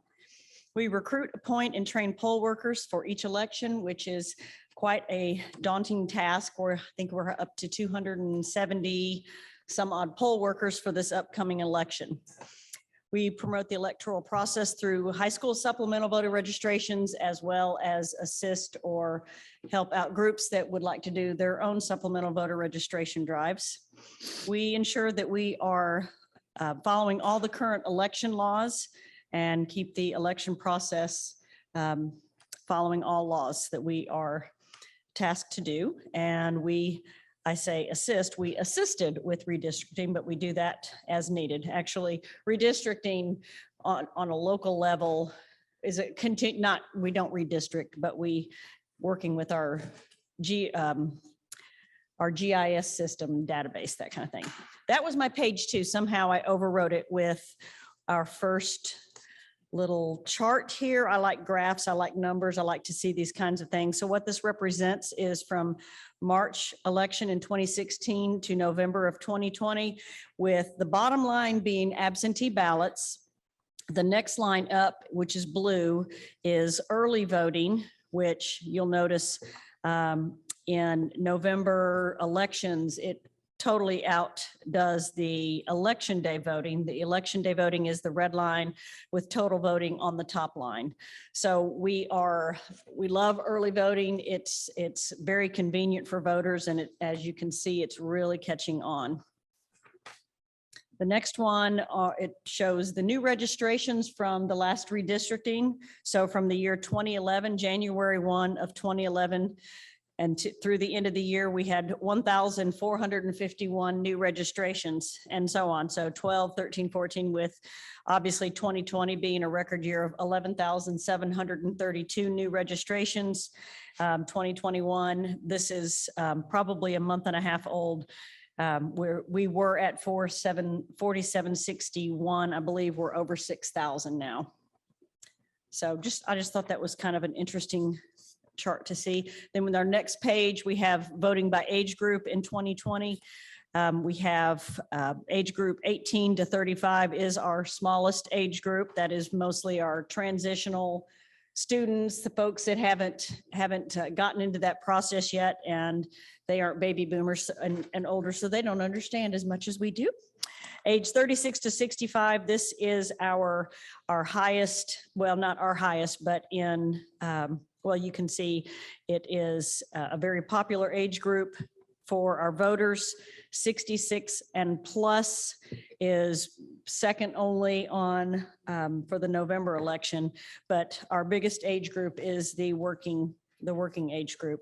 And then the last one shows the voting by gender in 2020, and men typically like to early vote less than women. Women like to early vote more, and that just holds true for every election I've ever checked the numbers on. So men like to wait till election day more than women. So it's not a huge difference, but it's just interesting.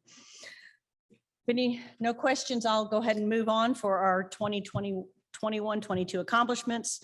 Of course, in the year before the election, we are already beginning to plan for this. And as far as, well, just about every detail you can imagine, we also manually went through our voter registration filing cabinets.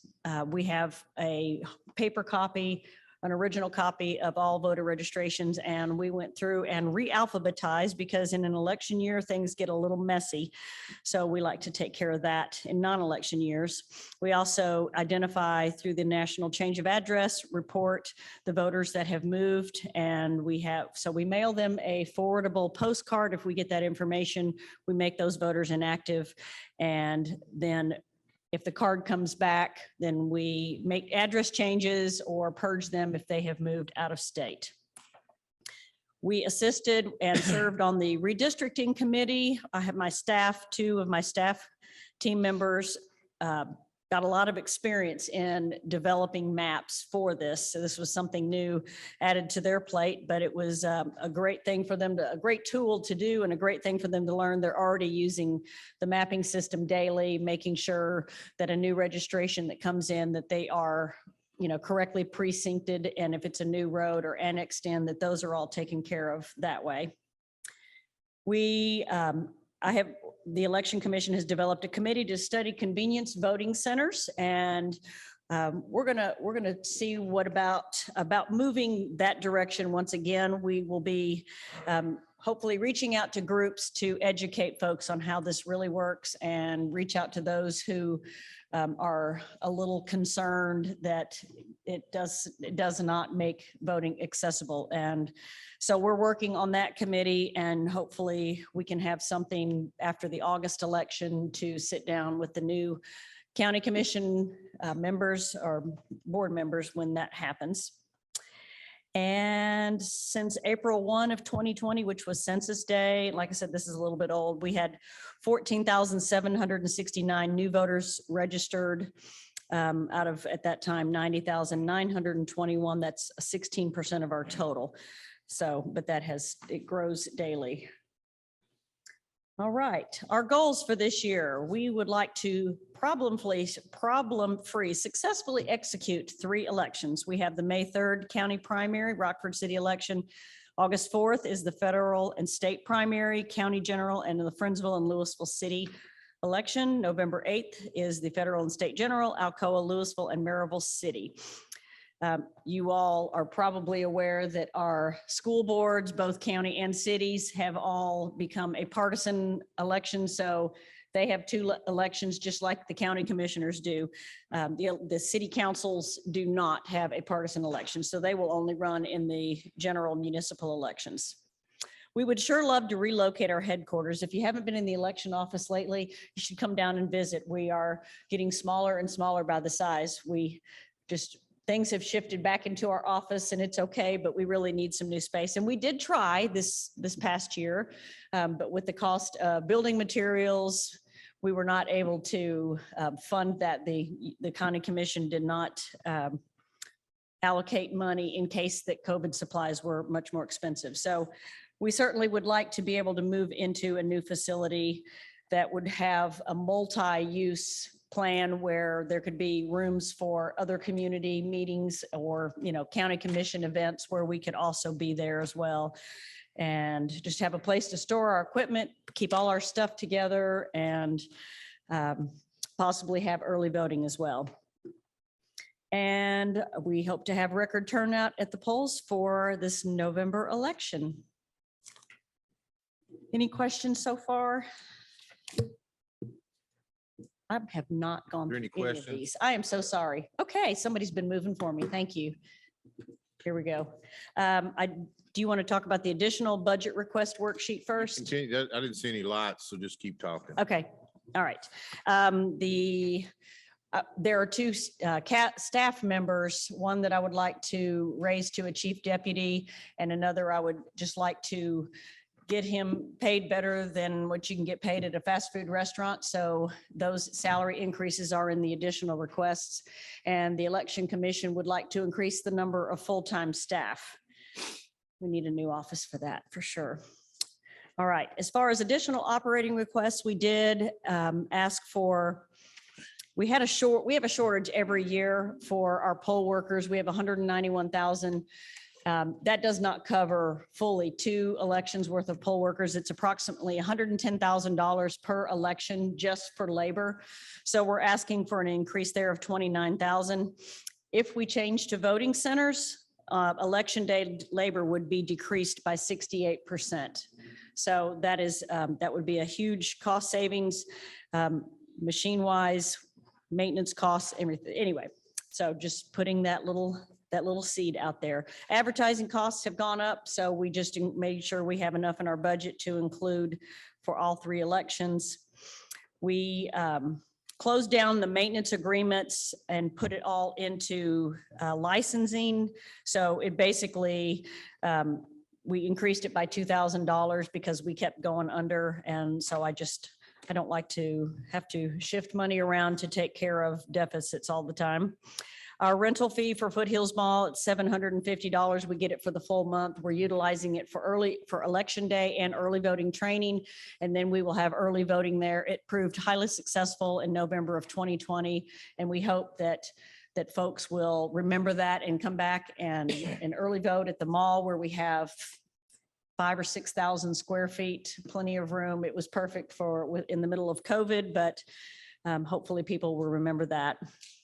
And I just had a $200 increase for the cost of gas for our rental trucks that we have to rent in order to move our election equipment out to the precincts and back to the election office. And that is, those are basically the changes other than the ones that are out of our control. Any questions? One of the questions for Susan. Susan, thank you very much. Yes, sir. Thank you all. Next up, Public Library, Manny.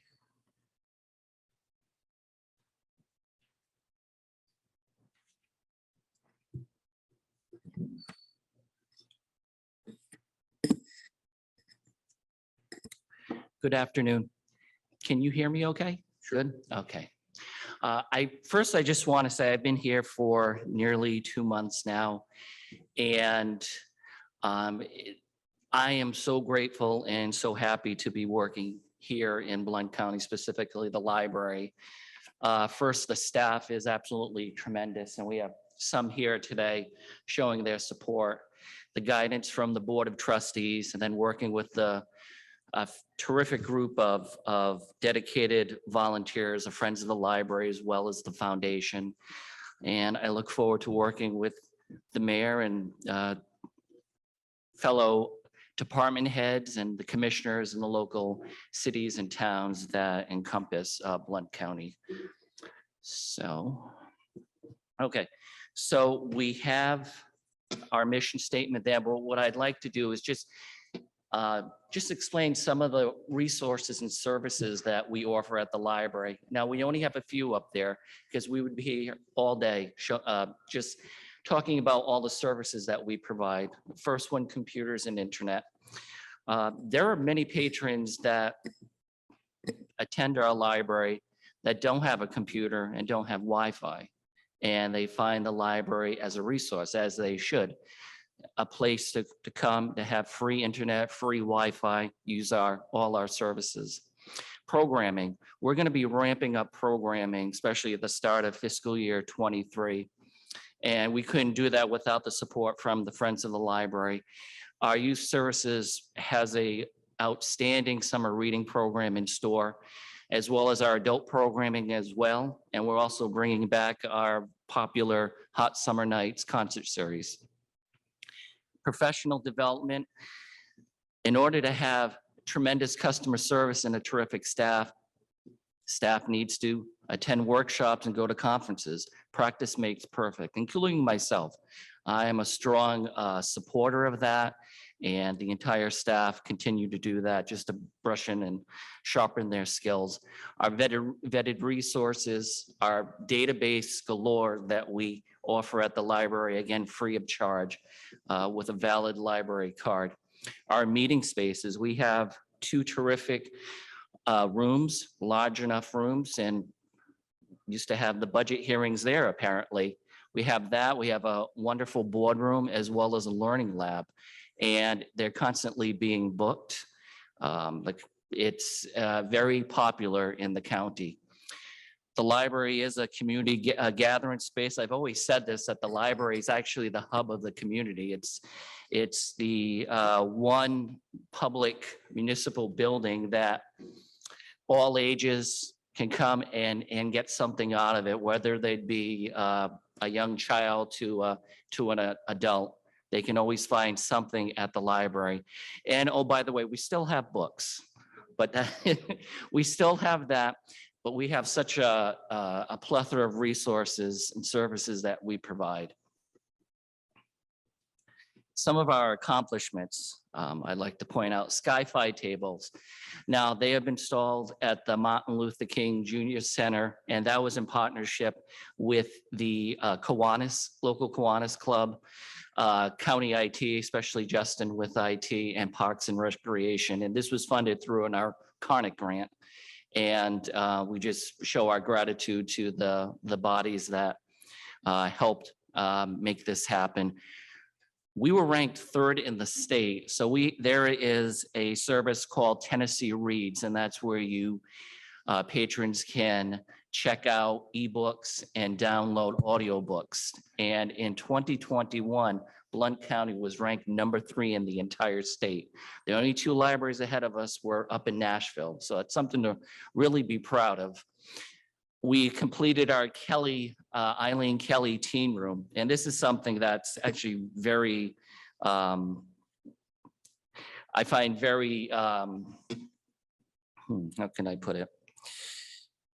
This is very passionate about for me, for the teen room, because it seems to be the teens appear to be a group that kind of gets lost in the shuffle. We have plenty of resources in areas for children. We have plenty of resources in area for adults, but the teens kind of get lost in the shuffle at time or slip between the cracks. So I'm very happy that we have a teen room for the teens to come, a safe place. They can come, they can play video games, they can watch TV. And what's important with the teens, they are our future scholars and they're going to be future voters very soon. So I think them having a good relationship and a good experience at the library is paramount. Again, I mentioned reinstatement of programming. We're going to continue that. You'll see that in fiscal year 2023. Our curbside service is extremely popular. We still have that. It started up during COVID, when COVID started, and we are still continuing that service. We have new signage in the Learning Lab, which is right adjacent to the library, as well as our book return. We won an award for FY22. We won the Back in the Fold Award, and that was from Unique Management. And that was recognitions of small libraries in the South where they got back in the fold. They were able to utilize and continue library services and have good relationships with our patrons. Our cafe and meeting room revenue streams exceeded our projected budgets. And I do want to point out the cafe, and Chelsea is here and she runs the cafe. So the Board of Health came and inspected and we get a perfect 100, which is amazing and something we should be, and Chelsea, very proud for all the work she's done. So we got 100 with that. So that's something that we're all happy about. Now, this is something, and again, I've only been here for close to 2 months, and Anjane, our deputy director, and then Anna, our executive assistant, they're the ones who came up with these numbers, which I find really, this breaks it down. So you can see by cities and towns within the county, the number of card holders, and then we broke it down into adult and juvenile.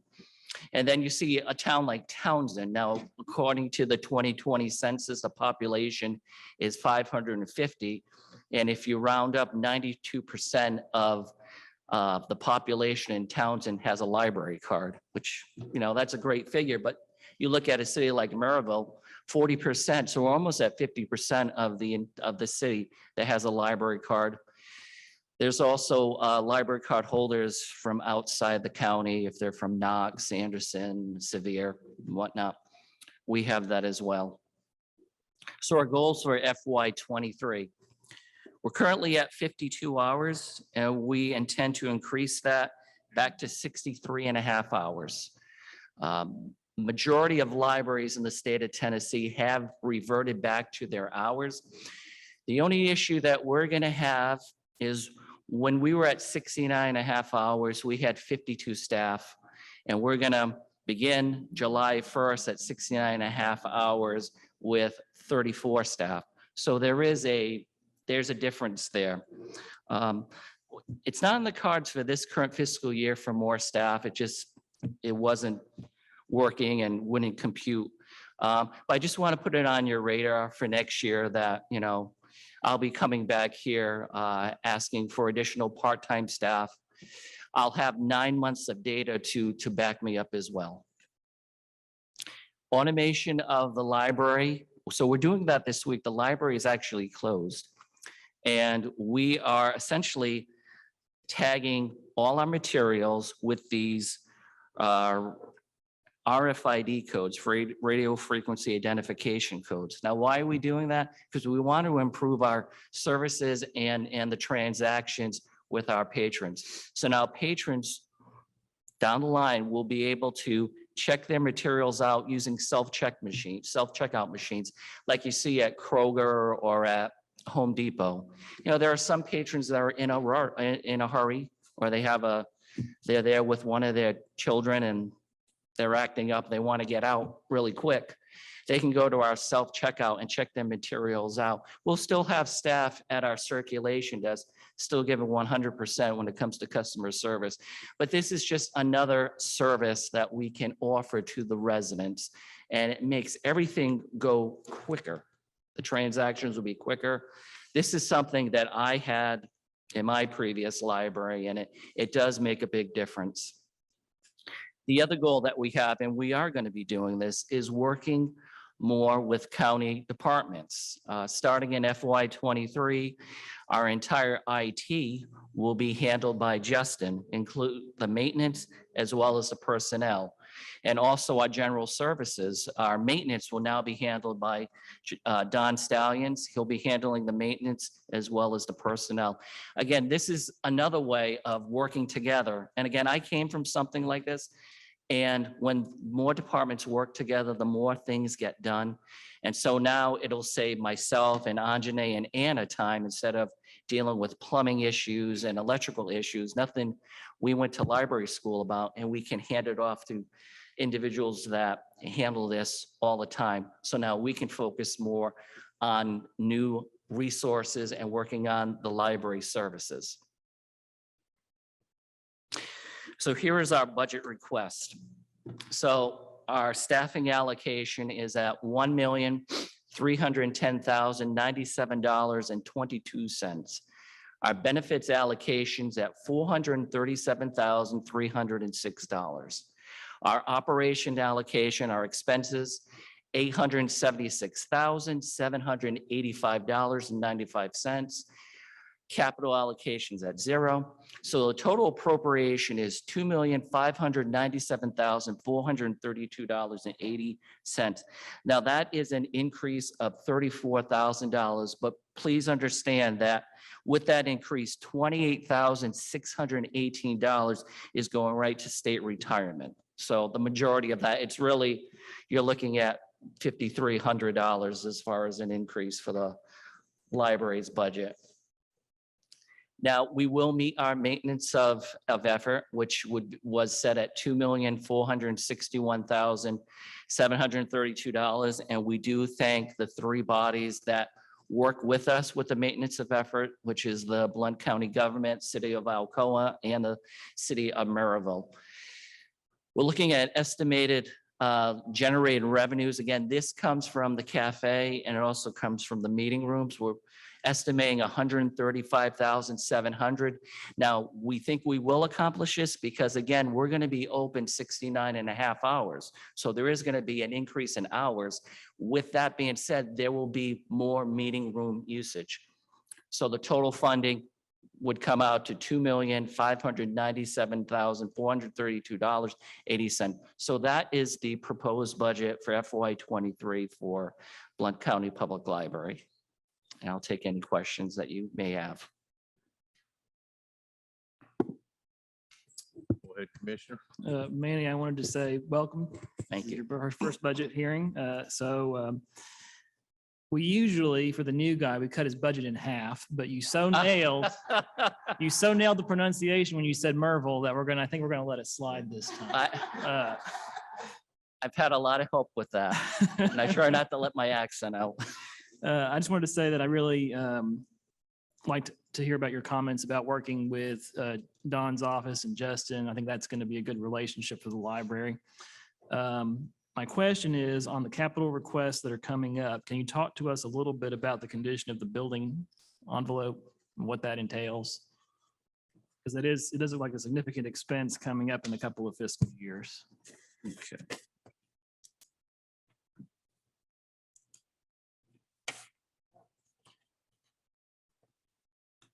I'm going to actually turn this over to Anjane if you don't mind.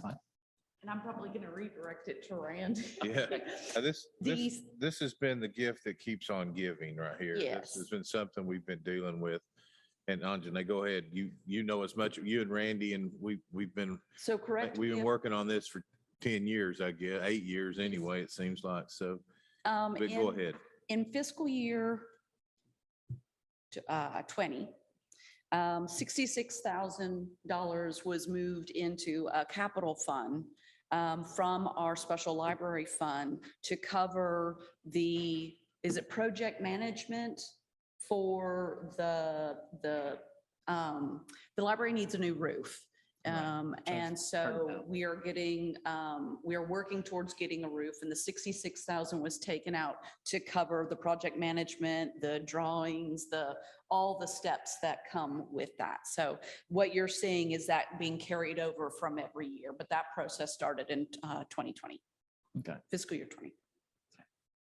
We've been working, it started with small things that just seem to be happening with the overall, not just the envelope of the building, but just our chiller units. We had to replace the chiller units. If y'all remember, we paid for that. And the roof itself has got some structural things that have led to some windows that have leaked and it's one thing, you find one thing and you see what it has contributed to the other deterioration, and then you find that and it goes, oh my gosh, then it's contributed to that to others. So there's quite a bit of work. I mean, we have a capital plan in place that we've worked with Anjane and I'm sure Manny has looked at this. We've been working on this for quite a while. Don't you agree, Randy, that this is the gift that keeps on giving sometimes? To Anjane's point, we're due to have some drawings back to where we can go out for bids on the roof sometime around mid-May is what C2RL update has indicated. So be careful what you pray for, you may get it. Okay, thank you. But if I can say this is not anything we can, we've pushed it, it's been pushed further than it should have ever been pushed. It should have been fixed a long time ago. And we've got this now, guess what? We're going to have to fix it. Things have got to be fixed at that library. Okay, thank you. I'm sorry. I mean, I didn't mean to, it just seemed No, like we've talked about this every year for 12 years now. So it's No problem. So I'm just used to it. Does anybody have any questions? Does the library have a they have a rainy day fund balance of reserves? Not a rainy day fund balance, we have a special library. How much is that? The special library fund balance, I think has over 600. It's about 800. I thought it was around 800,000. And it has stipulations on what it can be spent for, I'm assuming. Okay, okay. So when we purchased the chillers, the chiller funds, which was an additional. It is. It That is. came out of the special library. Okay, okay. All right, thanks. Well, one more thing. $850,000 do we have $850,000 do we have that money to replace the roof? We've got, it's in part of the capital plan. We set aside a portion of our capital. Okay, fund. okay. That's why I didn't see it in here. I was confused. Okay, that answered my question. Thank you. This building is our building. This is the county's building. And as such, but Maryland Alcoa do Yes. help with all the maintenance on it. But as like Manny said, we have now taken over the maintenance of the building. Dawn and Denny and them are going to be taking care of the maintenance of the building. And as such, I want to treat it like we have this building and the operations center. We got to fix the buildings and we got to get them. Yes. Well, no, will it come out of our capital plan, Randy, or will it be part of Fund 189, the 3 cents that we set aside was to go for our portion of the roof replacement. Maryville and Alcoa budgeted their portions as well. 189. Any other questions? Anything else? Anything? Manny, thank you very much. Thank you, Mayor.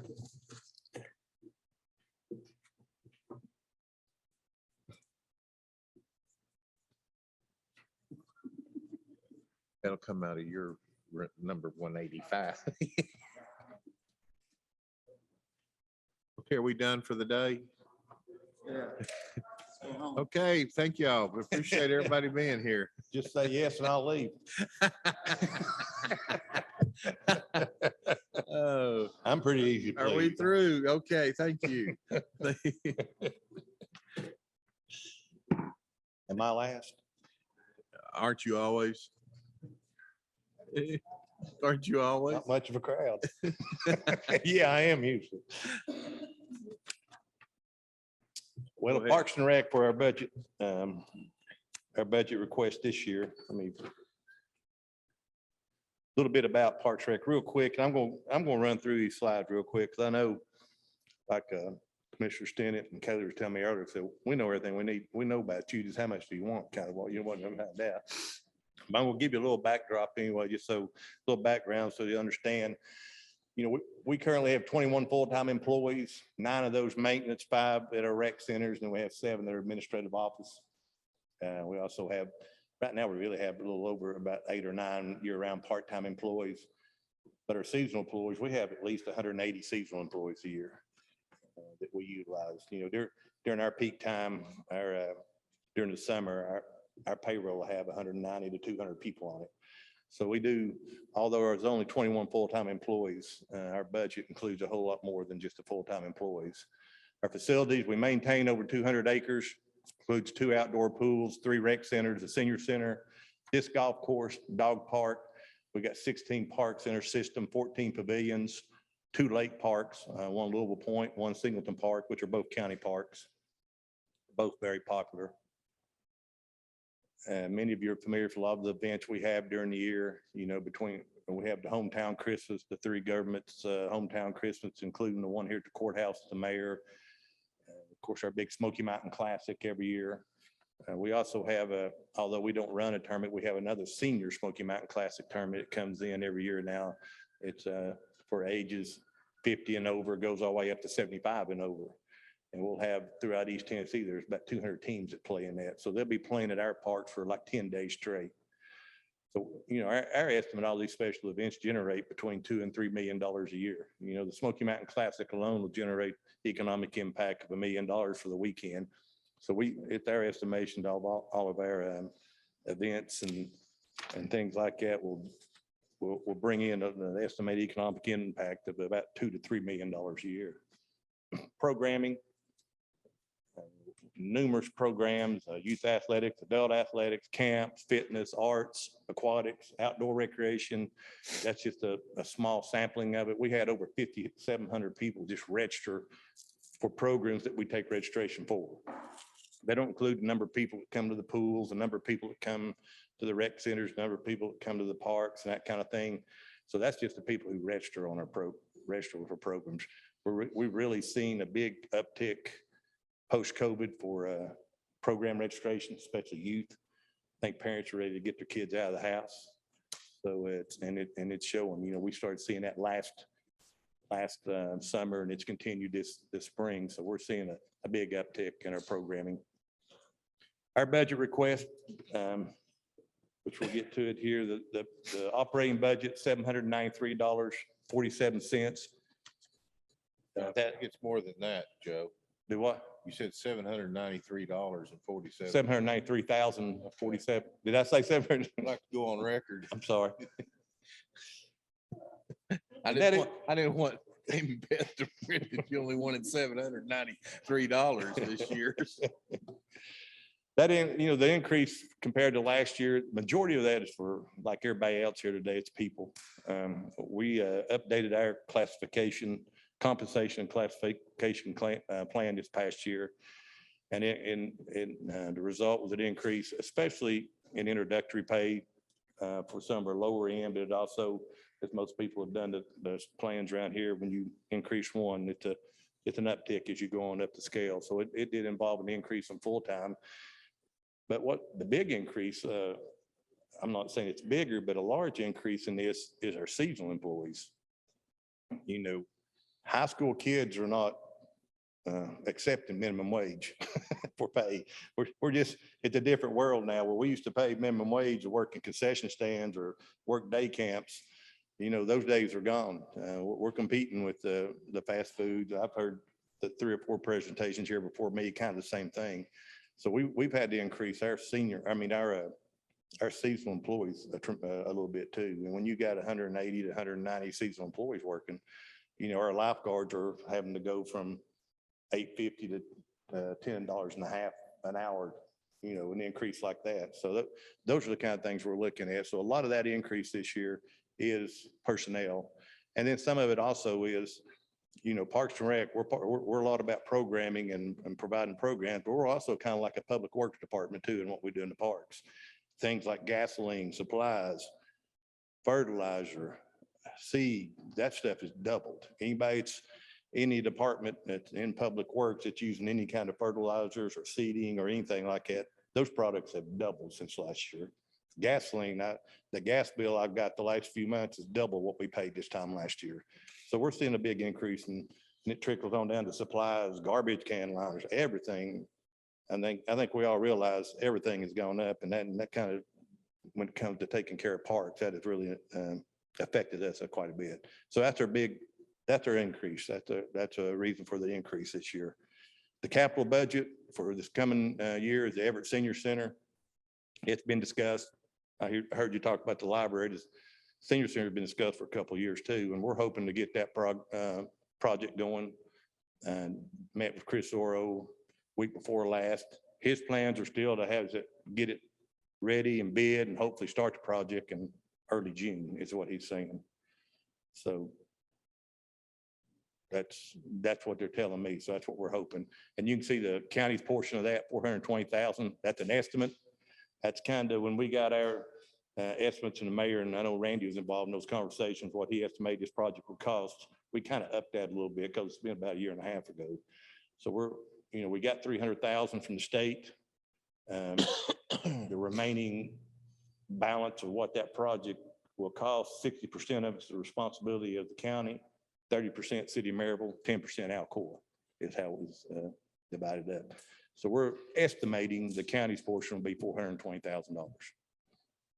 And then I know Brian wanted us to go out one more year and kind of give an estimate for capital the next year. We're needing to replace the football lights at every football field. They're just, anybody that's been to a game there, it's really dark. They're bad.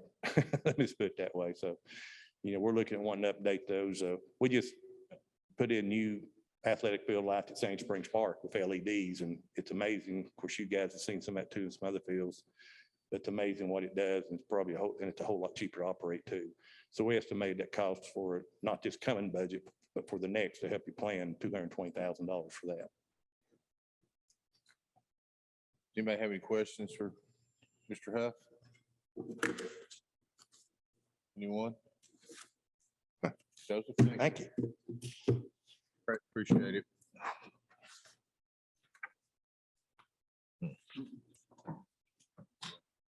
Ron kind of ruined it the other night. When he's beating around, splinters flying and stuff. I forgot how ugly it was. You know what I mean? I know. So on the agenda, do I hear a motion to adjourn? Move to adjourn.